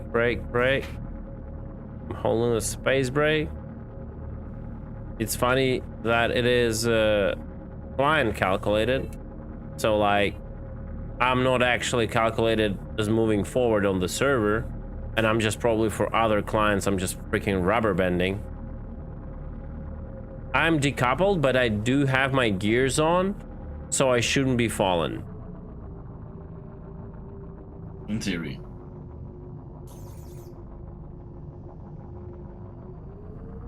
Okay, we'll pass through the initial lag. Seems like. Is this like the landing spot? Is there any like ladder? Oh man, you could sit in one of those like windmills and just snipe people. That could be hilarious. But we need boats now. What is this? We literally need boats now, CT. The A90 will get a sailing module. Yeah. Boat tech when starboats. Start Marine tech. Start swimming and start floating. Yeah.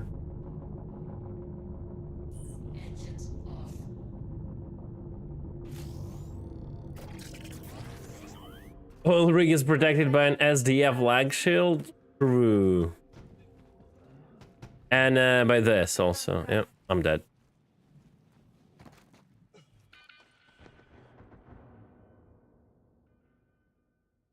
And by a fantastic ability of the ship to put you through the ground. Yep. Oh. Both of my lags are probably tier 1 injuries now. Quality content right here, guys.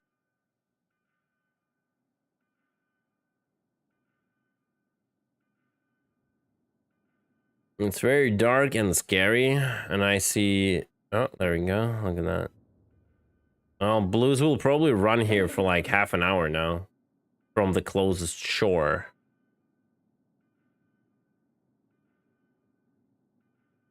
Create a med beacon.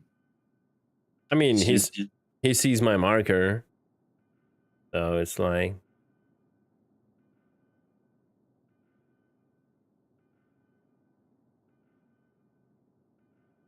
2023 next gen AAA game still doesn't have any reaction to water besides ships exploding.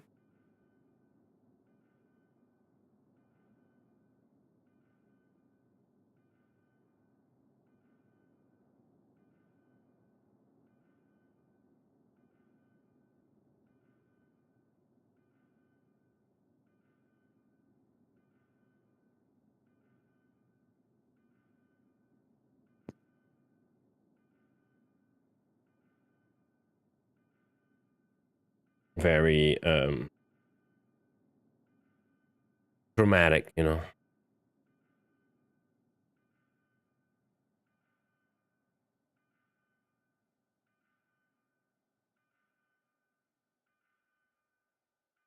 Corn, just don't die and don't crash into invisible asteroid. That's simple as that.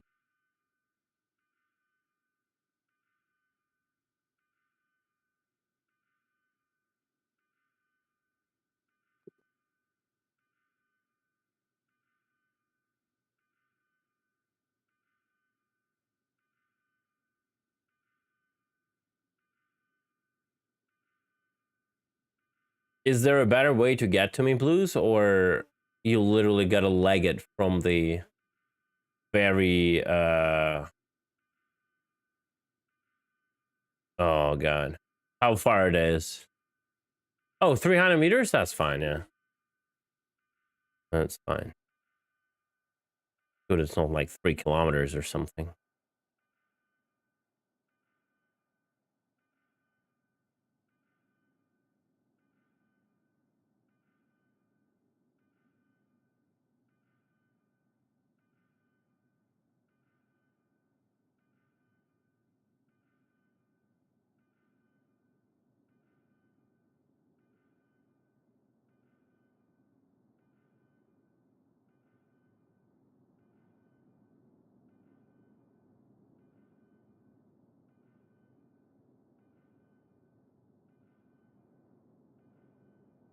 The hell was coming, guys?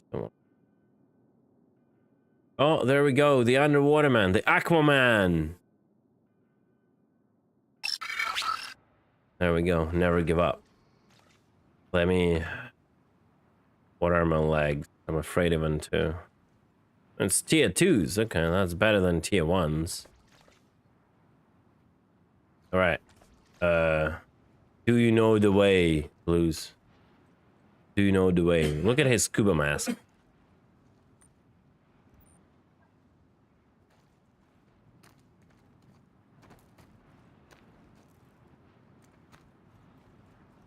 Bro, this underwater Star Citizen Adventures, it's something else.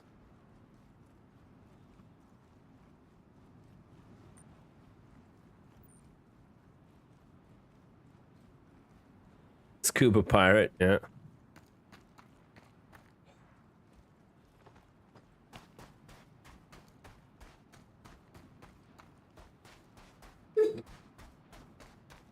I cannot wait for like actually underwater content. No shit, they're gonna do it 100%. Like, I don't believe they won't do it.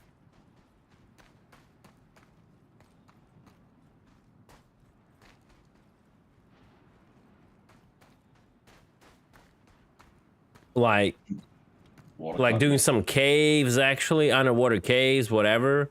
They 100% ain't gonna do it.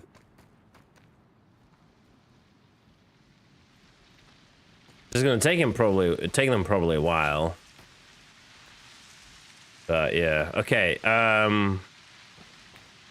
Nice view, but can you drop me off on the rig? Your Mantis took a hit? Is it like GG completely?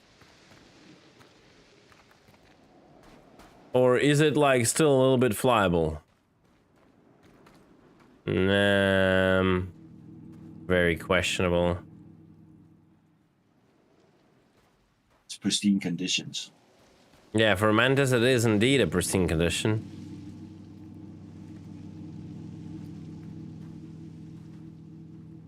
I can try, but frames, yeah, I agree.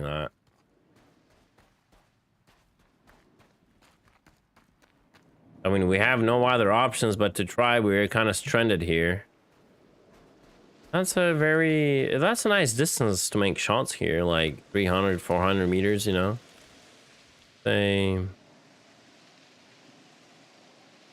Some good trolling you can do.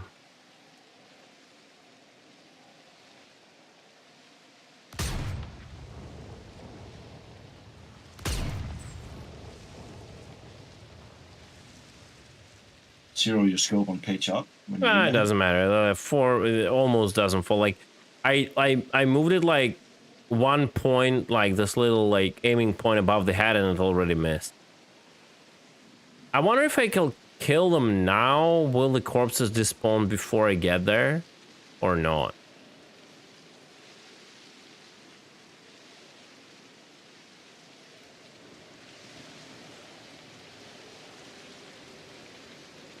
Can you try Blues getting in the Mantis? Do we have anyone around overall? I'm at Pickers in a Mantis.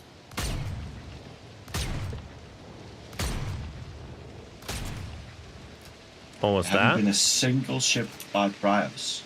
Not one. No, there'll be not at Bryce, bro. That's the whole point. They're not gonna be at Bryce now. They're gonna be all trading that RMC now.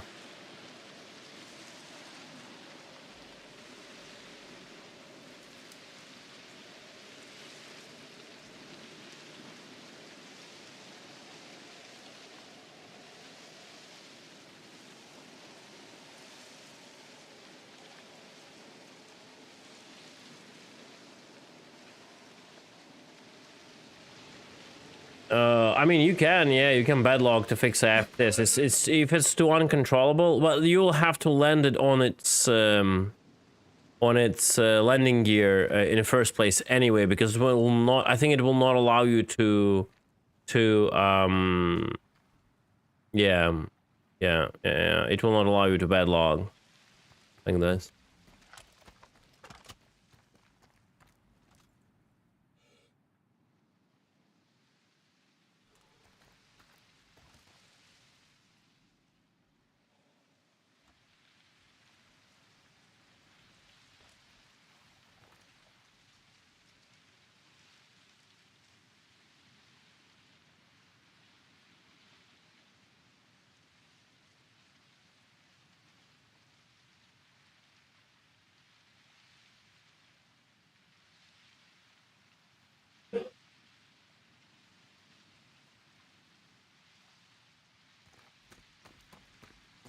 Did they fix structural salvage, or is it still a joke?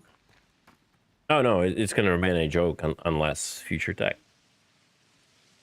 Okay. And I think they will never make actual munching. I think they'll just, like, you know, let people accept the fact that what they've been waiting for years is not becoming a thing. And wait, what? Loses 100 kilometers? How did that happen? And they'll just, you know, just brush it under the carpet and forget about it. They'll make it look better with time with the Maelstrom, but the core logic of not actually needing to tear apart something or cut with lasers will remain. Okay, it was just whatever. It will definitely get better, but I don't think we'll have actually what people were promised and what they were waiting for, and the reasons why it was delayed. So, all right, I'm in.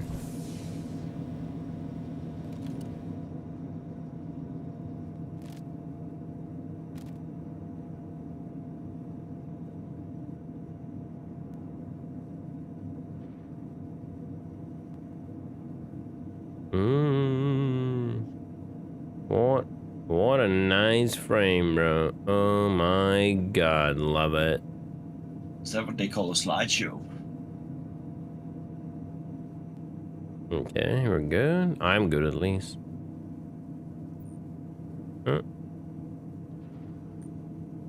I had no. This location is special. This one is special, Corn. In a Grim, that might have been just the shaders cache, theoretically.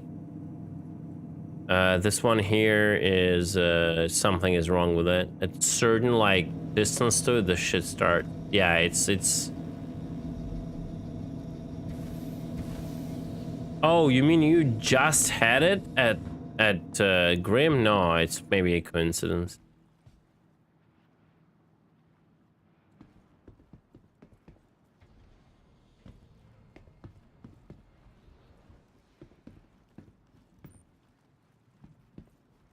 Yeah, it probably is just a coincidence, I guess.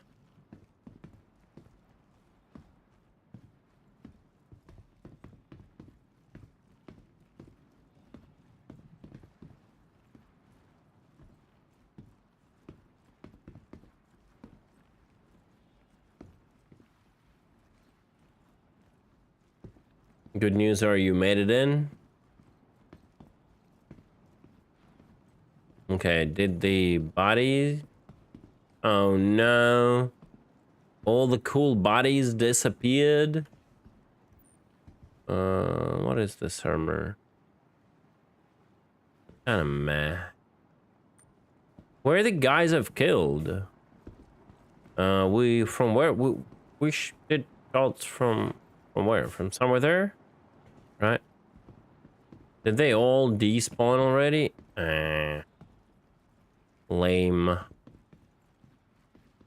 Lame.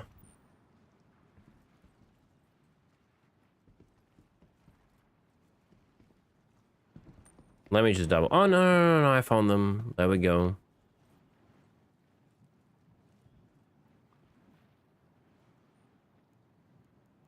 Let's go. This is so bad this has local. Look at that. Hell yeah. But that's all like... This is... Like all this gear, this is actually the first implementation of a gear that is not... Like, you cannot go at 0G with it, without the pressure, but it will carry ammunition and all of that stuff, right? So this is kind of sick. My only question is, what is the undersuit? Weird, look at that. Stuff moved.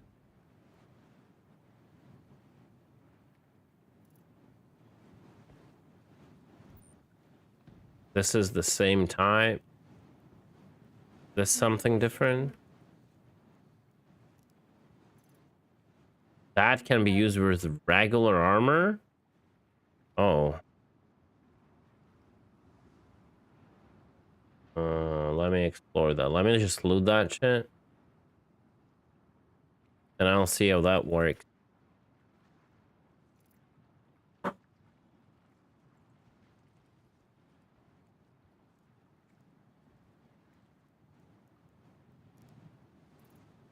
Like they gotta start like thinking.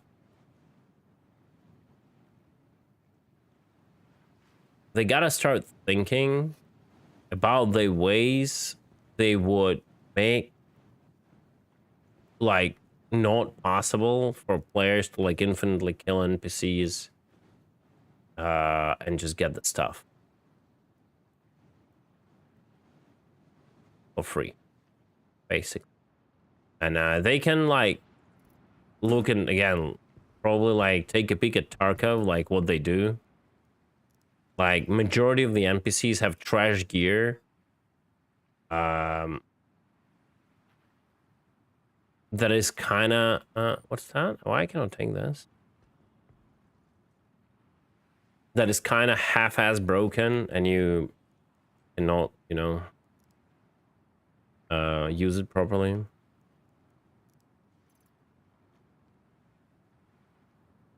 You did some tasks, and the new repeaters are 750 RPM.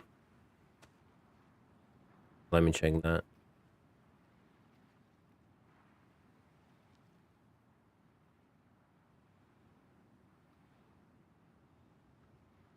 Yeah.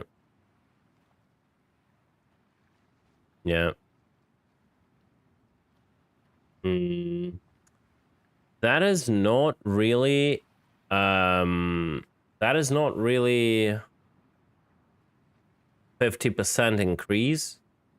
Like, or is it? Wait, if it is, yeah, it is.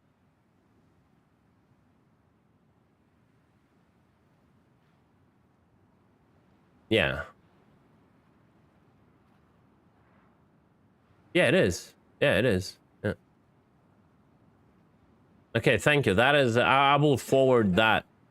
I will just straight up forward that. That's good to know. I mean, that's not good to know that it is still like that, but it's good to know that we know the answer. Okay, I'll forward that right now.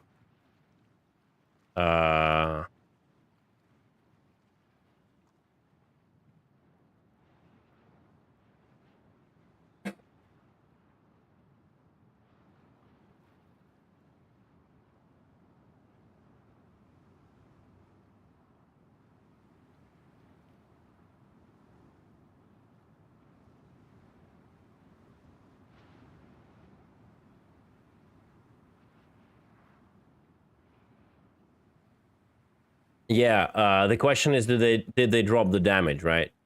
That is the question.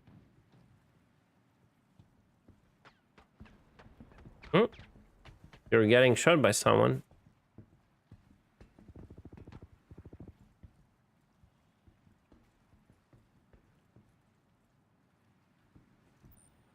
Okay, this is all the same gear? Did I loot already this kind of gear or not?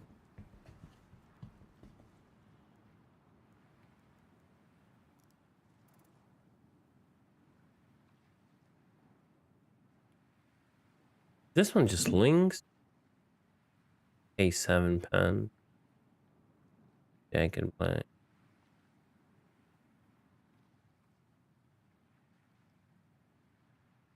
Do I have these masks already, or for that hood, or no? Did I manage to loot them? Is it actually the first one?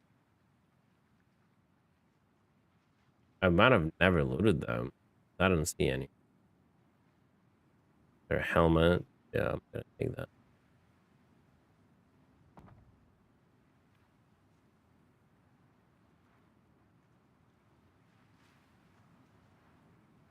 Well, 12 FPS gaming, let's go.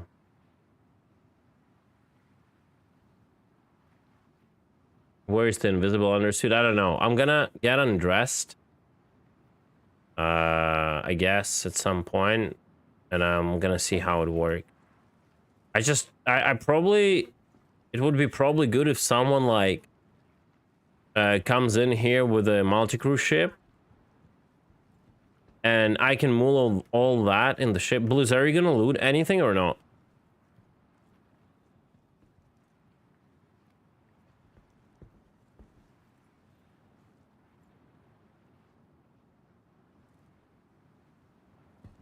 And then we can move it like to somewhere, to Everest, let's say, and there I'll just take some guns. Okay, and there I can see what equips to what. What is this, bro? Like, is literally his is that the pants I can see here?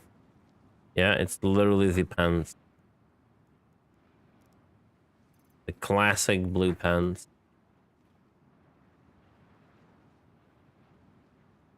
This is just Inquisitor, you see, it's like, and he still has the trousers. Like, how does that work?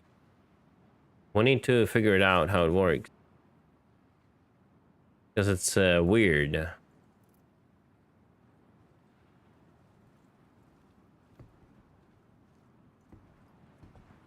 You're gonna take this, machine guns, all that shit. This is the, what's it called? I wanted to say Wailing Caverns again. Weeping Cove. Weeping Cove. Yeah, Weeping Cove. Oh, this guy is totally not bothered by the fact that he was just murdered with everyone else, and now we're looting. Just chill. Just chill. Oh, he just ordered a new set of gear on his mobiGlas. I saw it. Yeah. He was like, oh, thanks for 69 AUEC and reviving me. There's a ping above you. Probably bombing coming, not gonna lie.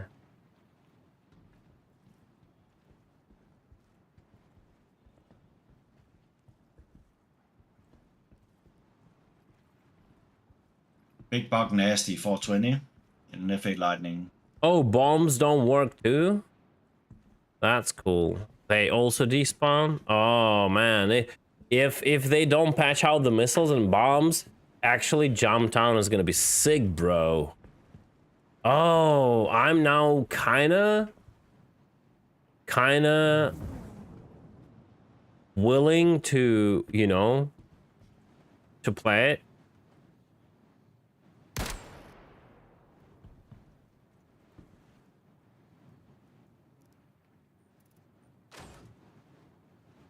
Now, missile spam is not, it's annoying, but it's not that of a killer.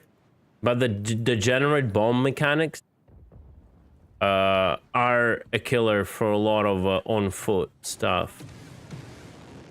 Unfortunately, I don't have a railgun with me. Yeah, Diddy hasn't coming. He literally called it out.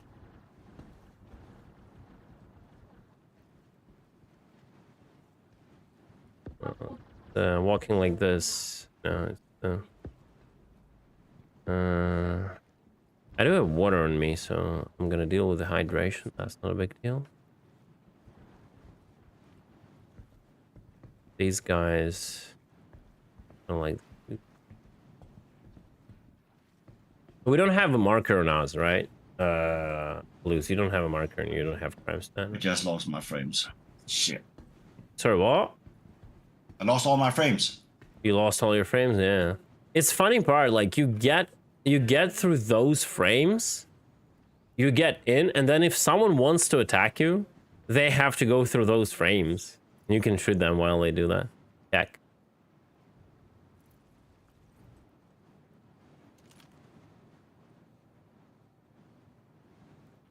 No, but the Jumptown, the missiles of the Storm AA are also going to be screwed, though.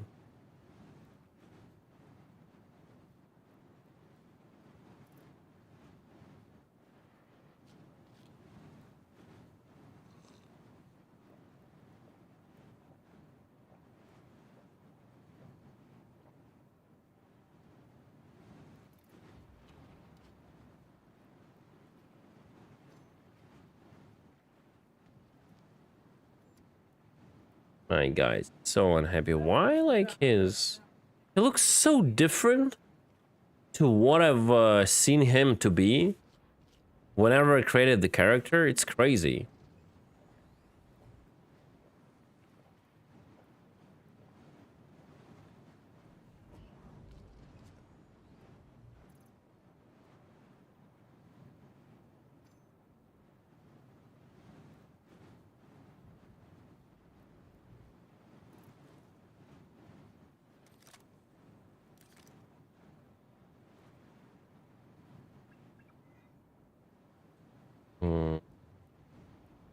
Air mobility. Rockstefan.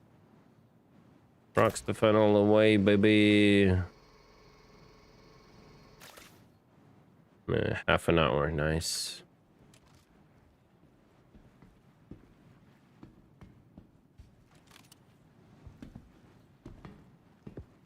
Oh no, he's shooting Diddy. Oh shit. Oh yeah, just lag and die. Okay, when he's lagging like this, you can try like shooting him. He's gonna stutter for quite a while now. Yeah. Get rid of him. He's gonna jump back and forth, so you gotta catch that moment.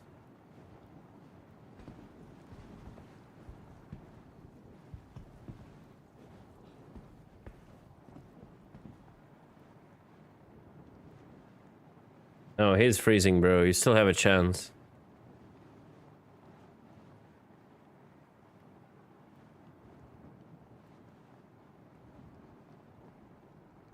Do you have size 5s? No? No, he's back. Oh my god, he doesn't know. He doesn't understand that he has to just commit to like either get in or get out. He like keeps spinning in that like area of denial, and he's getting wrecked, bro. Yeah, there we go. Let's go. That's hilarious. Just area of denial. That's the best anti-air you could ever have, bro. Now you have to be careful, Diddy. Yeah. What's this? This is FS9. I don't think I have this one. Oh. Wow.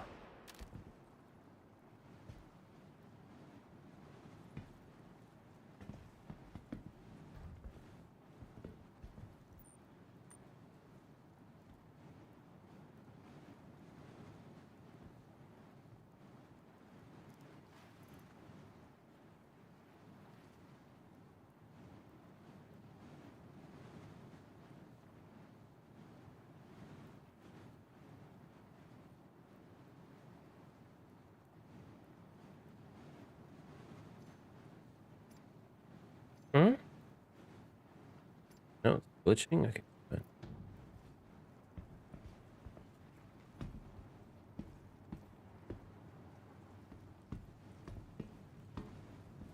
Yeah, some missile launchers here control, like, I don't know, railguns, like some turret.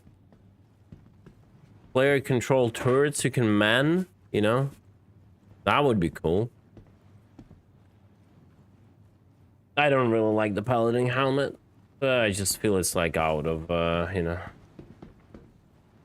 But again, it's personal. I'm not saying it's bad. It's just a personal preference, personal tastes, whatsoever. So they have the same like tower with a notebook.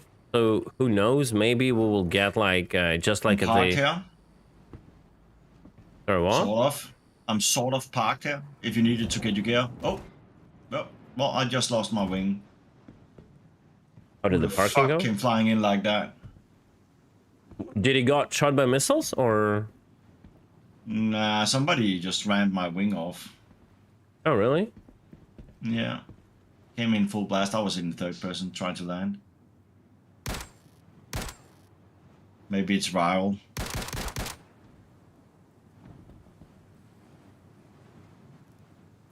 Get some cool stuff here I want to take.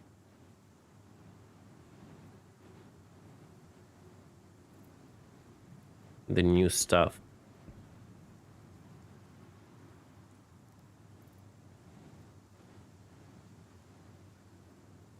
They probably went for you and then they lagged.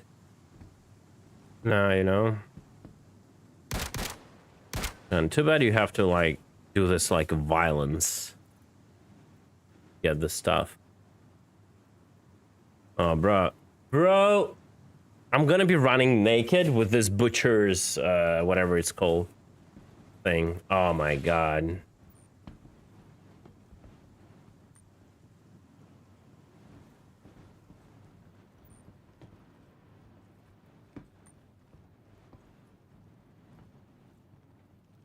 I think he just lagged, bro. He just like was going towards you, and then apparently he just lagged.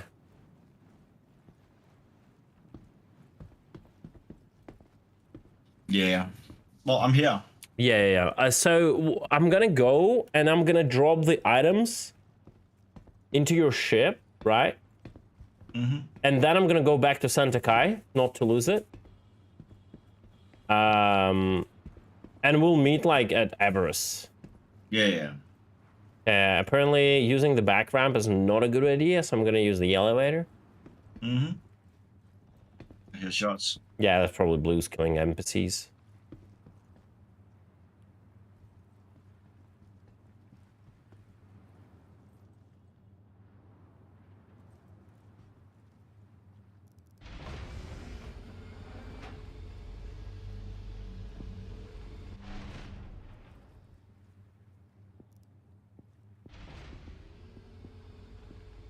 Apparently they respawn, I think.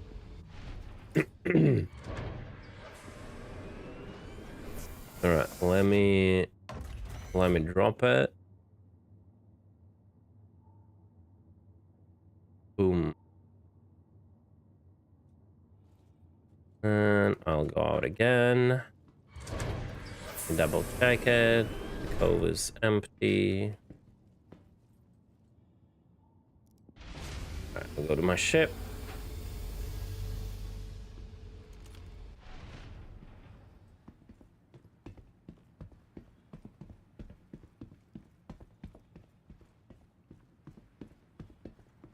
I'm just gonna wait until you pass the engines. Yeah. You clear? Yeah, I'm clear, I'm clear.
Man, people are memeing like about different what does that sound reminds to them, and now I just thought about something else, and I don't want to talk about it.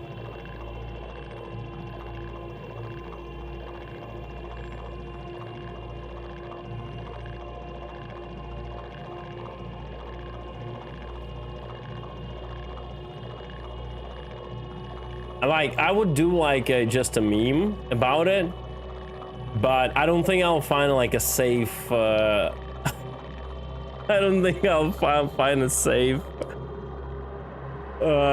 place to post it. That's the problem.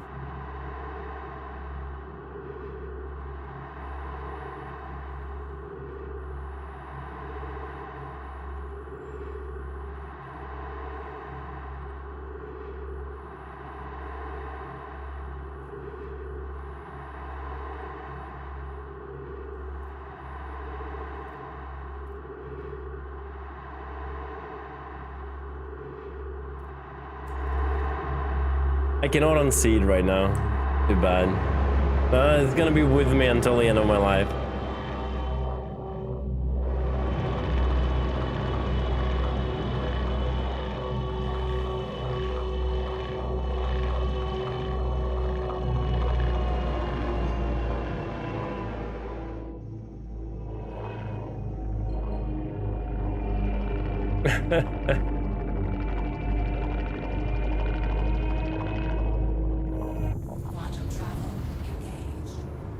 I'm definitely buying that shit.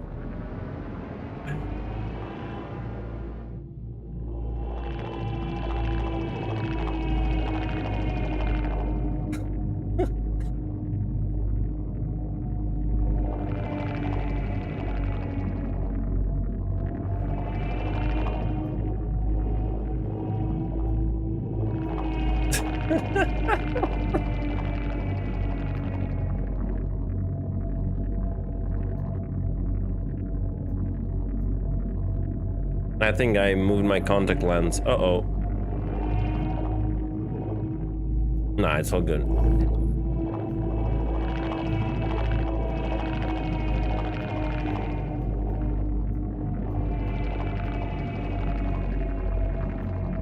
Landing gear down. Please proceed to sign landing.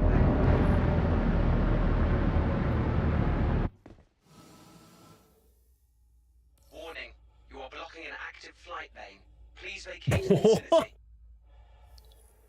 Hello?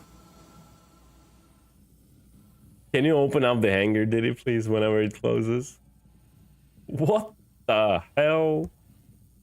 Yeah, the fuck did you do? Bro, like, Yeah, I was this is a big hangar. If you go in here, you'll die, mate. I was just like flying, bro, and my ship just got despawned.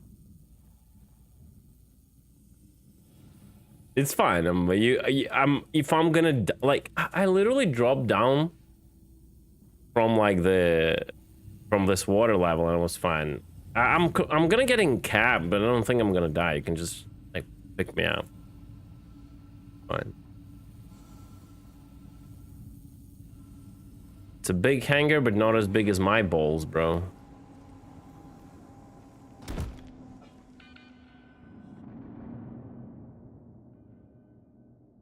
Yep, I'm good. I'm actually. Oh, you have the roof elevator, right? That's all good.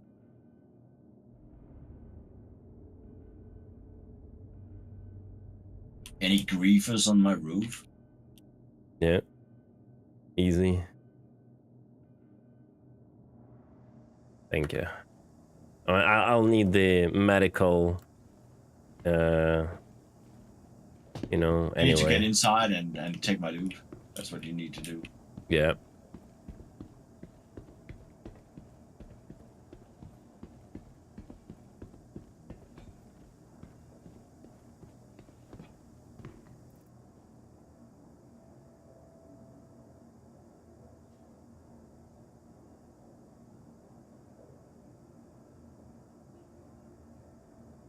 All right. Very nice. Let me go patch myself up and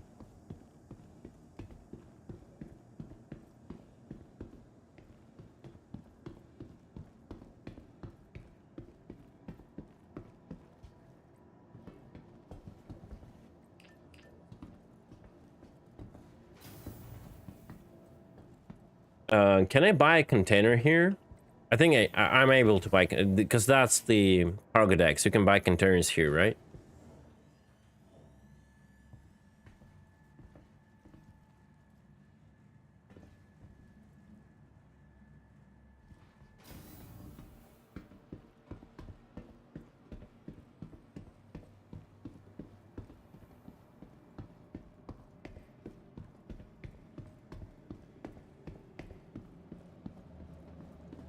That's a fresh guy right there.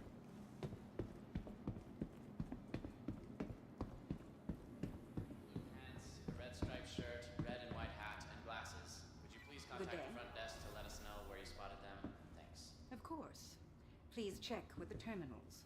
This is a reminder that patients and guests are not allowed in the staff lounge. You need at a price you're gonna love.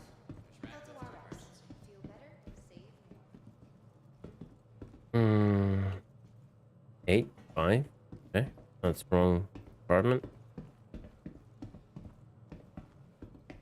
Attention, emergency staff. Got an accident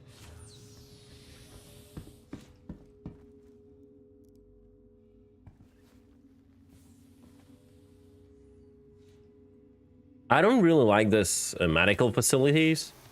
I think they're very old school. Like with this technology, you have to go like just a medical drive-by.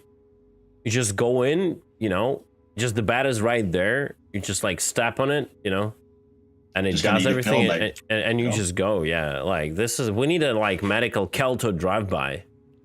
You need a medical drone you ordered through your mobiGlas. It just comes and fixes you up, Yeah. no matter where you are. Uber Med. Yeah. There you go. Uber.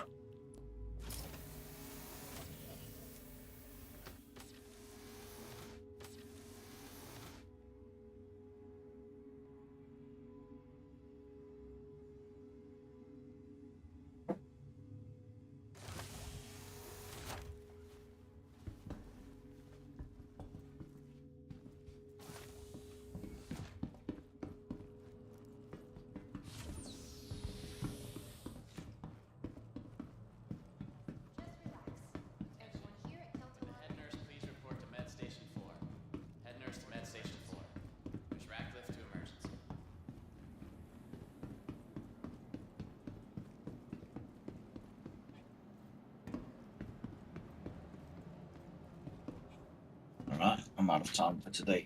All right. Thank you for the games. Oh yeah, thank you, dude. Oh, it's 9. I'm just gonna meme a bit and I'm gonna call it. I don't want to overstay today, no matter that it is Friday.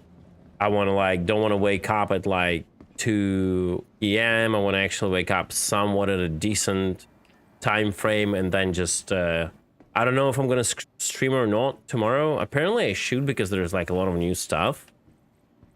Not a lot, okay, certain new stuff, but I still want to have time to actually work on script and all that.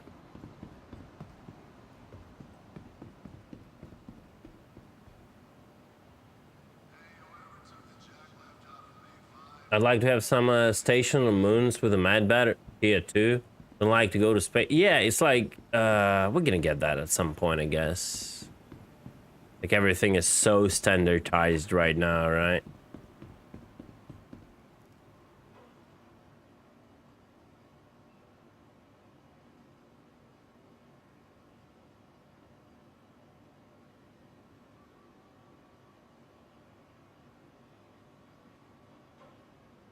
Containers, yeah, I'm gonna buy, wait, 8 SCU, wait, how does that work? Wait, we have 4 SCU like this, but we do not have 4 SCU like this when we buy cargo. That's weird. Right, I'm gonna buy 10 of them. Just so I have them.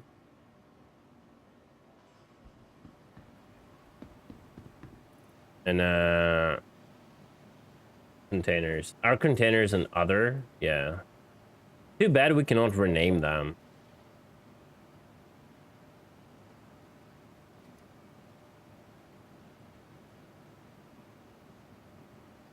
Oh, I actually want to see.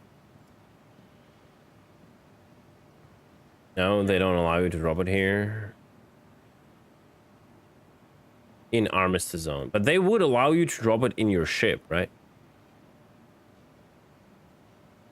But they will still allow you to drop components in your ship. Sometimes TAG are just...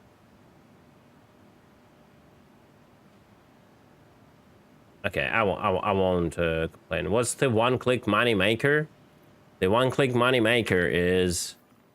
Oh no, wait, I have to make a YouTube video so I don't explain it to you in one phrase, so I get 1 cent of ads from you when you watch it. Okay, so the money maker is you go to either Repel or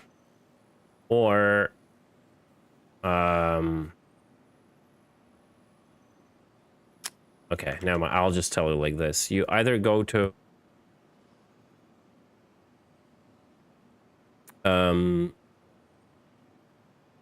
Repel or Pickers or Makers, but Makers is broken a bit, so basically a Repel or Pickers. You buy RMC, you sell it at TDD. The best TDD we found out to sell it is ArcCorp.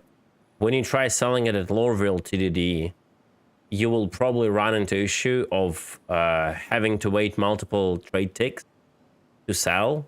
It will not accept all the cargo with one click. So you better spend time traveling to ArcCorp, but then not waiting in toll and just selling it. And you invest 7.5 million and you earn 3 million. So it's almost 50% profit on a crazy amount of money. 1 week and everyone will have hundreds of millions and GG, then no one will care about anything. Great balancing, by the way.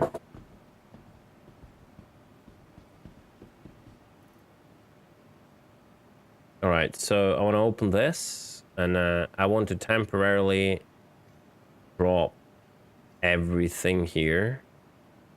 So I just, I have it here and then I can quickly equip without looking for items. So that's good. Yeah, too bad I cannot name it. So we're gonna close it and we'll try to see what we can do. So we can put this straight up on the body. And this still gives us the slot. You don't even need an undersuit. You can put this straight up on the body. You have 2 main weapon slots. This is a damage reduction 30%. So it's kind of what? It's like light armor, right? It's like light armor. You have your 3 grenade slots. It's interesting. It looks like a medium armor by its functionality. 3 grenade slots, 6 ammo slots, 2 weapon slots, but the reduction is 30.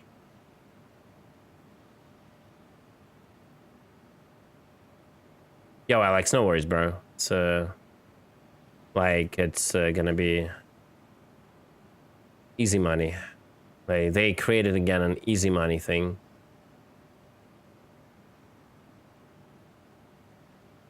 So that's understandable. Okay, that armor. Oh wait, that armor. This is just Inquisitor legs. This is maybe they're like a little bit visually. Oh, I cannot put the Inquisitor legs without the undersuit, right?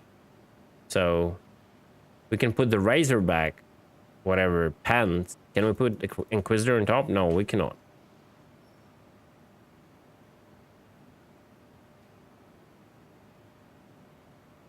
So apparently the trick is the invisible undersuit. Oh shit, that I cannot remove right now anymore. Oh my god, what have I done?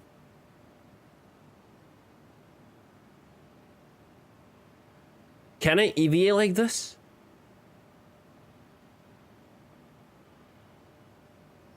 Was an invisible undersuit?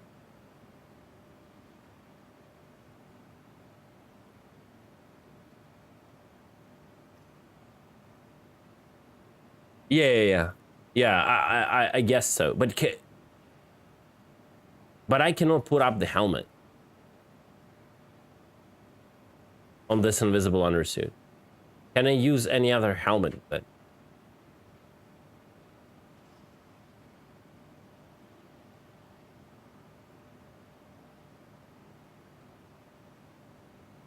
yeah, let's go. Holy crap, that's gonna be hilarious if that's gonna work.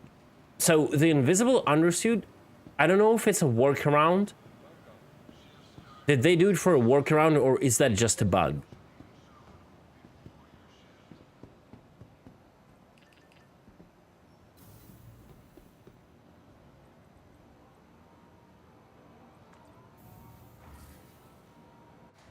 I think you can use like any helmet. It's fine.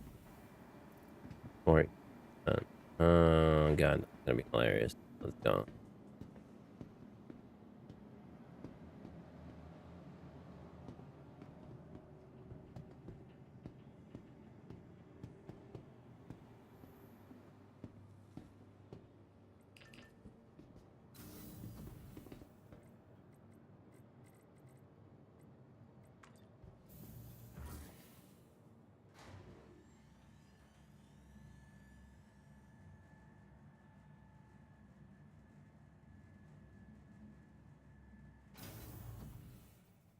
All right, let's see. It works. Oh my god. This is hilarious.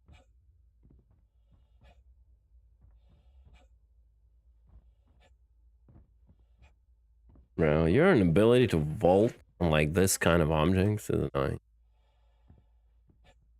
No, I'm not getting... Okay, so will it EVA? Bro.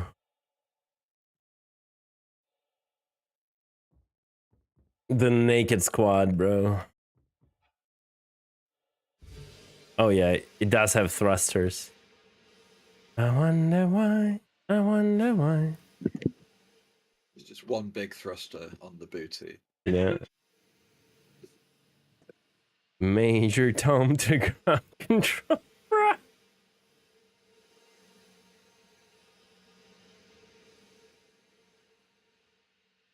Egg has been planted. Welcome to the Naked Plant Squadron. Yep. LUL. Thank you so much. Well, it does work. It rotates. Yeah, every direction goes. Yeah.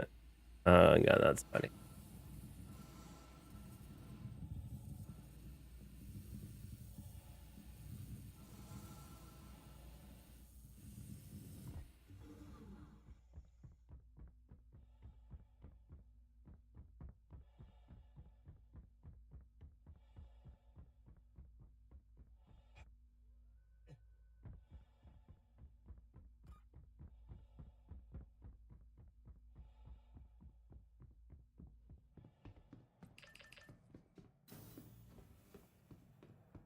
Obviously, there's no naked like helmet, so you will have to have a helmet for that.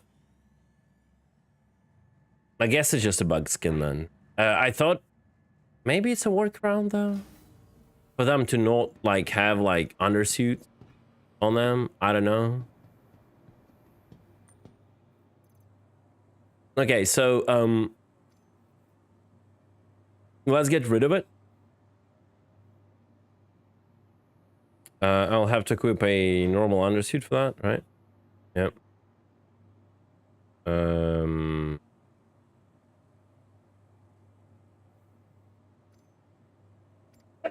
And I think I've this one will have to go here. Yep.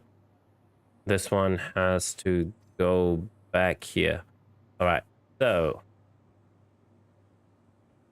this is just a normal Lynx, Inquisitor. Let's just like go with like one by one. So in everything we've picked up, we just had like a few Inquisitor legs.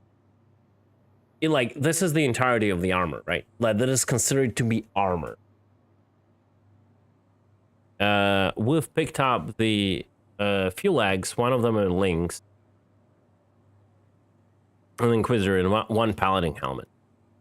In undersuits, we have all of this like invisible ones.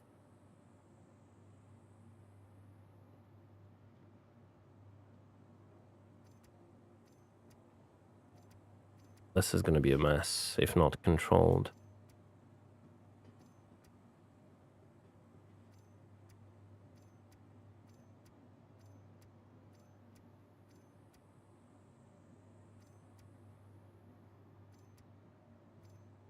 Attacking when no, it's not impossible. It's impossible to control. It just like breaks apart everything. We've got some med pens, utility, kind of a lot of ammo,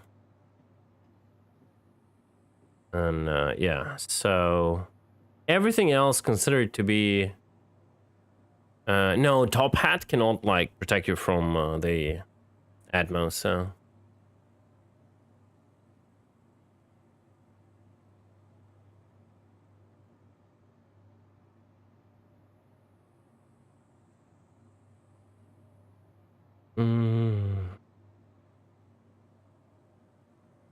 This looks cool.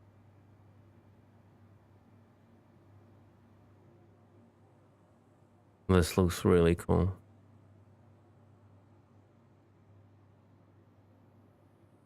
Can you put on that? Yeah, you can put on that without the...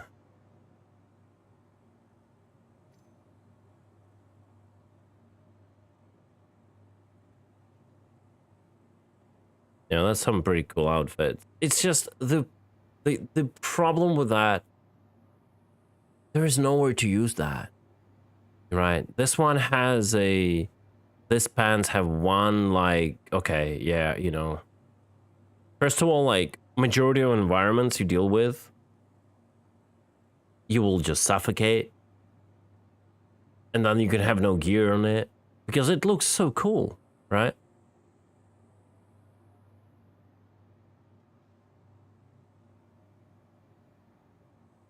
That would probably look sick on a female.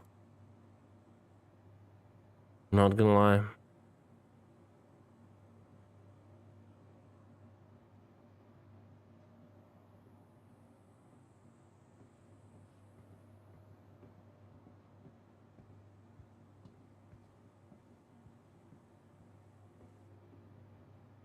This one is a 40% reduction.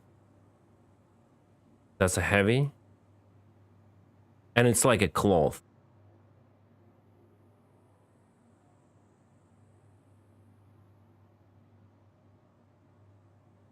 I modeled for that dude? What do you mean?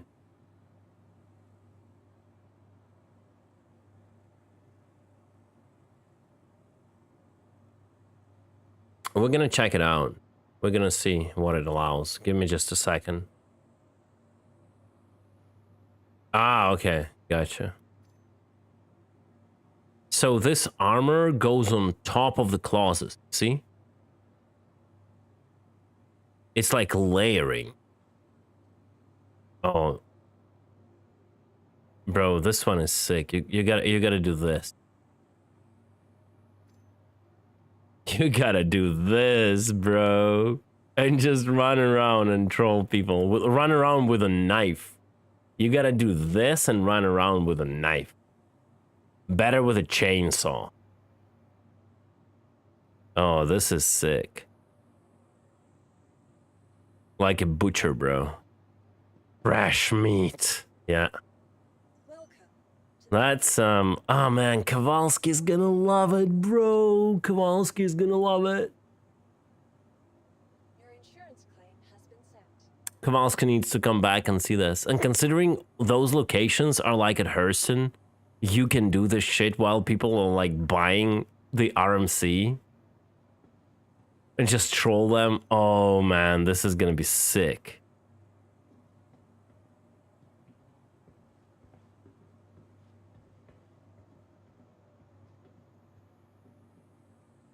No, I don't get it. If I put on this, I can put on this on top.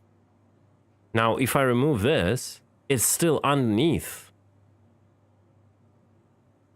If I put on this, and then I put on this, it removes this. So this is considered to be like the second layer.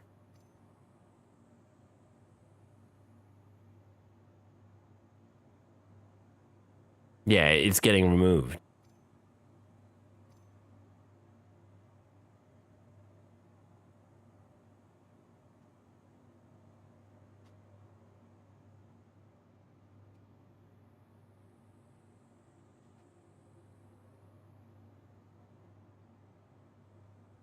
Not gonna lie, this looks kind of sick. And you could see that that piece is still there. That's the good part. That's the crazy part. That thing is still here, right?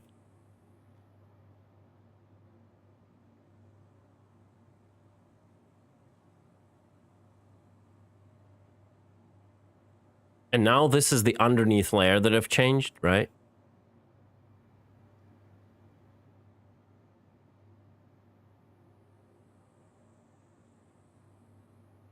This one is unique, apparently. It doesn't allow anything.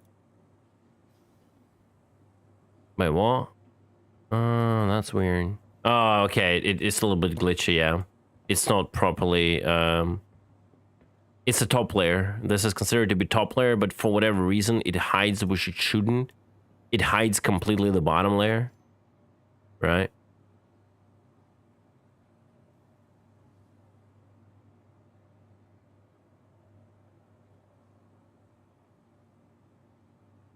I don't know why they haven't... So this helmet, apparently, it is not protective from the Atmo. It looks like it, because I wasn't... sorry, from the vacuum. Because I wasn't able to equip this helmet on top of an undersuit. So it's a non-sealed helmet, right? It's like a, it's like considered to be cloth, right? So can we combine this and this? Yeah, we can. No? Yeah? What's going on? Well, it goes back for whatever reason. Something is wrong with it. I don't know why. Let me try another one. This one stayed. That's weird.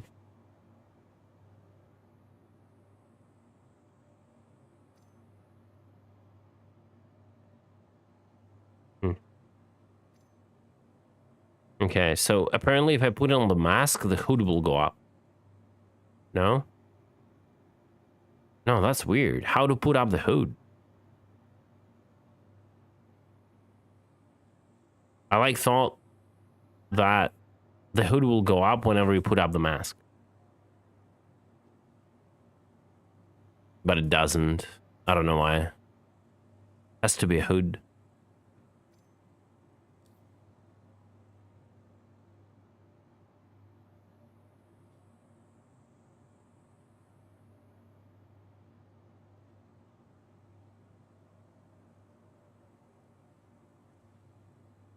So yeah, that's like understandable. Everything else is just like usual clothes that we kind of seen. Yeah, nothing too crazy. It's non-armored. Yeah, it's all just like whatever. So now, once again, if I put on this under...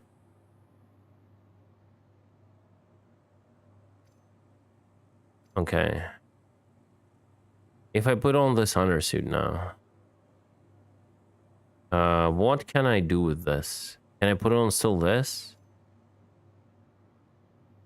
No, wait, so how... What's the point of the invisible undersuit? They had like those invisible undersuits on them. I cannot use anything with it.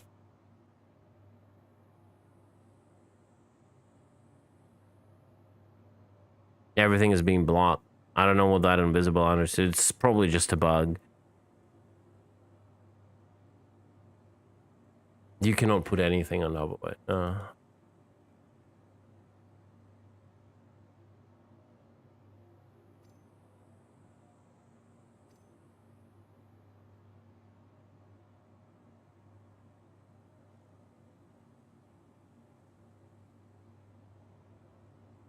Yeah, I understand, but those NPCs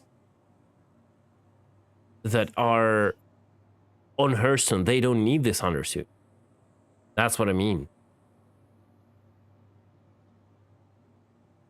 The invisible undersuit except normal helmet. But why would you need that? They didn't have normal helmets. And then they don't accept the... And then they don't accept the gear. So are they forced like this? You cannot equip like them, right? Oh my god, now it's gonna be a problem to find the box with my gear. Uh-oh. That's not cool.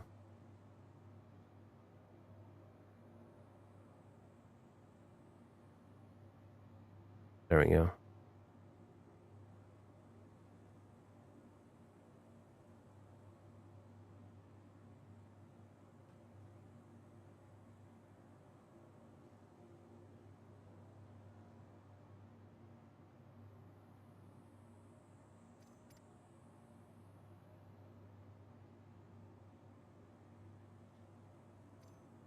Yeah, you can put it on top of that, which is kind of weird. You should be able to. So yeah, that invisible undersuit is just like a unfortunately leftover from whatever workaround or band-aid they did.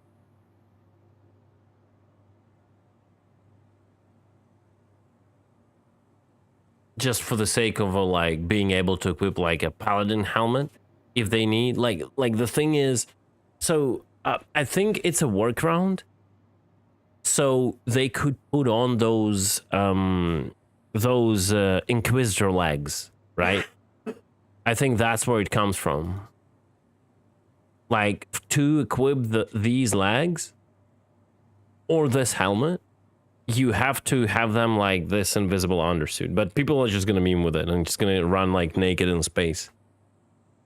and all that. 100%. Or like equip an invisible undersuit and then they'll equip the heavy torso for the gear, and then legs and hands will be naked, and everyone will gonna freak out. What the hell is going on? Is that what you have? Okay, yeah, cool. I just don't have armor here to test. I mean, I can. I mean, I kind of can with this one. You can do this. Invisible undersuit. Hello. Yeah, there we go. And then you can do this. Yeah, just like this. You still need a helmet to not suffocate, so why not helmet will just do fine here. And you can run like this. Literally. You can run like this. In space. That's pretty hilarious, considering overall the looks of this outfit. It fits this naked style so good. I'm gonna run like this and meme. Because why not?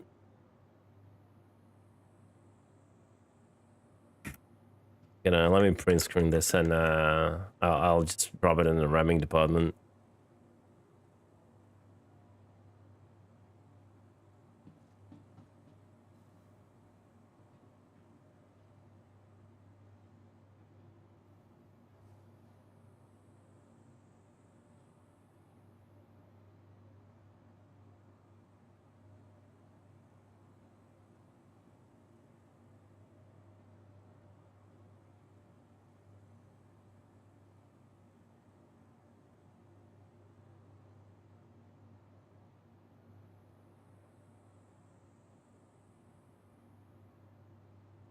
All right.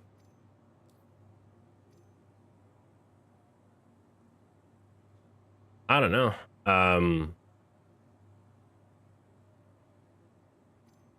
That's all cool. I'm not gonna lie. That's all real cool. It's just like if we had more places, to kind of use that. I don't know. Green. Cooler, I guess. That just looks sick. Simple as that. That's sick.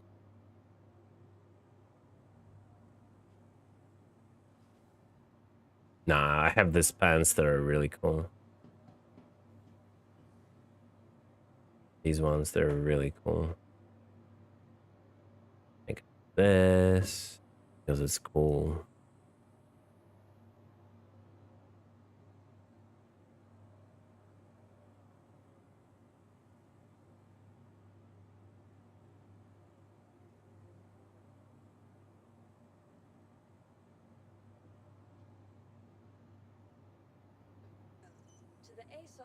Welcome to the ASOP vehicle retrieval system. Vehicle Nope, I'll prefer that. has been delivered to the following location. Please visit us again. Body boot. Oh, this one are cooler.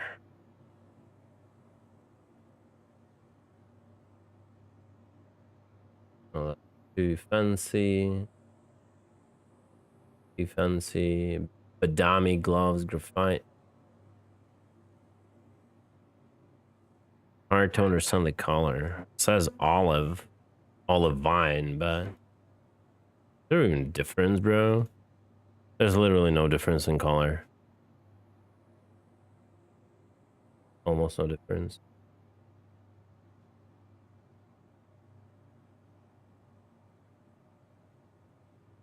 Left only, that's cool. That's cool. Left only, that's so cool. And it has a unique like kind of stuff here.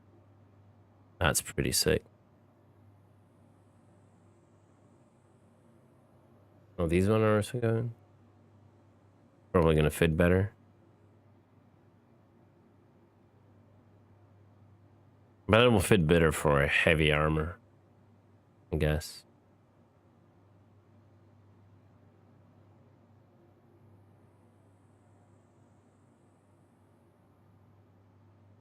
Yeah, this is all nice. It just we need more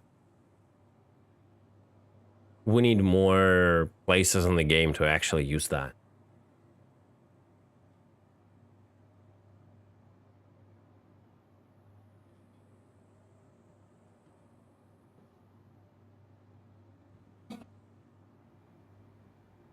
Jellymot.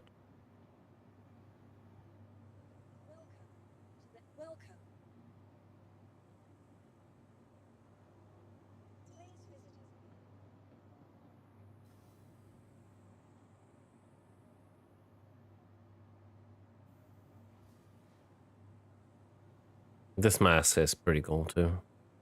No protection though, even from the face. It's just vanity, complete vanity, 0 protection. Not even like 10%. Yeah, this is sick. This is all sick, and at least we have something right now. If we want to like have some fun, without the undersuit, we have like an actual armor. I don't understand like why they didn't like do this as an actual armor. What was the reason of not doing this as an actual armor? Oh, probably because if they would, they wouldn't it wouldn't be possible to place clauses underneath, right? I guess so. It wouldn't be possible to put clauses underneath.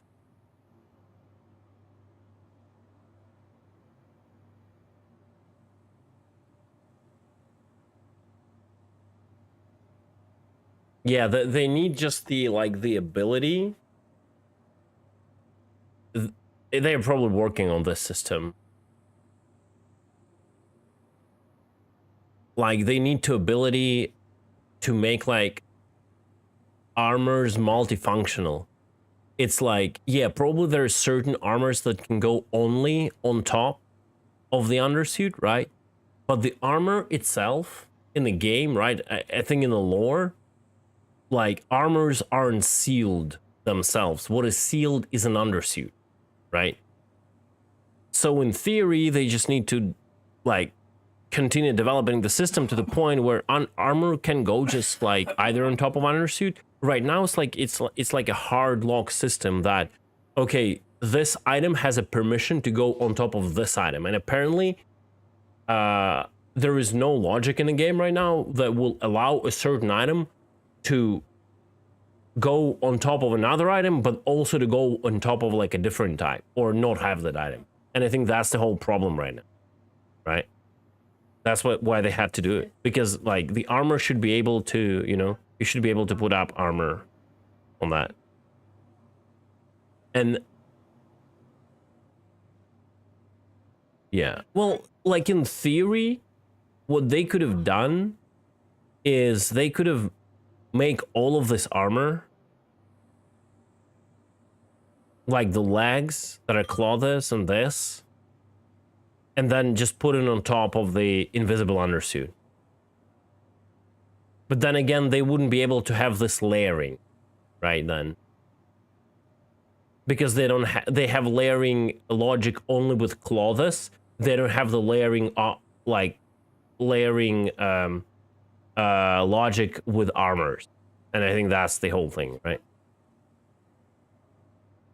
If that would be armor and this would be armor, they wouldn't go together, right? That's the thing. The multi-layering works only with clawless, not with the armor. Like they do have multi-layering, as we could just see, right? This is literally multi-layering working. But it works only with clauses, not with the armor. And they probably have to implement it with the armor. And when the moment they implement it, then like everything is gonna work. Because yeah, we can do this, right? You can do this. There we go.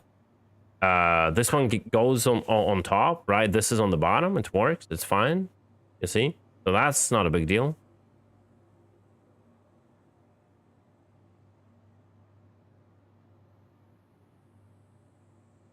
Yeah, where did my armor go? I am tempted to play like this and just never go EVA. Just before I at least, like, maybe, you know, I'll die once like this and then say fuck it, but I'm very tempted to play like this. Especially, I don't know, because maybe we're gonna do a lot of stuff around Hurston, so who knows? I think it's gonna be cool.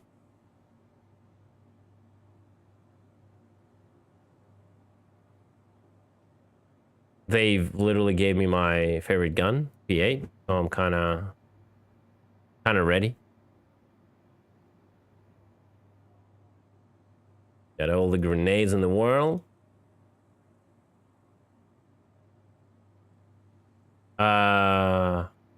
Does it accept a backpack? Well, it definitely should accept a backpack in the future, because you can see there's literally a slot for it. And this is a medium, right? This is a medium, 30% resistance. That means we can check if it's gonna accept the backpack. My items should be like somewhere here. I don't know where. Might be a problem. I know, they're at the bottom. Okay, let me try to put on the backpack. Yeah, it does accept the backpack. Let's go. Nice. I just need to buy a backpack, another one. Yeah, it's already there. The logic is there, yeah. You could literally see this is the full proper armor. It's just everything that the logic below is problematic for them, and hopefully they're gonna solve it ASAP, right?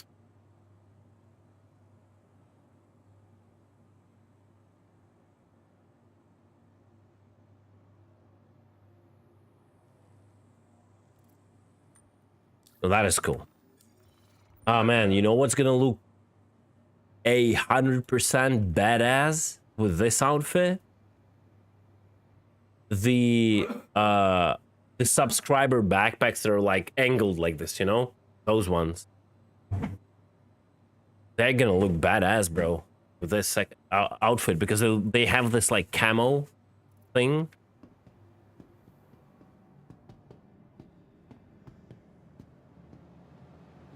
The problem is you lose them once and GG, they're gone for now.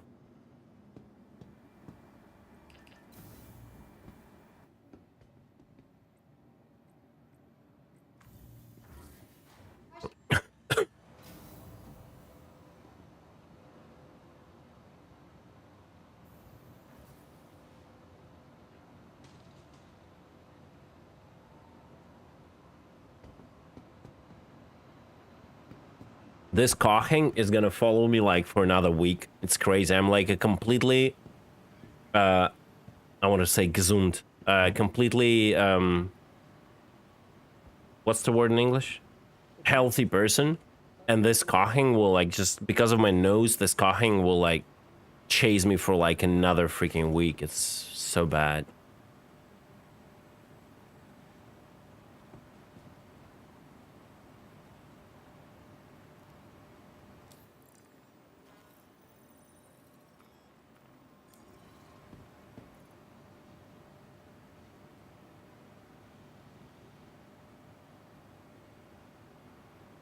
That not too good, not gonna lie.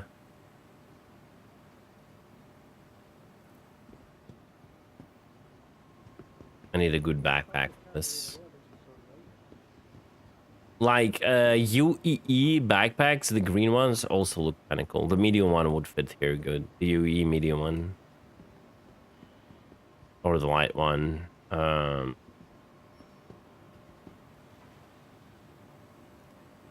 Gonna be a delivery guy for now.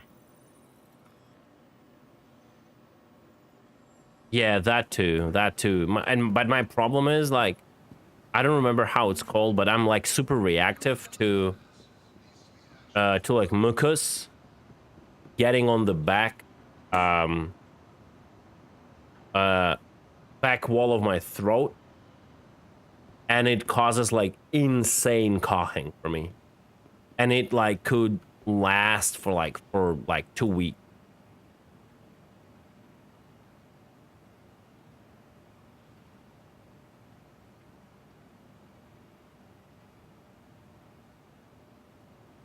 Look, I look just like an NPC. Yay. Nice. I can mask there like an NPC, bro. They won't even know. Just stand there without the backpack, obviously. Just stand there and wait for them to, like, you know, go sightseeing at the rig, and then boom, dead.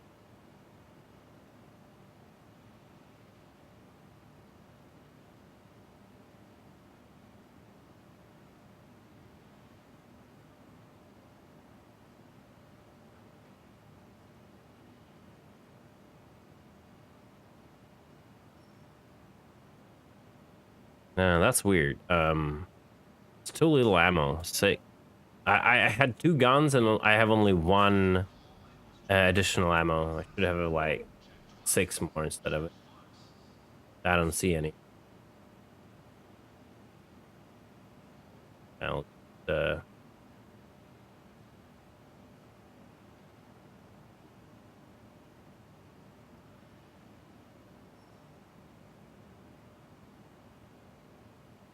one.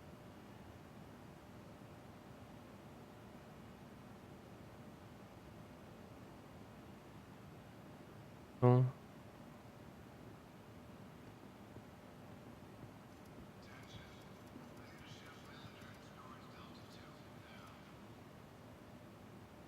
Jacket pocket. And oh, I see the problem. You see, no,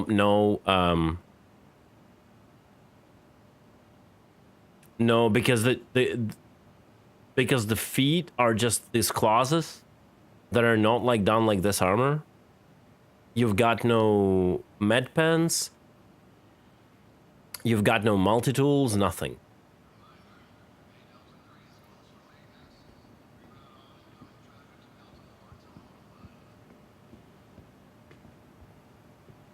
Oh, just an NPC looking at.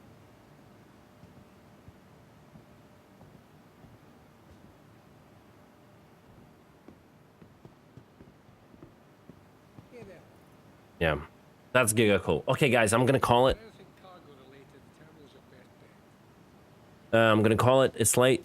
We're gonna continue tomorrow, and maybe some piracy, some memeing, or if there will be another hot topic to take a look at, like some whatever, we're gonna do that. Wait, is that a reflection on them, or? Yeah, it's kind of weird. Weird reflection. Yeah, we can do a raid for sure. Wait, what? It did equip. Wait, it did equip. It never showed a slot, but it did equip. Okay. Interesting. But not the med pens.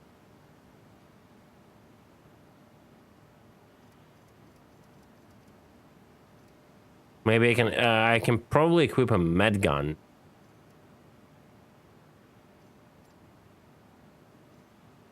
I can take it with me. Give me a second.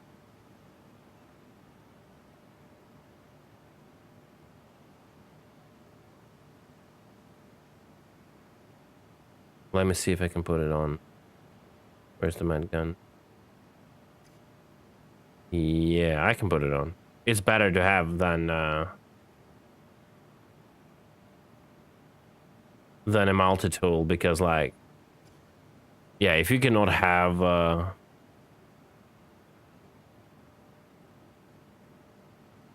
med pens, you want to at least have a med gun.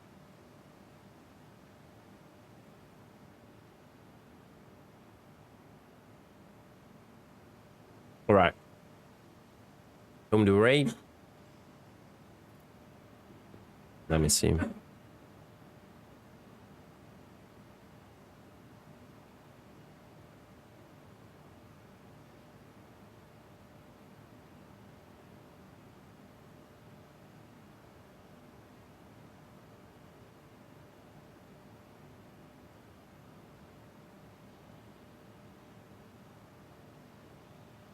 All right, you know what, Home? I'm gonna raid like I'm gonna raid PC.